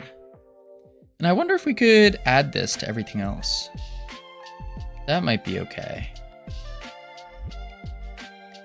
Might be. Yeah, I think so. But we're trying to make it so now that we're only sticking with the goo wizard, we're adding in abilities that are going to do they're gonna like change the way that your base abilities work. Hey, do the bounce direction animation using vector shaders? No, even simpler than that. The way we're doing the bounce is actually just tweening. So right here under bounce, we're just tweening the scale, and I have a couple different versions. I have squish, stretch, and then the original shape. And that's it. And I'm just tweening it with an ease. Very, very simple. That's really it. Yeah. And then the way to get the where it hits, there's just where is it? Oh, we're just getting the collision and then we get the normal, if I remember right, in the process here. If collision, we get the collider. Yeah. Move and collide, velocity plus delta. We get, if there's a collision, we get the collision. And then that's it. Yeah. Smart. Absolutely. So it's nice and easy. Nice and easy. And then we're actually, when we set the direction, we're just using the built-in bounce function, which is pretty cool. But yeah, that's a very simple way of doing it. And it works, and it looks, I think it looks really good. Based off of just how simple it is, too.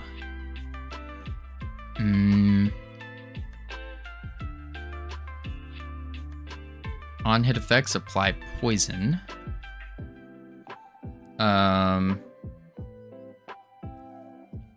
Let's see.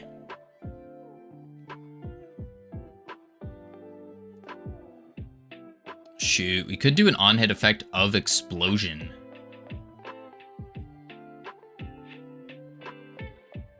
That might be a good idea. Instead of doing it when the thing pops. That might work. Depends on how many game modes it needs. Holy.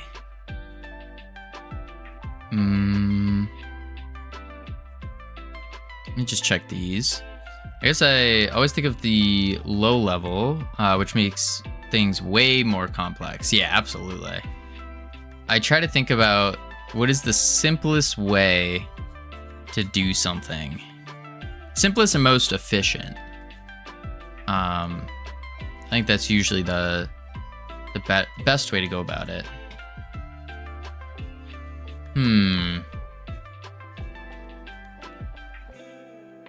Let's see. So in the explosion enhancement, class name, explosion enhancement. And I think we're just gonna set it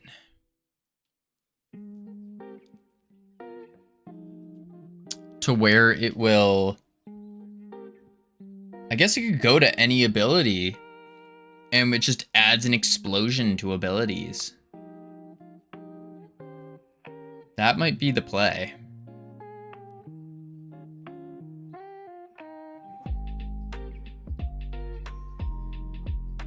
I think so.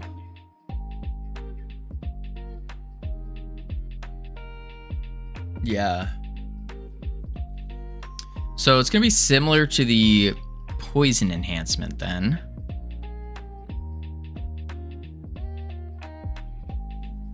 We have the poison node, poison damage, but then we have our on hit effects here, not there. Here, on hit effects. Here we go. And then we can do explosion. Let me feel this is good for release. What level of content or functionality are you aiming for? So now that we've scoped it down a ton, I'm going for, I think we could do it in 2 to 3 months. I think so. Definitely have a play test ready. The biggest struggle right now is that the beginning of the game is not very fun. Once you start getting all the power-ups, then it starts turning into like a bullet hell kind of game. So with no power-ups whatsoever, we pop in and it's just kind of, you're just holding left click basically, targeting certain enemies, maybe a right click here and there, dash around to dodge. That's really it. There's nothing too crazy. It's also very difficult depending on your RNG. Like, very difficult for no reason. Boom. Freeze them all. Okay, we're apparently just... There we go. And some of these guys, like this guy, broke. I gotta figure out that. There we go. All those guys are gonna be going away. Yeah, this guy's still frozen too. What the heck? Let's see. Any drops? No, no drops. They do randomly drop every now and then. A little power up. Boom. Oh my gosh, I hear a YouTube ad playing. Boom, boom, boom. There we go. What's this one? Split enhancement for basic attack. Oh, that's not going to do anything.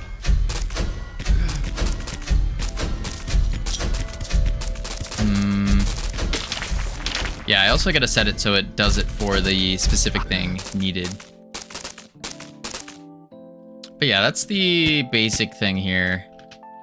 And then we only got, oh, we got level 1, so our health went up. That's good. That should make it a little bit easier as we're progressing through the mastery ranks. But we're going to have to revisit the mastery as well. Yeah. But yeah, some of the abilities, it does come out really well. If we do a couple multi-shots, a split, some extra bounces, maybe damage, go to the basic, add damage, some speed, multi-shot, then it starts getting pretty cool. Oh, there we go. Boom. Oh, I have focus on. You may play Gunfire Reborn. It'll help with how to make early game fun. I keep hearing about this game. I do keep hearing about it, Gunfire Reborn, but it's also very expensive. Is this the game? I didn't think. I thought it was. Maybe I'm thinking of a different game. Is this the game? Gunfire Reborn?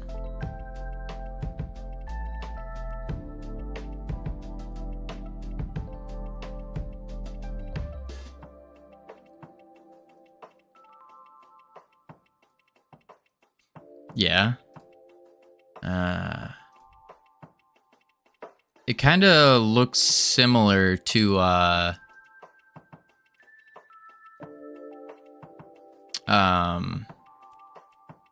Risk of Rain. Mentioned it before. Yeah. I'll add it to the wish list if it ever goes on crazy sale. It's $20. That's absurd. I can't spend $20 yet. Not yet. Is there there's no demo, is there? No. No demo. Definitely will try it one of these days. One of these days. We'll see.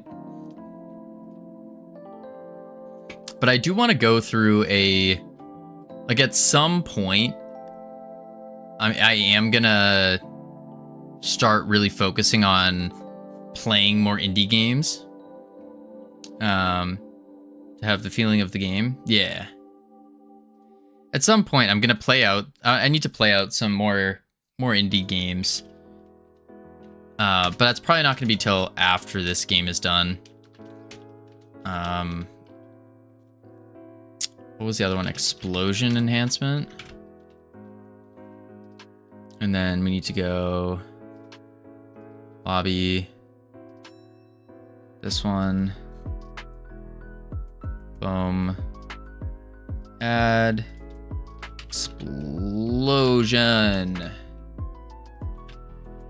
Go here. 7. Selected enhancement equals explosion. That's not right. There we go. Could take the start of the weekend to play games. Yeah, the biggest struggle with playing the games is affording them. That's the big one. I don't have very much money to spend, especially since I'm saving to go to Godot Fest. That's really what it comes down to right now. Yeah. How do you design the game and the game systems? Just based off of feeling. There's no... I didn't really have with this game, I didn't really have a plan.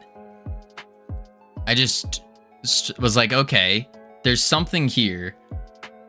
Let's keep building off of it and see what happens. And due to not having that plan, we've been jumping around a lot. I do think that having a game design document is quite important. But yeah, no, it's just been mostly jumping around and thinking like, oh, this would be cool. Are you sub to Humble Bundle? No, I'm not. That also costs money, doesn't it?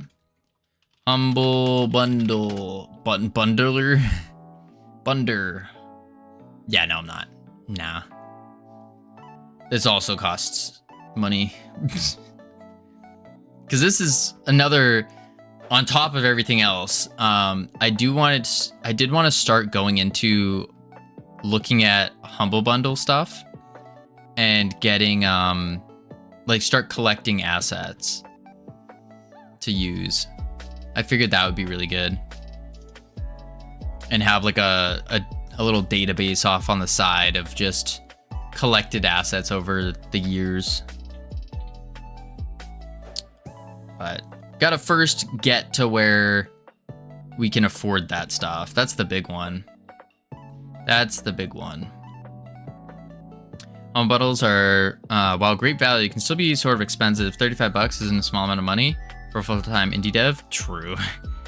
That's true. I think it's $9.99, and you get 12 games every month. Does sound pretty good. I can't afford $10 a month though. Like, I'm already at my monthly expenditures are already above. I would have to double check. It's already above $50 though. And to put it in perspective, ad revenue is $50 a month. So it's kind of bad. But once we get to a point, like maybe this game makes a decent chunk of change, hopefully, then we can start using that to put towards increasing our skill set.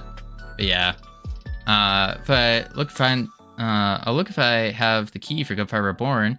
If so, I'll send you the key. Oh, I appreciate that. Where am I? Thank you so much. I can think of a game that can make a good chunk of money. Oh, can you, CSLR? Now, is it a game that is simple to make? That's the difficult part. It's gotta be simple. Because right now, my biggest weakness, not particularly, my biggest weakness is game design now. I can make some pretty decent programming things. I'm not great at art, but we have a solution to that problem.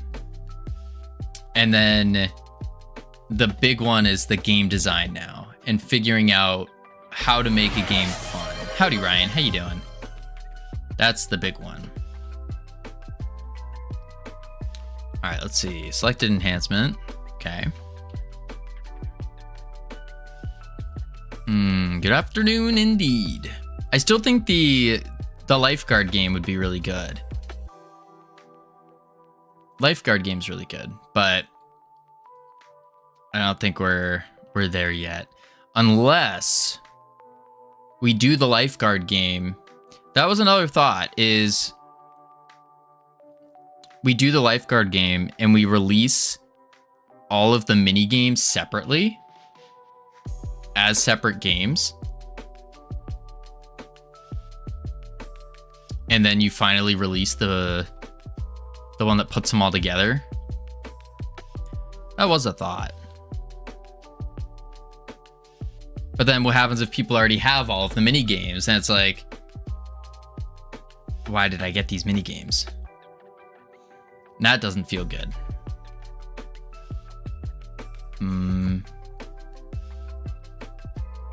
All right. Perfect. We got ads playing. I'm going to check on the words real quick. Boop. Have you done lots of code refactoring every time you wanted to add a feature or content? No. Nothing really crazy on the refactor side, because fortunately we were pretty smart about setting this up, and they're just components for all these new abilities. So it's just a matter of boom, make a new enhancement and then attach it onto the component. Or if we want a new ability, you make a new ability component and then attach it into the ability manager. So fortunately, we were really smart about creating this game. Then your code design's good. Yeah, I think the code design's pretty good. It's the game design is the one. So what makes the game fun? How do you take all of these mechanics, put them together, and have it be a really fun experience?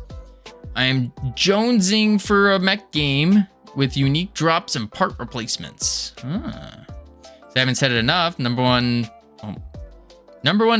indie movement mech FPS made in Godot in 2025. CSL, are you finishing it in 2025? Holy.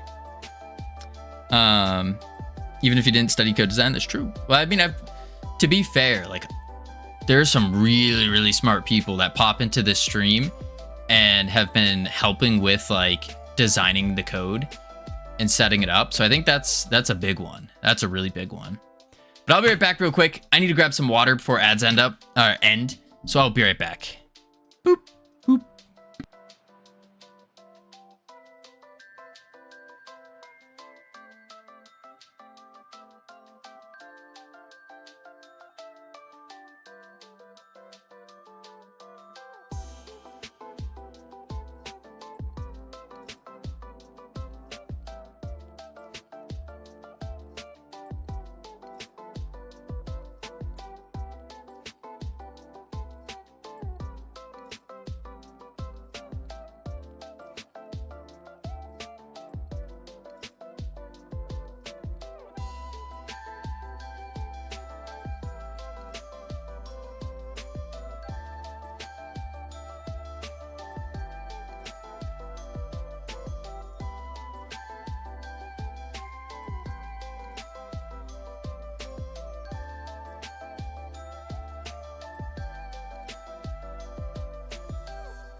All right, I have returned. And boom, bang. Covino's back, indeed. Ah, Cam's back. Hello. You should focus more on C# for more opportunities. What kind of opportunities? Where am I? Because C# doesn't... It does, like, I don't think I need C# in anything. All right, let's turn these words off. Bloop. Oh, I need to turn autopilot off. Yeah, I don't think I need C# for anything. At least I can't think of anything. C# is not needed unless you need performance. Yeah, but even then, like, if I'm gonna learn a C language, C# is used everywhere. True. But like, I'm not going for a job in the game dev industry. I'm creating jobs in the game dev industry. That's kind of the approach I'm taking.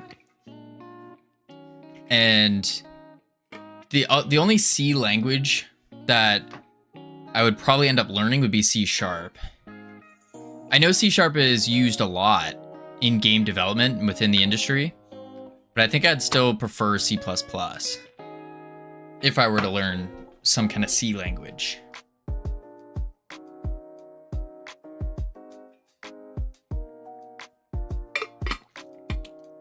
The owner now loves me after I hit him with a dad joke. I got glasses, they help me see sharp. Ha ha ha. Ha. C# is only used for .NET devs outside of game development. I can see that. Just as a safer approach. Yeah, that's fair. That's fair.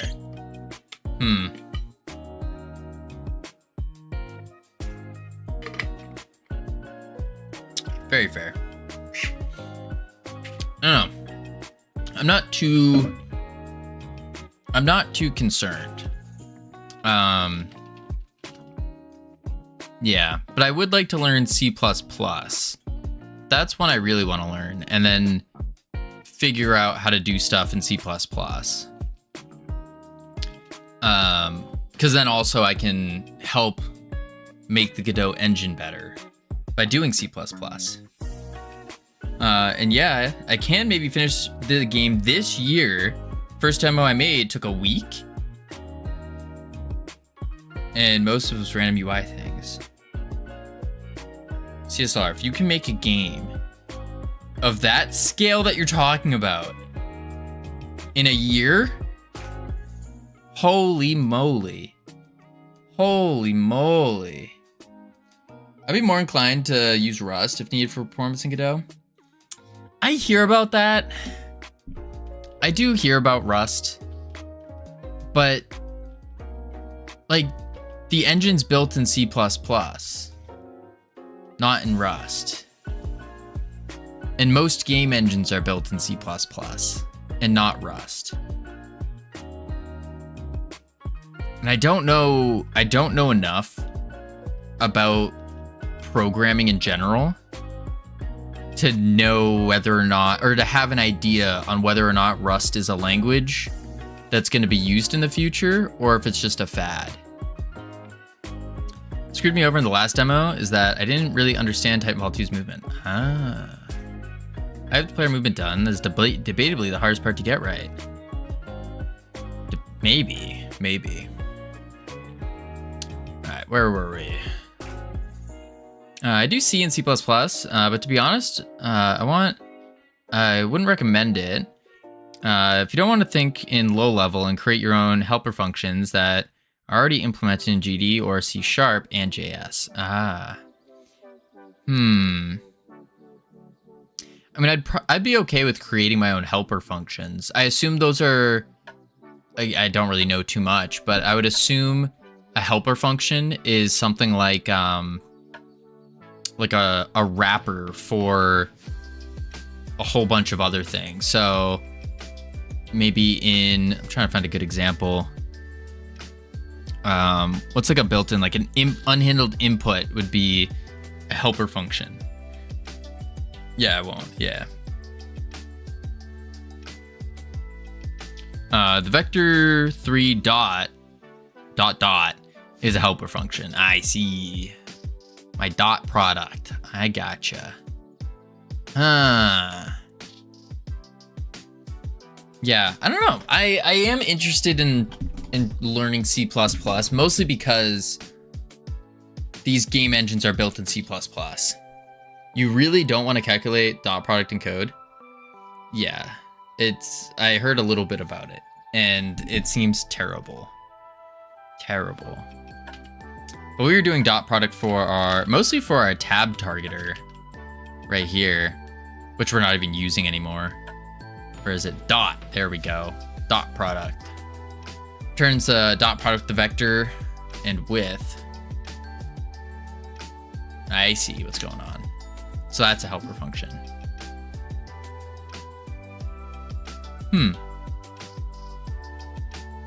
You're literally just multiplying, but depending on the variable names, it becomes long very quick. Benefit of learning C++ and lower level stuff is you can work on engines as well, not just games. Yes, that's the big reason why I would want to learn C++. Is then maybe I can use it to help make Godot better, a better engine, fix some of the bugs, maybe start putting together a team to make Godot compiled, or have the option to compile it. So then we don't have to worry about all those crazy, easy ways to take a game, to steal a game. Godot compiling is not difficult. To them it is. They said it's very difficult. It requires an engine rework.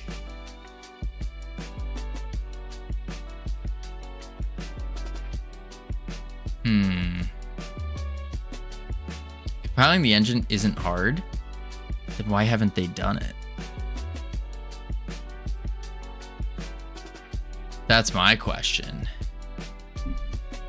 Like, to get rid of the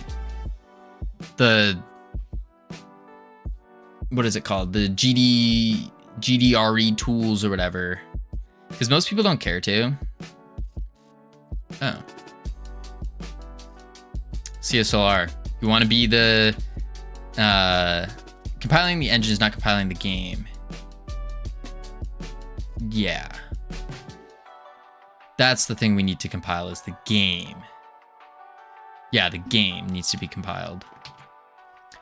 Because it's the tools are just that GD tool thing. Not knowing anything whatsoever, you just you click the exe and then the export templates are not difficult to compile.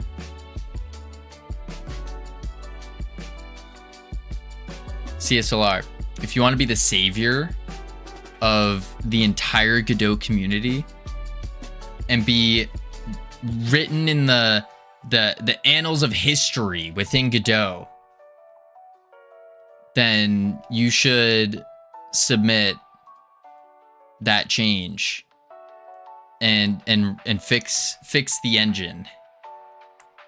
Just basically the goal is to make it so the GD tool, the GDRE tool, cannot function. I wouldn't put better encryption in open source code.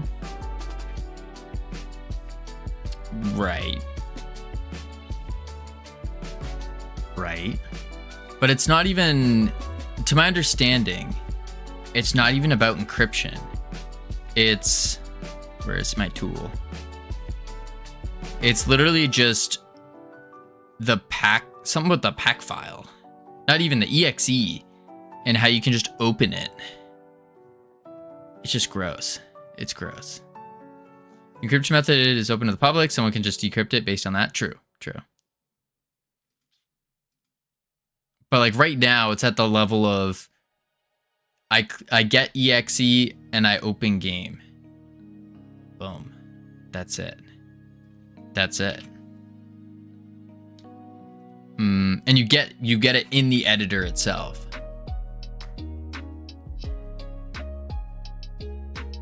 Let's see. I was doing the explosion.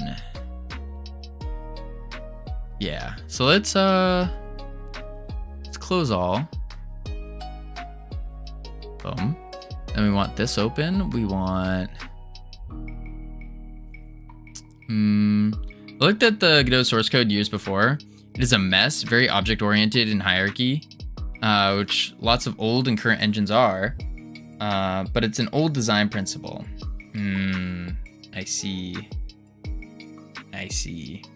Yeah, the big, like, I love the Godot engine, but the biggest concern is when Freedom Forge Studios gets bigger and we start releasing bigger games, I don't know if I can use Godot just because of how easy it is to get the open, just to open the game in an editor just like this. Just how easy it is. If there's like even a slight barrier to it, that would make a world of difference. But there is no barrier. It's literally a program, and you just click the exe. And yeah, you can obfuscate the code, but if that's your concern, software development is not where you should be.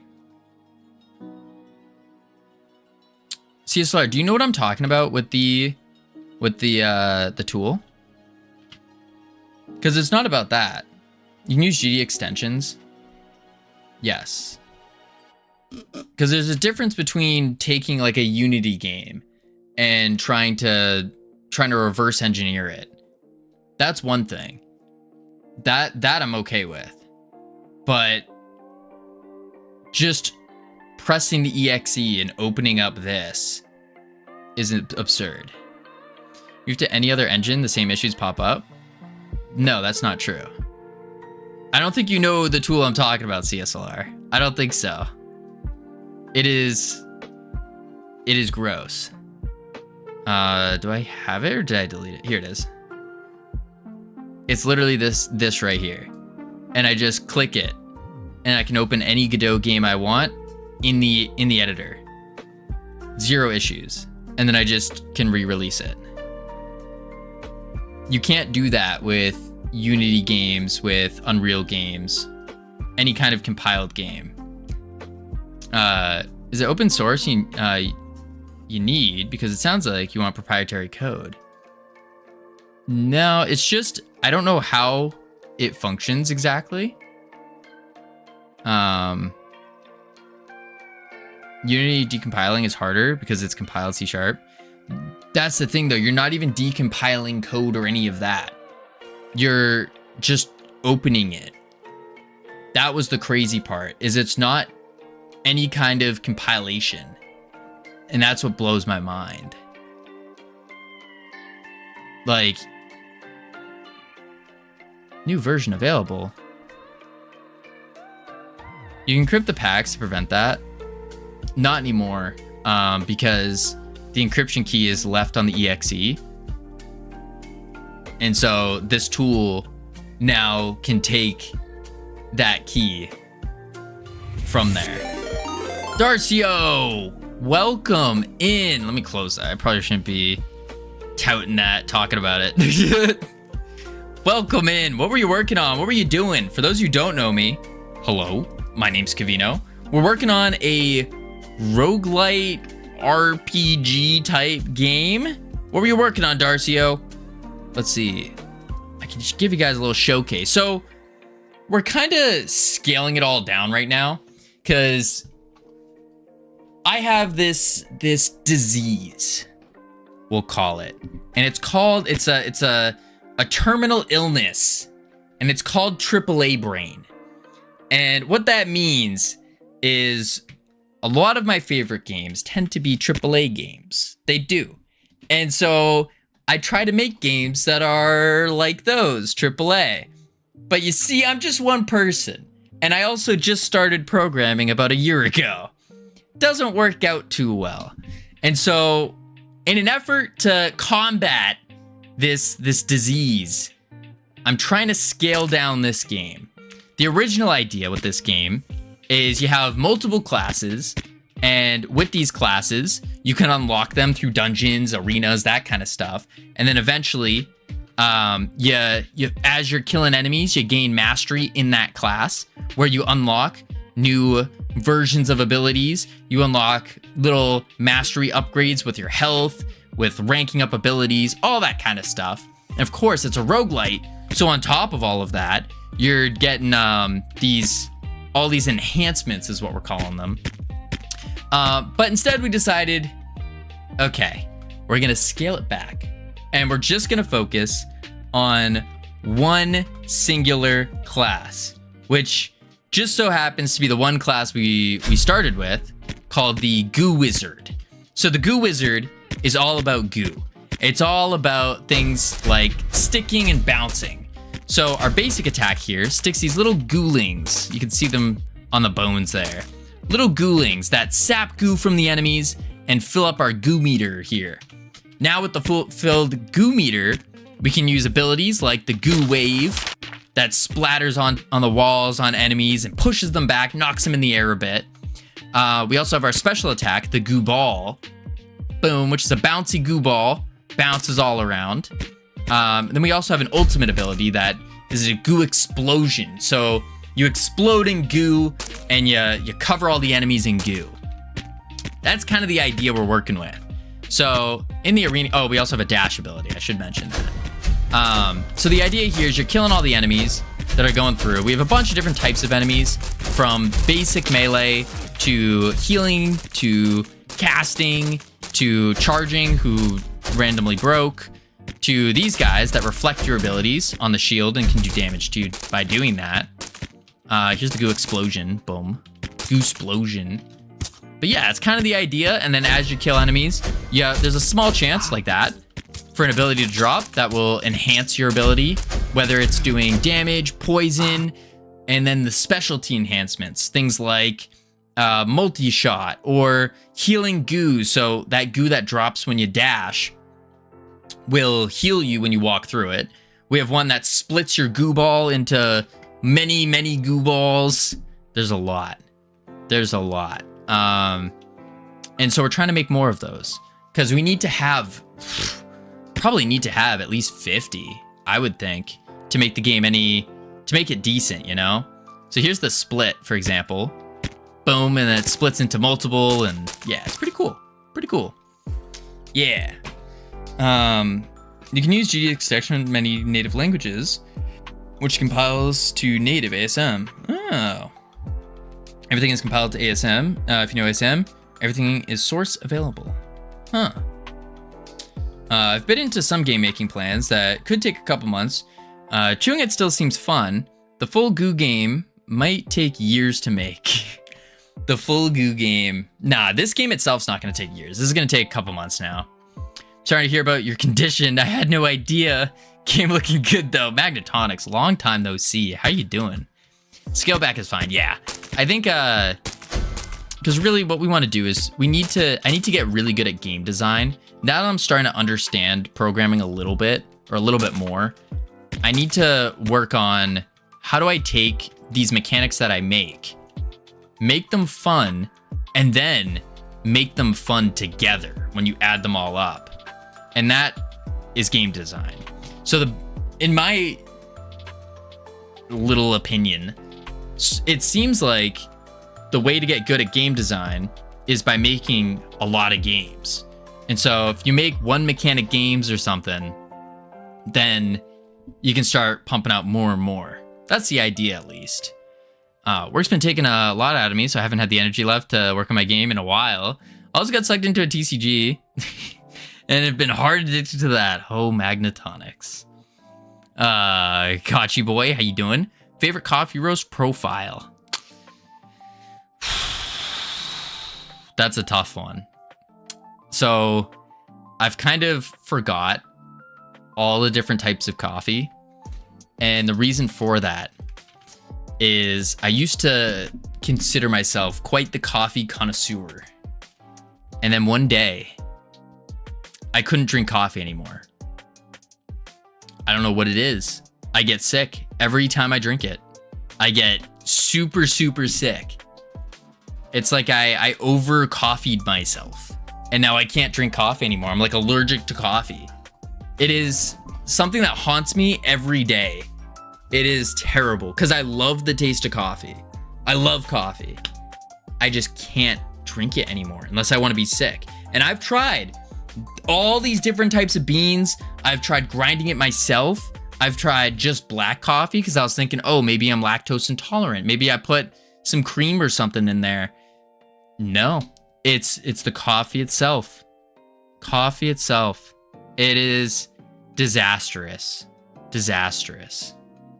You should join lots of game jams to improve your game design skills if you have time and are comfortable. Where am I? That's exactly what I was thinking, is jumping into game jams. We're looking at 2 game jams coming up that I was thinking about doing, which is the D2 jam, which is happening on the 5th to the 8th. And then also the Jern jam was another one we were looking at going, which is the 15th to the something. Let's see, 14th to the 30th. So it's a larger jam. So that's kind of what we were looking at doing, is joining those 2 jams. Overdosed on coffee? I think so. I think I did. Man, oh man, it's disastrous. Can't drink hot chocolate anymore. Chocolate milk, same thing. Oh, have you tried decaf? I have. I've tried decaf, and it's the same thing. Doubt caffeine is the issue, though? No, caffeine's not the issue.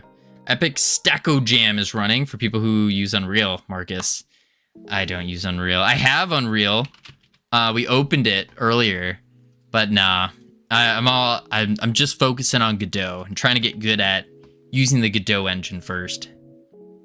But man, oh man, that is, for someone who loves coffee, man. Every now and then I try it. Just like a simple small black coffee. And no, pure illness. Pure illness.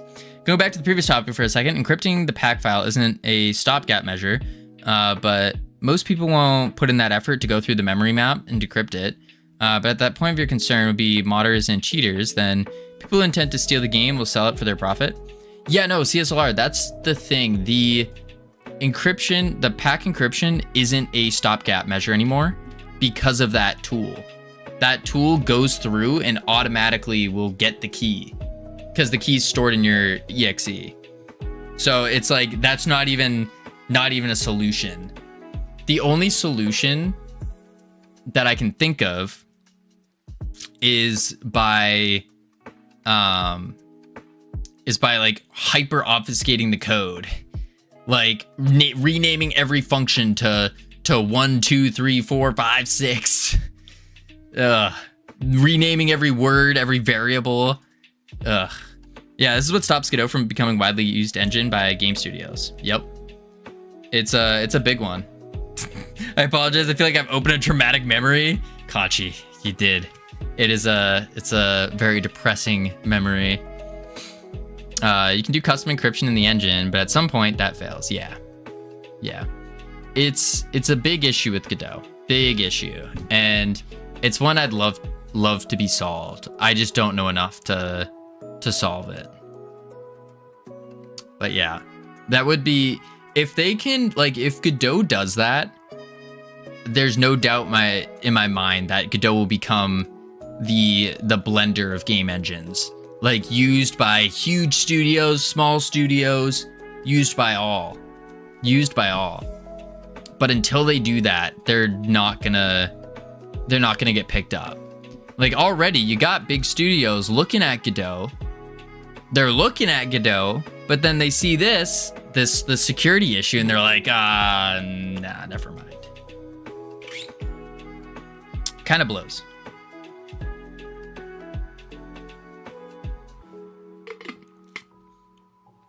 How about tea? I can drink tea. I just don't like tea. I don't like it very much. It's okay, but I'm not crazy about it. Warm tea? Yeah, I've had warm, like when I'm sick, I'll have some warm tea and stuff, but it's okay.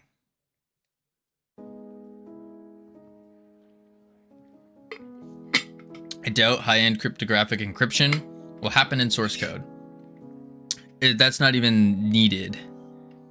Already uses AES and it's about as good as it gets. Yeah, that's not even needed though. It's the, I'm forgetting how this tool works. But it's something to do, from what I remember being told by Chasing Sunday, is it has to do with the games not being compiled. High-end studios have a stronger barrier against theft and is the legal one. Yes. Yeah. Yeah, they definitely do. That's not to say that you can't steal big games and stuff, because that's still very doable. But yeah, you can use C# for that. That's what was thought, but it still opens C# games as well. It does the exact same thing with C#. So that's problematic. It's not just GD script only. It's the engine itself and the way that they compile the game into an export or something. I don't know enough about it. I just know that it's a big issue. And I've used it on stream with the permission of the developers, of course, but as far as I know, C# is compiled. It's not immediately decompiled. It is in Godot. That's all I know. Is with that tool, regardless of like what language, if you're using GD script or C#, it will still open it up and it will look exactly like this. And you can get everything. But yeah, GD script is interpreted. Yeah. Yeah, it's wild. I find with tea that I enjoy it, but I'm drinking and I'm like, this could be coffee though. Jasmine green tea is amazing though. If you can get high quality tea leaves, 10 out of 10 recommend. Might have to try it out. Dscript and C# compiled in the form of bytecode. It's easily decompiled, unlike C++ or Rust. Assembly is the best programming language. Yes, I do tend to agree. Dscript is not compiled to bytecode. I got no clue. Not a clue in the world. I just am learning how to use GDScript. All right, let's see. Test power up. Okay, so the other thing we got to do is in our power up, we got to make it so we make a dictionary of arrays to specify what's an acceptable enhancement per the ability type. So for example, our basic attack cannot use a bouncy enhancement because there's no bounce going on. So that's one thing. Now C# is compiled to CLR, not native ASM. Yeah, I don't know enough. I just know that with that tool, regardless if it's C# or GD script, it will open the game in the editor with everything. C# now has AOT, which is compiled to native. Compiles to native. And then all the symbols are kept in the executable, which is not good. Yeah. Whatever it is, it needs to be fixed. If the security flaws can be fixed, then Godot will end up being crowned ahead of time. Oh, I see what you're saying. I see. We'll be crowned the blender of game engines. No doubt. No doubt. Because the barrier to entry in Godot is probably one of the smallest barriers to entry in any game engine. It's really good. It's definitely the best game engine for learning game dev. Any security put in public source code can be easily defeated. Yes, I agree. But that's still not the problem with the engine itself. Even with compiled, it only removes the possibility of copying the code, but the assets will still be stealable. Yeah. Making GDScript compiled to machine code would be a great start. They do have that on the Godot roadmap as a maybe. Right. It's not about not being able to steal the game or steal any of the assets, because that's done in every engine. It's about just adding that one little barrier, that one hurdle, so that someone who doesn't know anything can't just take it. That's the big one. Because me, not knowing anything, booting up this one tool and opening an exe, and then just immediately seeing everything, and then just going over here and pressing export and just renaming the game, that's absurd. That's absurd how easy it is to do. And it takes like 2 seconds. All right, let's see. I don't think there's a definitive solution to this. It's just adding as many barriers as possible. Overthinking it is just going to get you paranoid. Yeah, there is. I wish I remembered who it was. I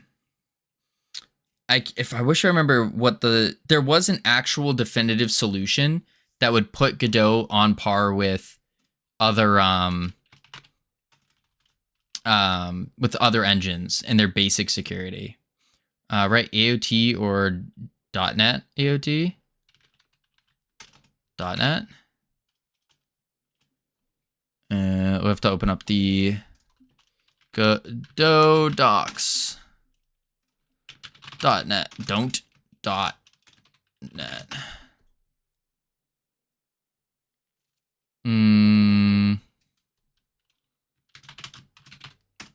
Which will not stop C# reverse engineering. That's fine. We're not trying to stop reverse engineering. Was it Barelic Line? It might have been. But it's like it's not even about reverse engineering and stopping that. It's stopping this one singular thing. I think you need to use this. Ooh, what is this? Oh, the Knife X-Rage Godot Secure.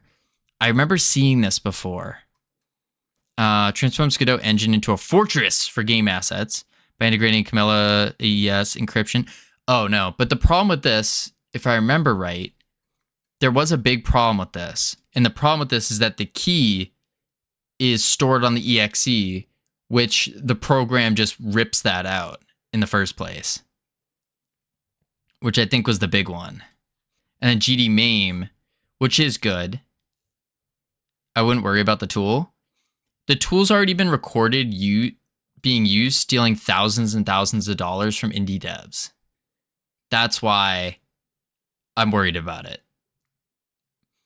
In reality, you can't fully stop reverse engineering. Yeah, we're not trying to stop reverse engineering because this tool is not reverse engineering.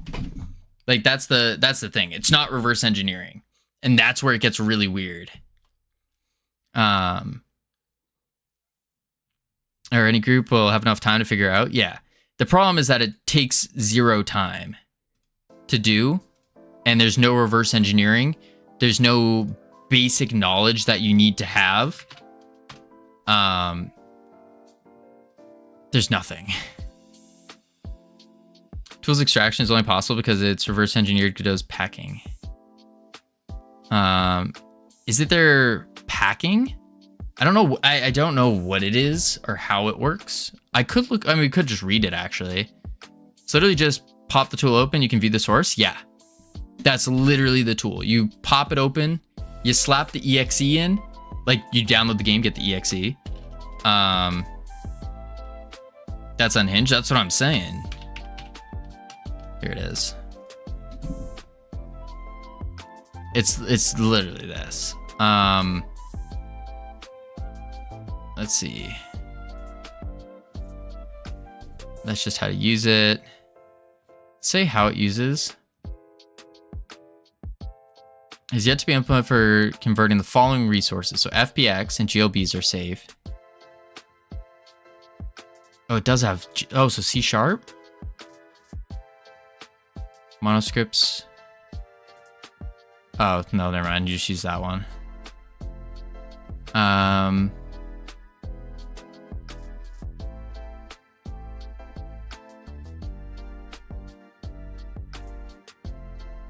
don't remember where it is. We just need someone with the power in community to tell the leadership. No, that's the thing. They've been told, but it's they don't have security professionals to be able to do something like that. And that's the difficult part. And like, kind of like what CSLR is saying, where it's an undertaking most people don't want to do, because it's a big project to fix that. You can take assets from all engines. It's the full project in the engine instantly. That's the problem. Agreed. Yes. It's on the official roadmap. That's good. But yeah, that if they fix that, Godot becomes the blender of all game engines. Like, no question. As long as encryption security is open source, it's defeated. Yeah, but CSLR, it's not about encryption and security. Or not like encryption.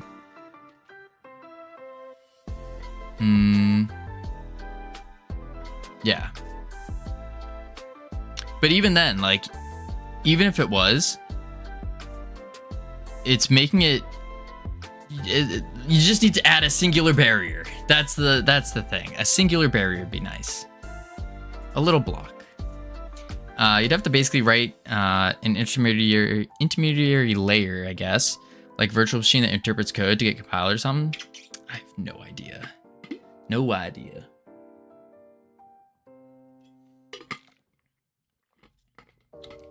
Yeah. That's the rough part. That's the rough part.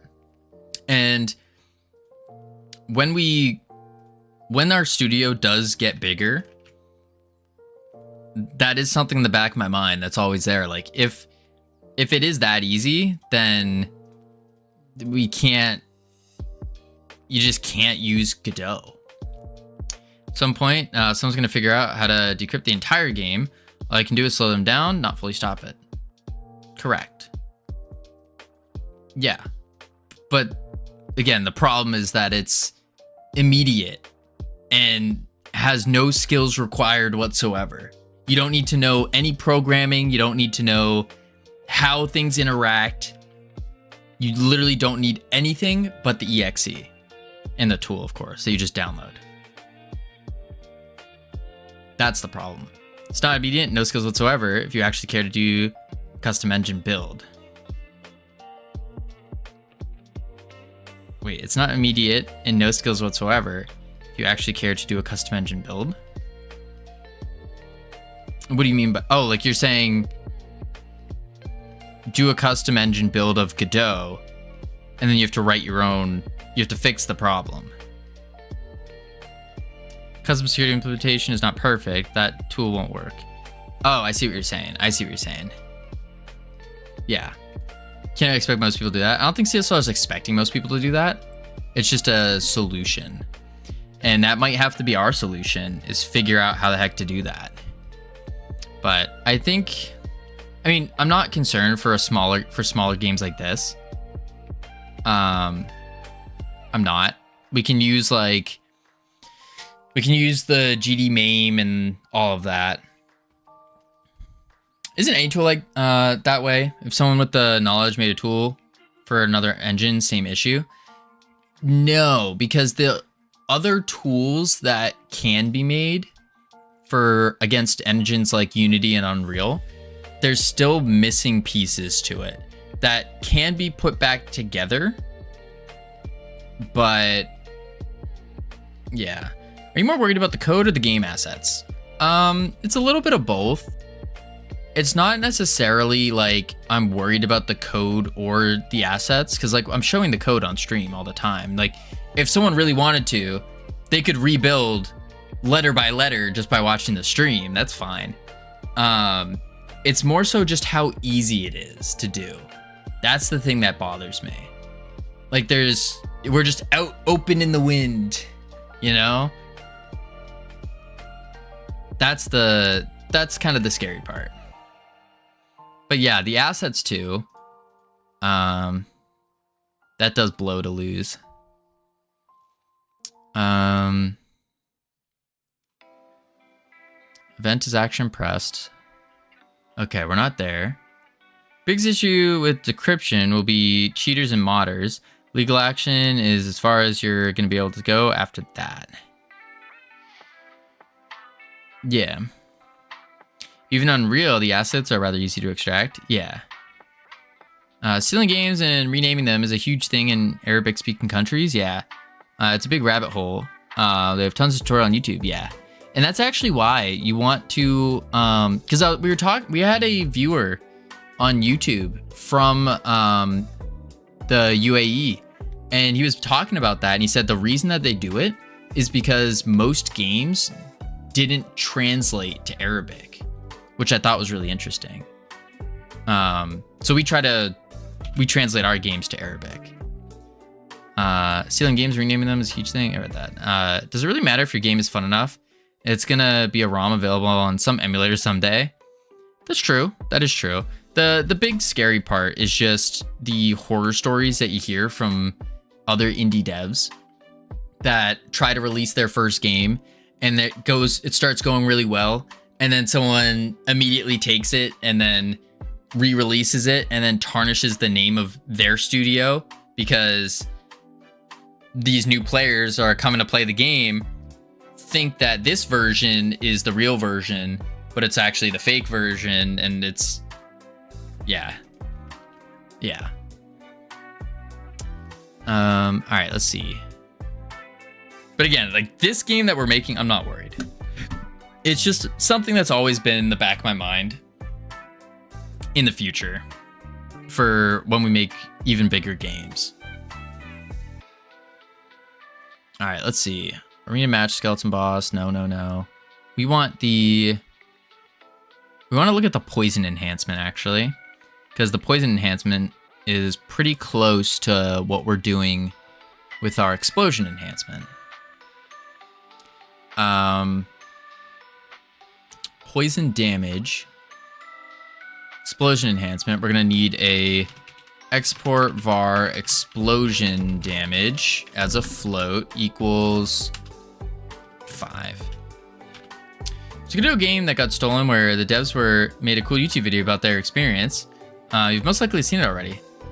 Probably. I've seen a couple of them about that. I've read a lot of Reddit posts. There's a lot of Reddit posts about that.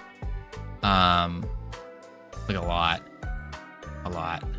The one that really jumped out at me was this one duo. It was a husband and wife, and they made their first game, released it, and then I think they made like $60,000 off of that game. And then all of a sudden it started dropping down dramatically. And they realized that someone else just copied the game and posted it, made it like $1 less, and then ended up making like an extra $120,000 on top of that. Like that's some big changing money for an indie dev. Big changing. And because it was done in China, there was no suit going through. So it was literally the exact same game that they just used the tool for. What's the program called? It's the GD something. GDRE tools. Something like that. Where is it? Big number. GDRE, yeah. I looked at Godot docs, and your best option would be GD extensions, and the easiest language you could use with it is Golang. Interesting. But I have to learn Golang. The end result is an exe. Putting the exe through a custom cryptor could help. It isn't really hard to build one. It takes some learning, but it's easier to, it's at least some protection. Oh. Yeah, that's one thing I'm thinking about. Ah. Yeah, I'd be interested in learning about that. That would be kind of cool. Fun. I hope you get someone fast to help from with the security. Me too. That would be really cool. Because that's really I think that's the only thing holding back the engine. And I can't imagine them not, or like the Godot Foundation not knowing this. Apply explosion to a body as a node 3D. And then it's going to output void. And then we're just going to do var explosion equals explosion dot instantiate. and then body dot add child explosion. Oh, and then I need to do explosion dot global position equals body dot global position. Yeah. And now we just do export var explosion packed scene. Boom. Boom. Bam. Pack encryption as it is will be the best for most people. That stops the script kiddies, and after that, all you can do is add preventative measures. But the pack encryption is, to my understanding, even with pack encryption, this tool will just pull the key out of the exe because you have to store the key somewhere so people can open the game. Key has to be found externally. Interesting. I don't know. Install de novo into it. I don't know what that is. It's a shame, but you're right. Companies are already taking a risk by switching engines. The risk of their game being stolen without any roadblocks just makes it way worse. Yup. Pack encryption does nothing unless you have a custom engine build. Yeah. But again, we're not worried about it for this game. It's just more like 3 years in the future kind of thinking. 4 years, 5 years. Code security is an issue. Just write everything in C#.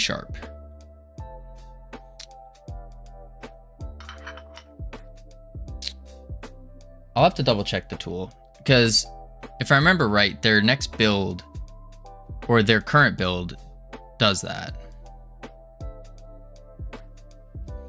Basically, people who crack games got together, made a custom cryptor that's absolutely insane for people to break. It's called de novo. There's only been like 2 people to crack it. Someone called Empress and someone else I forgot. Oh. And it costs a fortune. Oh, that's upsetting. What is it? Den Uvo? Oh, it is. De novo is a form of anti-tamper technology. Digital rights management. Let's read this. Why it's a security threat. Former possesses a security threat to your computer. It's pointless bloatware. Interesting.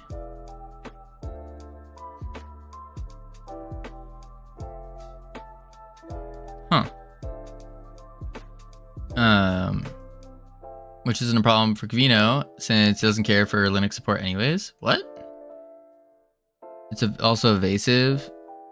Costs a crap ton of money. Oh. Super invasive. I'm pretty sure it's also been cracked for a while. The gamers hate it. Doom Dark Ages came with it. Yikes. Oh, is this the thing that makes it so you can't... It gives kernel access, so then you can't make a Linux build? Also, CSLR, let's take a moment here. What is this nonsense you're spewing? Which isn't a problem for Covino, since he doesn't care for Linux support. What is this nonsense being spewed? Holy moly. Nonsense. We're planning on Linux support. We're planning on where is it? With Steam Deck support. That's why we've always been keeping into account the little controller. Wild. They're the best. There's only one guy who broke it multiple times, calls himself Empress. Yeah, it's what someone just mentioned on Twitch chat. Boom. Anything kernel access is bad though? I don't know. I don't know enough about any of that. No matter what platform. They have a good deal for indies. But then it makes it so you can't make a Linux build, to my understanding. That's why like Valorant and Riot Games can't work with Linux. Apply explosion. Do you remember ransomware? I do. But, well, remember, isn't it still a thing? That was from people accessing the kernel. Ah, I see. Because isn't ransomware just malware where they say, hey, we're gonna lock your computer or else unless you give us money or give us whatever. They have a good deal for indies. They can go with small fee and royalty. Oh. So now your games do that. Exactly, yeah. Vanguard has its own right is malware. In its own right is malware because it accesses literally everything on your computer. Good to know. Boom. Let's see. Kernel access is a double-edged sword. On one hand, many attacks on software that you do, like cheating, piracy, it's easier to do if you have kernel access. So it makes sense to make a DRM that also uses kernel mode access. But it makes you worry insanely about privacy. Can you trust random companies with root access 24/7? It's a good question. What is this? Boom. We're currently investigating whether to compile GD script or to use ahead of time or just-in-time compilation techniques. I think this was the thing that would make it. It is unbearable empires disappeared 2 years ago. Interesting. I think this is the thing that would break the tool, if I remember right. Is the act of compiling into lower level.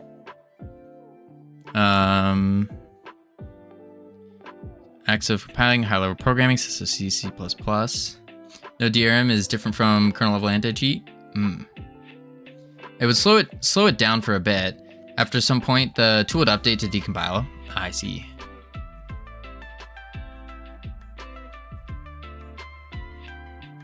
Maybe.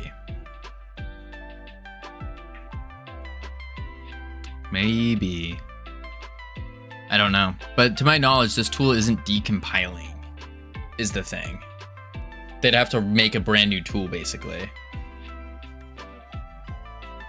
You can't restore source code from compiled code, so it's still a roadblock. That's the key. If that's true, that would just solve all the problems. You can take an estimate from it. Yeah, but that's enough of a roadblock where it stops anyone from just, like literally anyone that knows nothing, that's been looking at an apply explosion function for the past 30 minutes, stops people like them from being able to open up a game and just boom, got it. Not everyone though. No, not everyone. Anyone. And that is enough. I think that's enough of a barrier where that's good. That's okay. That's acceptable. The real problem is just how easy it is. Like if some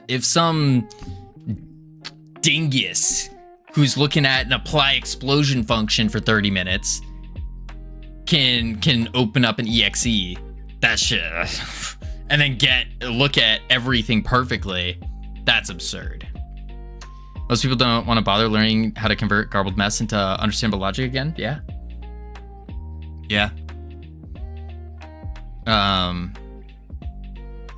Eventually someone will have a decompiler made and defeats that security. Why haven't they done that to Unity and Unreal yet? Or have they? Ransomware. They don't lock your PC, but they encrypt your data. If you want to get that key, you must pay. They have. Oh, so there's a tool out there where I can just throw an exe from a Unity game and get there and open up Unity and see everything? Yes. I'd be interested to try that. I gotta find someone with. Maybe we'll check. maybe we'll go and ask Brainoid to do one of his games then. No, you get a mess out of, not something you want to work with. Oh. Security is a layered approach, yes. If you can convert garbled mess into logic, it would be easier to just write the code for the game yourself, yeah. Unity has IL2 CPP. I do crack mess for fun. A number of newbies that come along and try to ask you to crack real software for them. It's insane. A lot of people who want to do illegal stuff are lazy. True. That's something, when I was studying cybersecurity, that was something big I learned, is that there's a lot of really, really, really good hackers out there, but they're just lazy. But also it's like a risk to reward situation where it's like, there's a potential this could be rewarding, but the risk is pretty high. Is it worth it? And then they go, nah. Or you have the ones that are like, wouldn't it be funny if the lights went out in the baseball field? Or they just started flickering at like 12 o'clock in some random small town, which is something that's been done.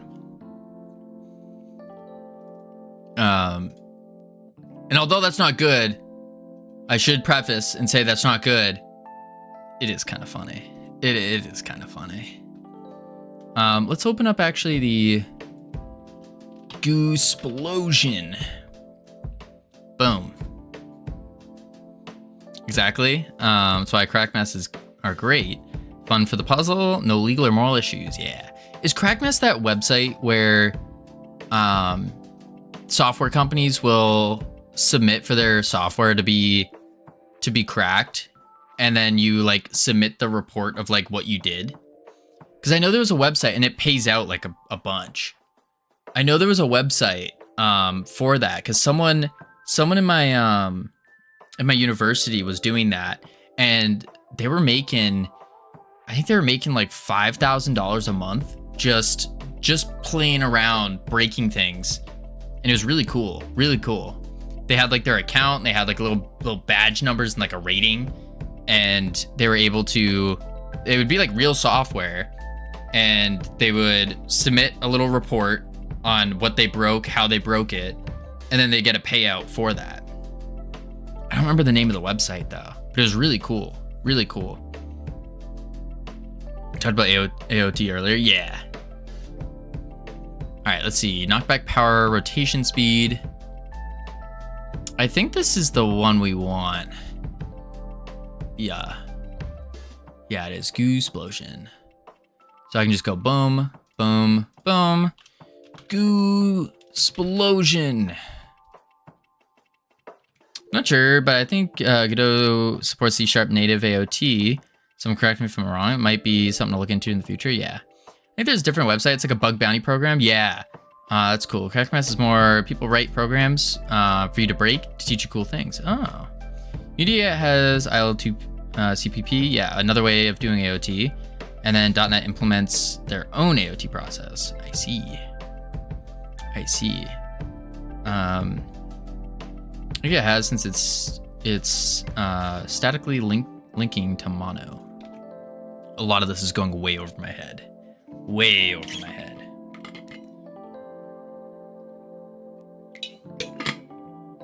All right, we now did the explosion. We need to implement it. So we go debug UI, explosion enhancement, good.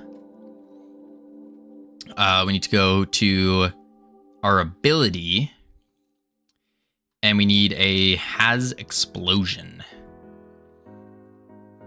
Yeah, has explosion. Get poison enhancement. Boom, boom. Oh, one down. Funk, get explosion enhancements. And we'll just return a bool for now. Then we just do for enhancement and enhancements. If enhancement is explosion enhancement, then return true. False. Oh, return false. Boom. Making a PvP game. We like PvP games. Where's your game called, by the way? Is it out? Nope. Definitely take a look. This game is has no name yet. It's not out at all. The previous game we made, the first ever game we made, is not a good game, but it was released. And the purpose of releasing it was purely just to go through the process of releasing a game. And it's only available because Google hates me. It's only available on iOS. It's called Realm Rapture. Oh, you can't even see it. It's called Realm Rapture on iOS. It's not a good game. There are some fun parts to it, I will say, but it has 5-star review with 1 review. Yeah, it's a game. It's a game. What happened on the Google Play side? They didn't accept the game. They didn't accept the game. I had to resubmit my identity stuff for the studio 5 times, and it was just absurd. Absolutely absurd. Honestly, I think that's smart to do. Release a game that isn't your best to feel out how it works. Yeah, that was the big intention. It was a learning experience. That's why we did it. It was my first 7 months in on programming, because I started with no game dev experience, no programming experience. And so my goal was just make one game and get it released, get it to like 80% of my current ability, which obviously is going to be very bad, but get it to at least 80% of what I could do, get that out there and released. And honestly, that opened up a lot of doors. And I would highly encourage anyone, regardless of your level, just to release a game, like on a official store, whether it's Steam, whether it's iOS, Google Play. Release something, because that was like genuinely a really, really useful experience. And now when I go to like, for example, when I went to Godot Con, there was a lot of moments where I went to talk to someone who was like knew a lot, and they would kind of like just talk to me normally, and then when I mentioned, oh yeah, we released a game on iOS, and they would pull out their phone, they immediately would perk up and they would just start taking me more seriously. Which to be fair, it is very difficult to take someone seriously when they're looking like, I was strapped up looking like Iron Man. I had my stream phone on my wrist, like attached to here. I had cords going out my backpack all over the place. I looked like a freak, to be fair. But that actually helped a lot. They would perk up and start taking me more seriously, because they're like, oh, this person's actually like trying to release things. Because one of the biggest things that I guess downfalls is that 85%, at least according to the Godot statistics, 85% of game developers never release a game. That's absurd. That's absurd. I think we're making games for other people, right? For people to enjoy, maybe to learn something, to inspire them. So like, if we're not releasing games, what are we doing? Why are we making them? So I'm a big fan of releasing. Super smart, you're right. A lot of people probably constantly think they aren't ready, and maybe the time will never even come. Yeah, that's a big one. It's just the mindset in general of, oh, it's not good enough, I'm not ready. And like, yeah, it's never gonna be good enough. It's never gonna be ready. But if you just make it to like 80% of your skill set, 80%, yeah, because just following, I forgot whose law it was, but it's like the final 20% takes 80% of the time. I forgot who said this, but the final 20% takes 80% of the time. So just keep releasing at 80%, and over time, your 80% that you can do in the future will be your 100% that you could do in the past. Moore's Law. I was gonna say Moore's Law too, and I was like, is that right? I don't know, because I keep mixing up Moore's Law and what's the other one? Moore's Law, and then the Pit of Despair. Or it actually goes like this. And then it goes down. Or it goes up. And then down. And then up. And do. This is someone else's. Someone else's law. Yeah. Moore's law is the number of transistors on a microchip. Doubles approximately every 2 years. Oh, that's not what it is. It's not Moore's law. Okay. I forgot. I was going to say Moore's, but then I was like, that doesn't sound right. All right, get explosion enhancement. And then we need to do, we need to go in our abilities. And then we need a has explosion. Projectile dot has explosion. Get explosion enhancements. And we need to go into here. Oops. Boom. And then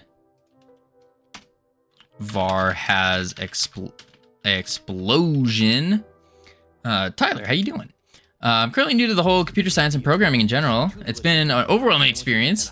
Distraction at its finest. So starting next month, I'm getting my GED and then taking actual classes for CS. So hoping it helps a little per se. Absolutely, I think it would. Noel Peter, thank you for the follow. Welcome to the team. You now have access to the beautiful, the immaculate team emotes you can use to welcome people to the team. I do think it could help, yeah.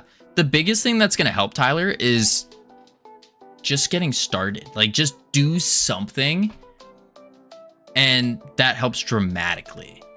Like, if you want to get into game development, start by, like, watch one tutorial, follow it all the way through, like, step by step, so then that way you can understand how the engine works, how to work in things. And then bada bing, bada boom. You just make a little game. Make something like Pong. And then remove your Pong debuff, because that's very important to do. Covino for life coach? No, not a great life coach. No. Welcome in though, Miss Ominous. How you doing?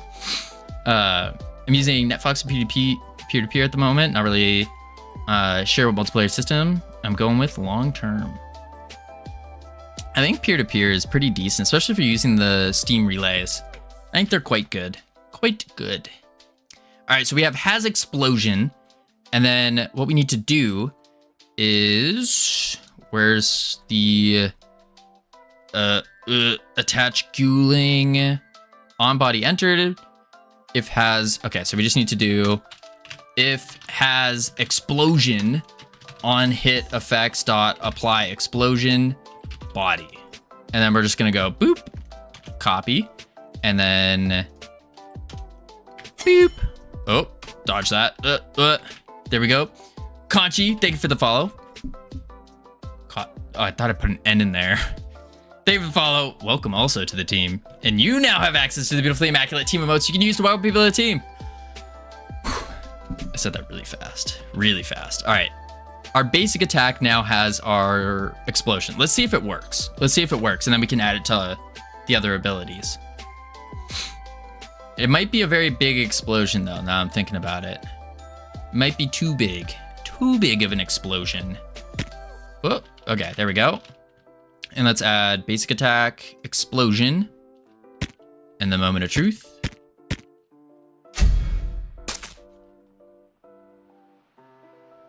It worked.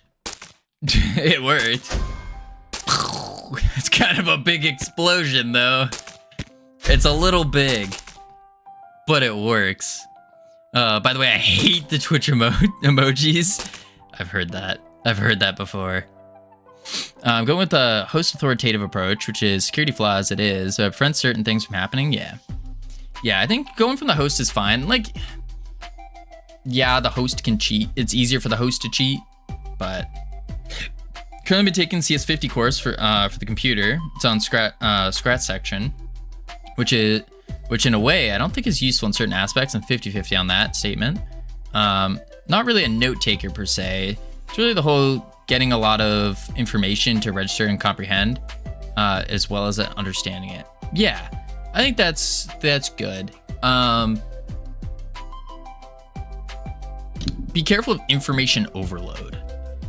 That would be the only thing, because that's something that I've been dealing with. Is I've been learning so many different things all at once. Oh my god. Okay, that's a little too insane. Oh, and it's coding them in goo too? Oh, this is worse. It's literally just taking our ultimate ability. Okay, I see the problem. We need to make a new goo explosion. New goo explosion. But yeah, that's been a problem I've been having where I'm learning way too much and in such a short period of time, especially with the first game. First game I made, I was learning GD script, learning Blender, and then I did it in a way where I did all the code first, and then all of a sudden I swapped over to all Blender stuff. And by the time I went back to the code, I was like, oh wait, I forgot how to do all of this. Going for 12 hours? No, I don't think so. How long have we been streaming? Like 5 hours? Oh, we've been streaming for 6.5. That would explain why my stomach is eating itself. Huh. I was like, oh, maybe I'm just getting hungry or something early. Nah, that would explain a lot. Man, oh man. Have you thought about taking more notes on the process and things you learn? I think that's a good idea. I think so. I've been starting to do that a lot. Now that I have a new tablet for taking notes, that's been helping a lot. Learn your stuff on your own, plus people constantly giving you advice and ideas. Yeah, I like that though.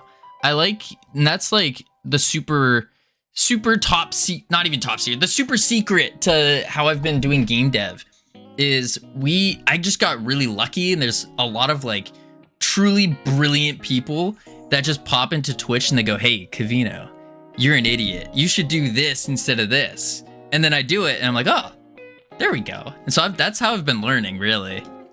As a senior developer, which is interesting in game dev, where do you get your idea and your motivation from? Ooh, that's a big one. So the idea part just kind of comes from playing a bunch of games. I found that when I'm playing, in the process of playing video games, I end up coming up with a bunch of different ideas and just taking inspirations. It's really taking oh, that's not a circle. Taking inspirations from a bunch of different games and then combining them all together and then just going with this thing here. That's really it. So like this game, so far, it's been inspired by World of Warcraft, Hades 2, and Dungeon Defenders 2. And that's how we're making this game. For the motivation, the motivation is a pretty long story, but long story short, I was super depressed many years ago. And I just literally woke up, like, if you know of Asmongold, I was on his level of like degeneracy in his peak. I'd wake up, roll out of bed, crawl to my computer, and then just jump on the game and just play for 12 hours, sometimes skipping food, sometimes eating an entire bag of Doritos, depended. And I wished that I had a game, that I was playing games that would have like helped me more in terms of like being able to extrapolate information from those games and put it towards the real life. So that's really the big thing that motivates me in doing it. And that's why I was like, oh, you know what? This is what I'm gonna do. And in the past, I've had other businesses. I had a company, and I ended up realizing this during my lifeguarding company, because when you're building a company, even an indie dev studio, there's going to be times where there's work that you just don't want to do, like, at all. And so during those times, it's super helpful to like have something you can reach for, like reminding yourself, why am I doing what I'm doing? And so with the lifeguarding company, I was just doing it for fun. I was running around training lifeguards, and I was talking to a lot of my peers, so other people that were running these studios, these lifeguard companies, and they go, oh yeah, I had a friend or a family member that drowned, and that's why I want to teach lifeguards. I didn't have that. I was just, if I didn't want to do something, I would be like, and just sit there just not doing it. And so now that I found something, every time I hit that thing that I just don't want to do, I just remind myself like, hey, why do you want to make games? It's like, I want to make games that are like truly inspiring and rewarding for people to play. And so I grab a hold of that and I use that as the the motivation to keep going. Yeah. Start by wanting to make GTA 8 and then slowly scale down. Motivation is money. Yeah, I don't know about that one. His degeneracy has become worse, don't worry. Has it really? I haven't seen since. Best news I've heard in a long time. Thanks a lot. Oh, I appreciate that, Bad Boss. And thank you for the follow. Welcome to the team. You now have access to the beautiful, the immaculate team emotes you can use to welcome people to the team. Games. I treat local people I meet as WoW NPCs. What? No one taught you how to enhance your goo balls? No, we're learning right now, Wingpoo. Right now we're doing it. Right now, where our goo balls are super enhanced. They split, they explode. We gotta fix the explosion though. We do have to fix the explosion. That's a big one. Because right now it uses our ultimate explosion, which is just too big of an explosion, coats all the enemies in goo. That's not good. That's not good. Oh cool, when you finish, don't let me know. What? My reason is I want to tell good stories. That's a great one. That's a great one. Beller, how you doing? Long time no see. Just told the dollar store cashier, time is money, friend.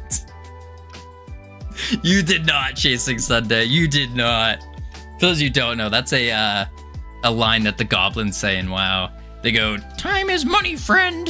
And they just scream it. Yes, I will record it next time. You need to walk up to someone and be like, look, Taro Gar, and then give them their money. Terrible. Oh my lord. All right, let's get this explosion going. I say back to work all the time. Do you play Roblox? No, I do not. I do not. I've played Roblox before.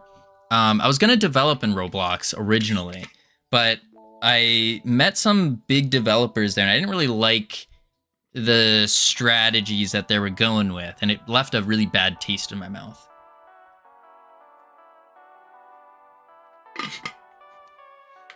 My, you're a tall one. I say to tall people. Man, oh man. Man, oh man. All right, let's see. Explosion. Do we just make a brand new explosion? So you use Blender and GitHub, right? Indeed, Beller. Blender, GitHub, Godot engine. Like, next time, bring fish, please. This Kara Tuskar kids say some funny stuff. They do. The pandas say things. There was the Mop Classic came out, or re-released, I guess, and they say the wildest things. They go, one of them goes in the strangest voice. The little kid goes, "I'm trying to grow a beard." It's like, you're already covered in a beard. What do you mean? All right, let's do. I think we just copy this, honestly, and then we do. Yeah, let's just duplicate it. Call it small goo explosion. Okie doke. Open it up. And then we're gonna turn the explosion on because we have a tween in here. I don't like that though. Yeah, the Tuskar kids, my mama says my Tuskith are gonna be bigger than a mammoth. Any R2-D2 fans in chat? I think it's crazy that the visuals still hold up 7 years later after release. It is pretty good. Let's wait until GTA 6. What's happening in GTA 6? Tuskar's with the lisp, yeah. Always love clicking on NPCs to see what their mean things are. You see Quinn69 using AI to make a game in Godot? I didn't know he was using Godot. I knew he was doing some vibe coding. If he can do it, anyone can. Godspeed to y'all. You will be successful. Yeah. To complete with fair, graphics haven't gotten much better overall. The resolution just looks better. Gotcha. Now I did see Quinn doing a doing some vibe coding. I mean, the game, it looks like a vibe coded game. I made WoW, by the way. I'm the first generation. Are you Wingpoo? Let's see. Apply goo. This game, I can't wait. It is a good game. It is a good game. I played it a little bit. I actually played it. It was really good. I just wish it would be finished already. Because I think, like, for me being a beginner in game dev, like, I can look at that game and go, this game doesn't take 10 years to finish. You can get it done pretty quick. Not pretty quick, but relatively faster. VAR direction. Where is our... Oh, wait. Tween explosion. Durr. And then tween explosion in the ready. Perfect. So we just have to show the explosion. Goo particles. This is where it goes crazy. Oh, that one's not that bad, actually. We just have to mess with the process material. And then go to... Curve is fine. It's going to be the spawn velocity. Yeah, it's going 3 to 9. I think we're going to want to do like 1 to 3. 1, 2, 3. And then the scale can stay the same. Pop it. Ugh, maybe not. Maybe not. That's a little small. Let's try 2 to 4. Try that. Whose game? Pirate Software's game. Pirate Software game. That one was it was a pretty good game. It has a good story, but it's not. I don't know. An early access game on Steam and spending all day every day working on a Minecraft server is discussing behavior MMO.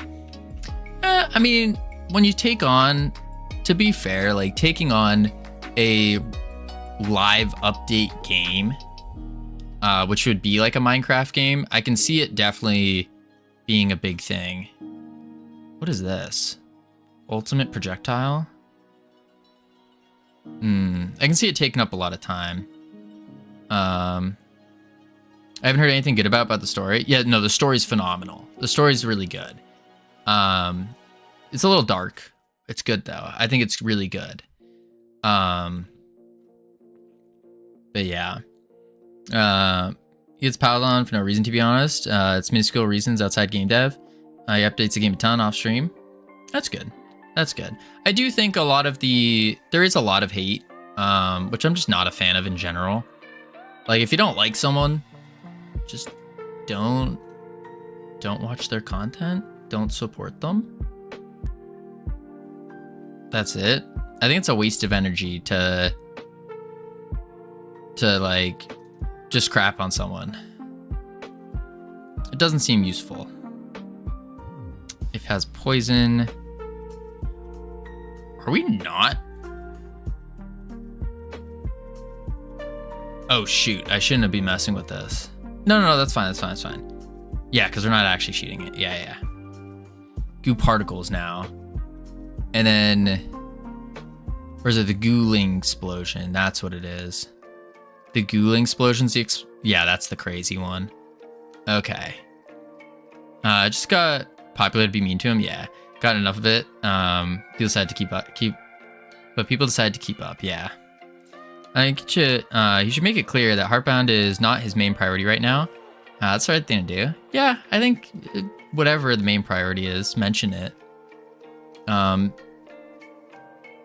It is something interesting to think about though. When you hit that like level of viewership in such like in a relatively short period of time too, I do wonder about how difficult is it to continue doing the dev on stream. I do wonder about that, because I will admit, doing game dev on stream definitely does slow things down. Spread 180. Oh jeez, let's go 5 on the speed. Zoom it out. We have to redo that. This side project dev streams now. That makes sense. Person has been problematic for a while. Doesn't help that he goes extreme and tagging people over talking about him in any negative light. Yeah, I don't think that helps. Ooh, the timing. We gotta drop this time to like 1 second. Boom. And then during the 1 second, we need to... Oh, you scale up? Let's move you here and then... Oh, move you here and then do that. And now, boom. Oh, it went real fast. We don't want it that fast. Feel like that. Boom. Sure. That's better. That's better.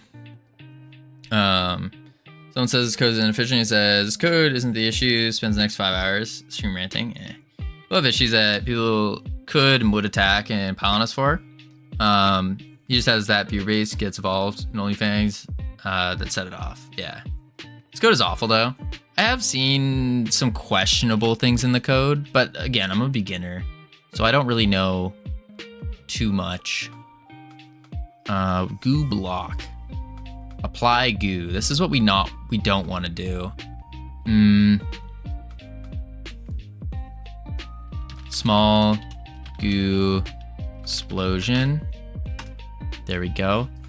And then what we can do here is just throw in a quick variable. Var is small. Yeah, we'll go with that. No. We want to export this actually. And then what we do is, just because I don't feel like writing a new thing, is small. And then this one gets turned on. And then what we say here, under apply goo, if is small, then we just return. And that should cancel out the apply goo. Is Heartbound run at 20 FPS for you? I don't remember. I don't remember what it ran at. It didn't run, like there was no lag or anything. I didn't like how it didn't go full screen very well though. One's fast for me. Yeah. But hey, at least he's selling a $600 course that includes info. You can get in one of the hundreds of free tutorials on YouTube. Yeah, I think the big thing with courses though is a lot of the value comes from if you don't feel like looking up or spending that time to look up hundreds of YouTube videos. Because some people just don't have that time. And I understand that. That makes sense. So they're paying for like the consolidation. Oh, that's what I need to do. On hit. That's not it. We'll just go here. And then auto loads, on hit effects. Remove this. Quick load. Small. Gooseplosion. Save. Play. There we go. Nobody cared about his code looked until OnlyFans Pal on started. Could see that, yeah. I could see it. Boom, boom. Basic. Explosion. Boom.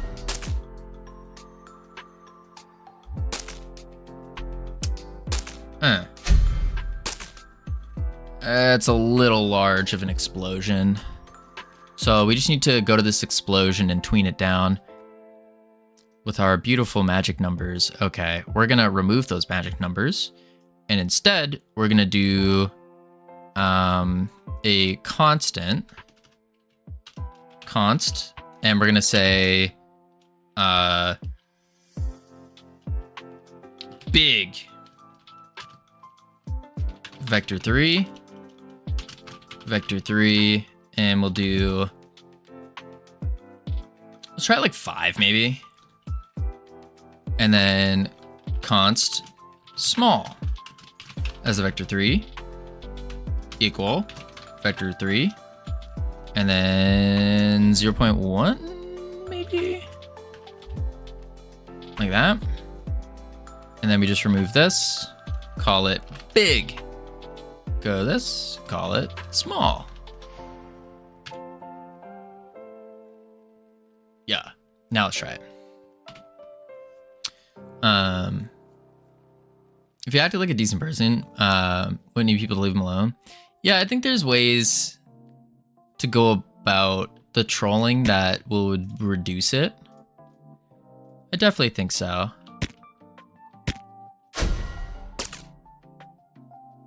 That's better. It is better. It's still a little crazy. but I think I'll be fine for now. Yeah, what up, Munglo? How you doing? All right, let's add this to everything else. So in here, we go special attack. Bloop.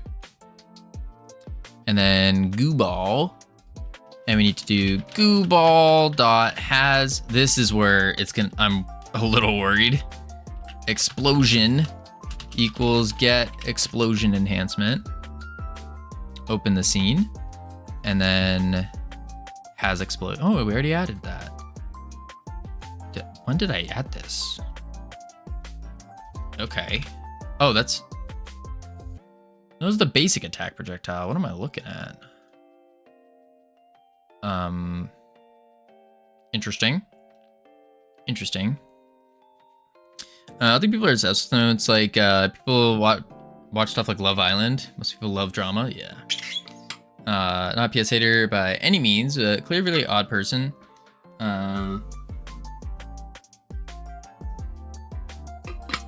String people along. Might not be honest about what he's able to achieve. Never know. Like he's trying to charge people for updates. If it takes time, it takes time. Yeah. Let's see here.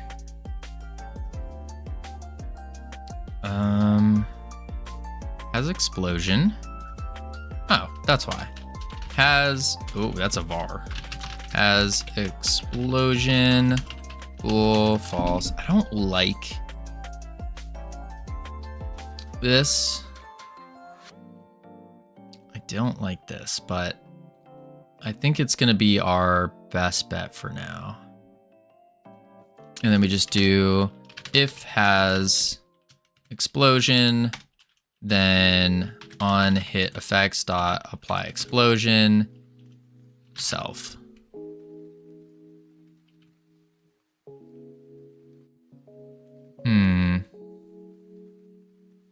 Some people don't like the way it talks, don't like its content. Is the next button for that? True. Streams drama and other games like 8 hours a day. Have people complain on dev time on Heartbound. Never knew about the game until the Reddit mob. Could see that. Let's see. Has explosion on hit effects. I don't think this is going to be... Actually, we need to just move this instead of on pop. We do want it on pop though. There's an X button, but I'm still here. Munglo, what are you trying to say? What are you trying to say, Munglo? I guess we do an explosion on every bounce. That might get crazy. Body. At least Covino here actually codes his game like 8 hours a day. Not 8 hours. I don't code for 8 hours. I usually go 6. I go 6 hours typically. Yesterday I went 5 hours and 55 minutes though. I did end 5 minutes early because my brain actually just turned off and I was like, I'm not gonna make you guys sit here for another 5 minutes of me just going So I was like, yeah, no. We're just gonna end 5 minutes early. I go 6 hours, he says, at 7 hours. Where are we at? Oh my god, we're nuts. Listen, I need to just finish the explosion. That's it. We're just gonna finish the explosion and then we can call it. What am I trying to say? Pinky upward to mouth. Let's see. That's in the duplicated goo ball though. We want it in this goo ball.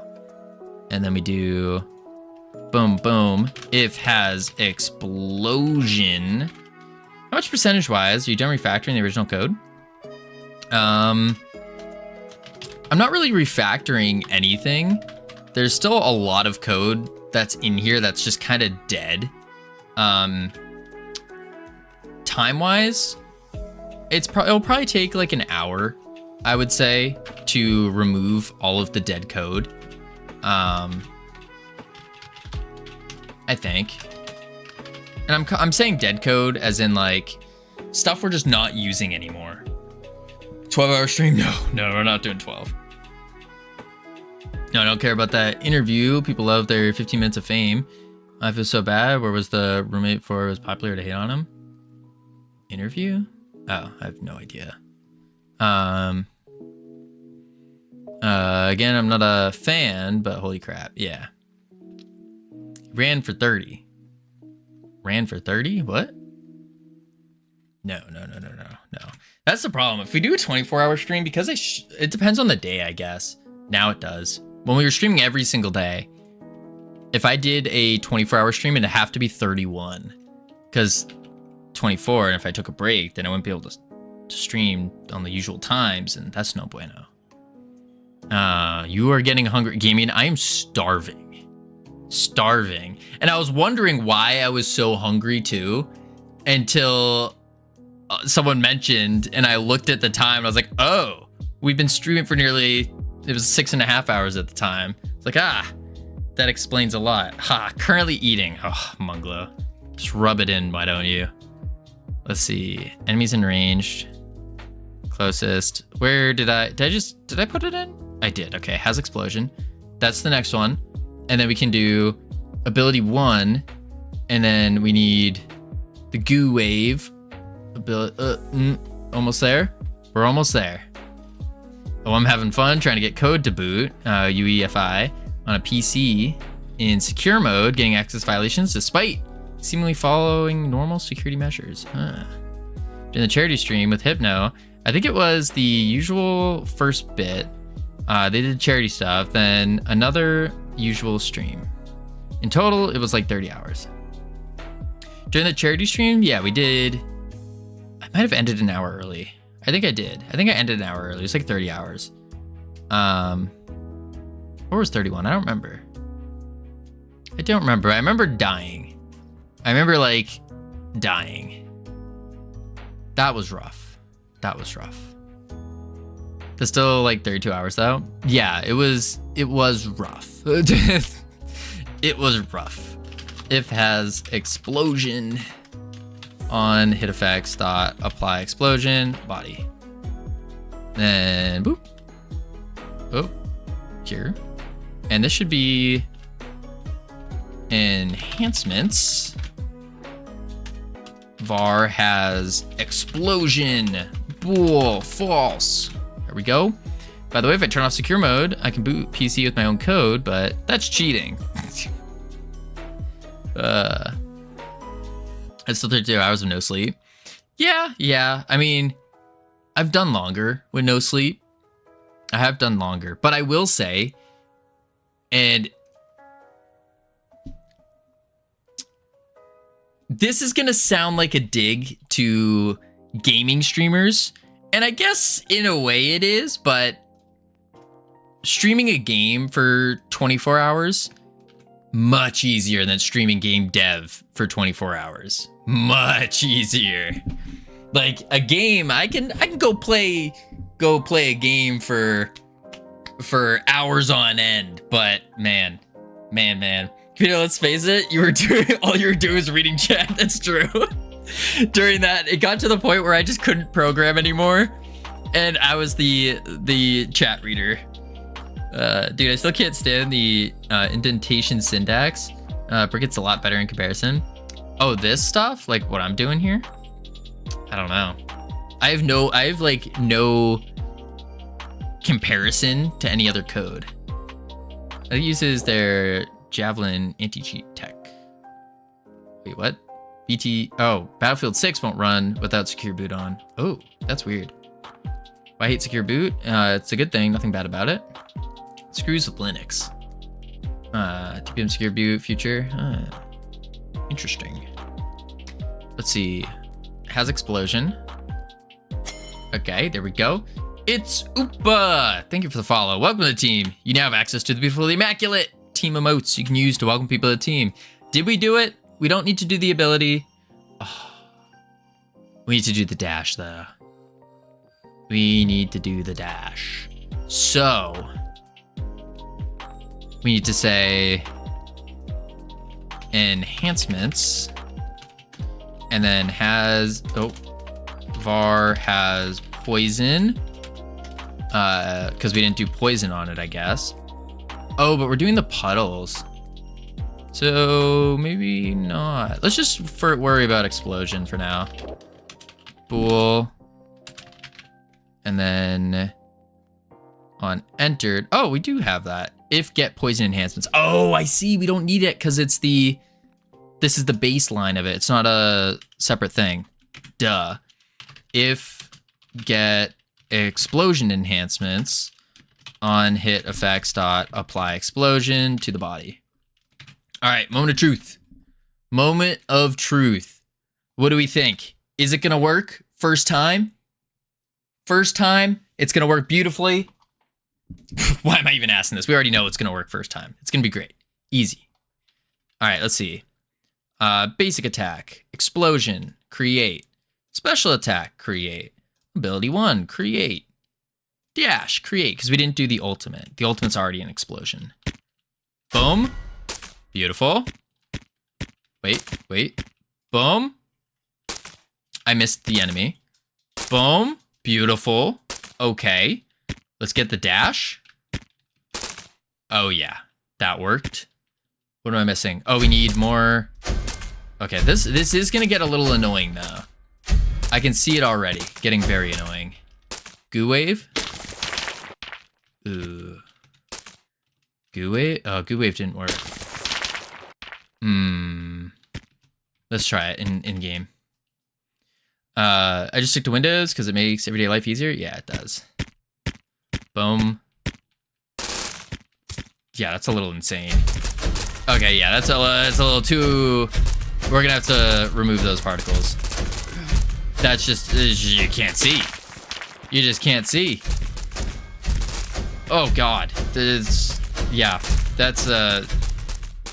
That was a mistake. It's cool if we lower it a bit, and these guys are still broken. But if we lower it a bit, I think it would be cool. It'd be neat.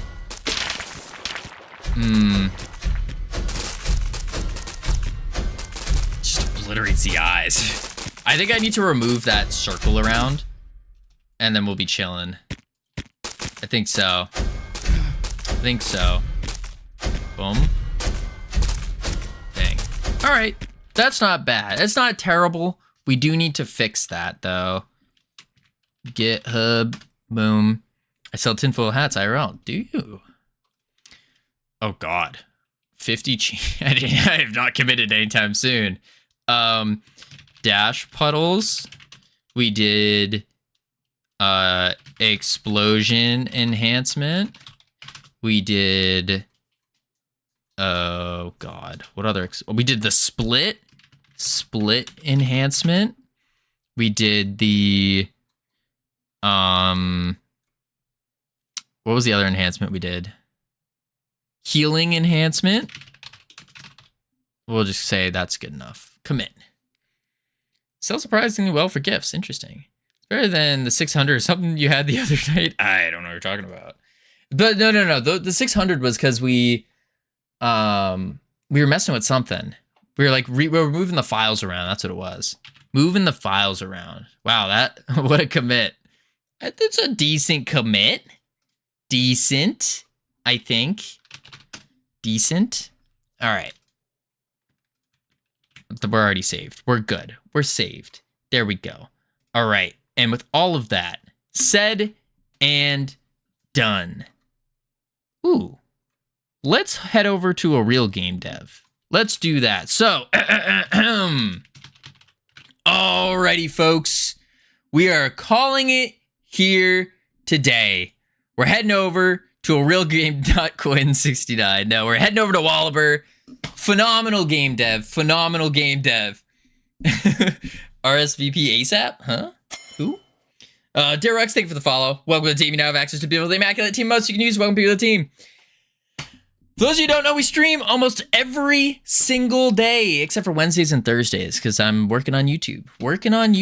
But I will catch you all tomorrow, because tomorrow is Monday. Monday fun day, as they say. Catch you all tomorrow. Have a great one. Spam the emotes if you got them. If not, hit Wallaber with a little yeehaw. Yeah, a little yeehaw. Yeehaw. Copy, paste. There we go. All right, I'll catch you all later. Adios. Boop. We have to wait a couple seconds. And now we do it.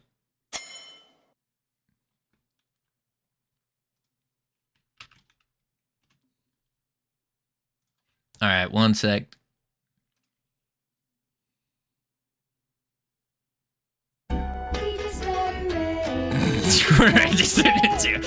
Bye, YouTube. Have a great one.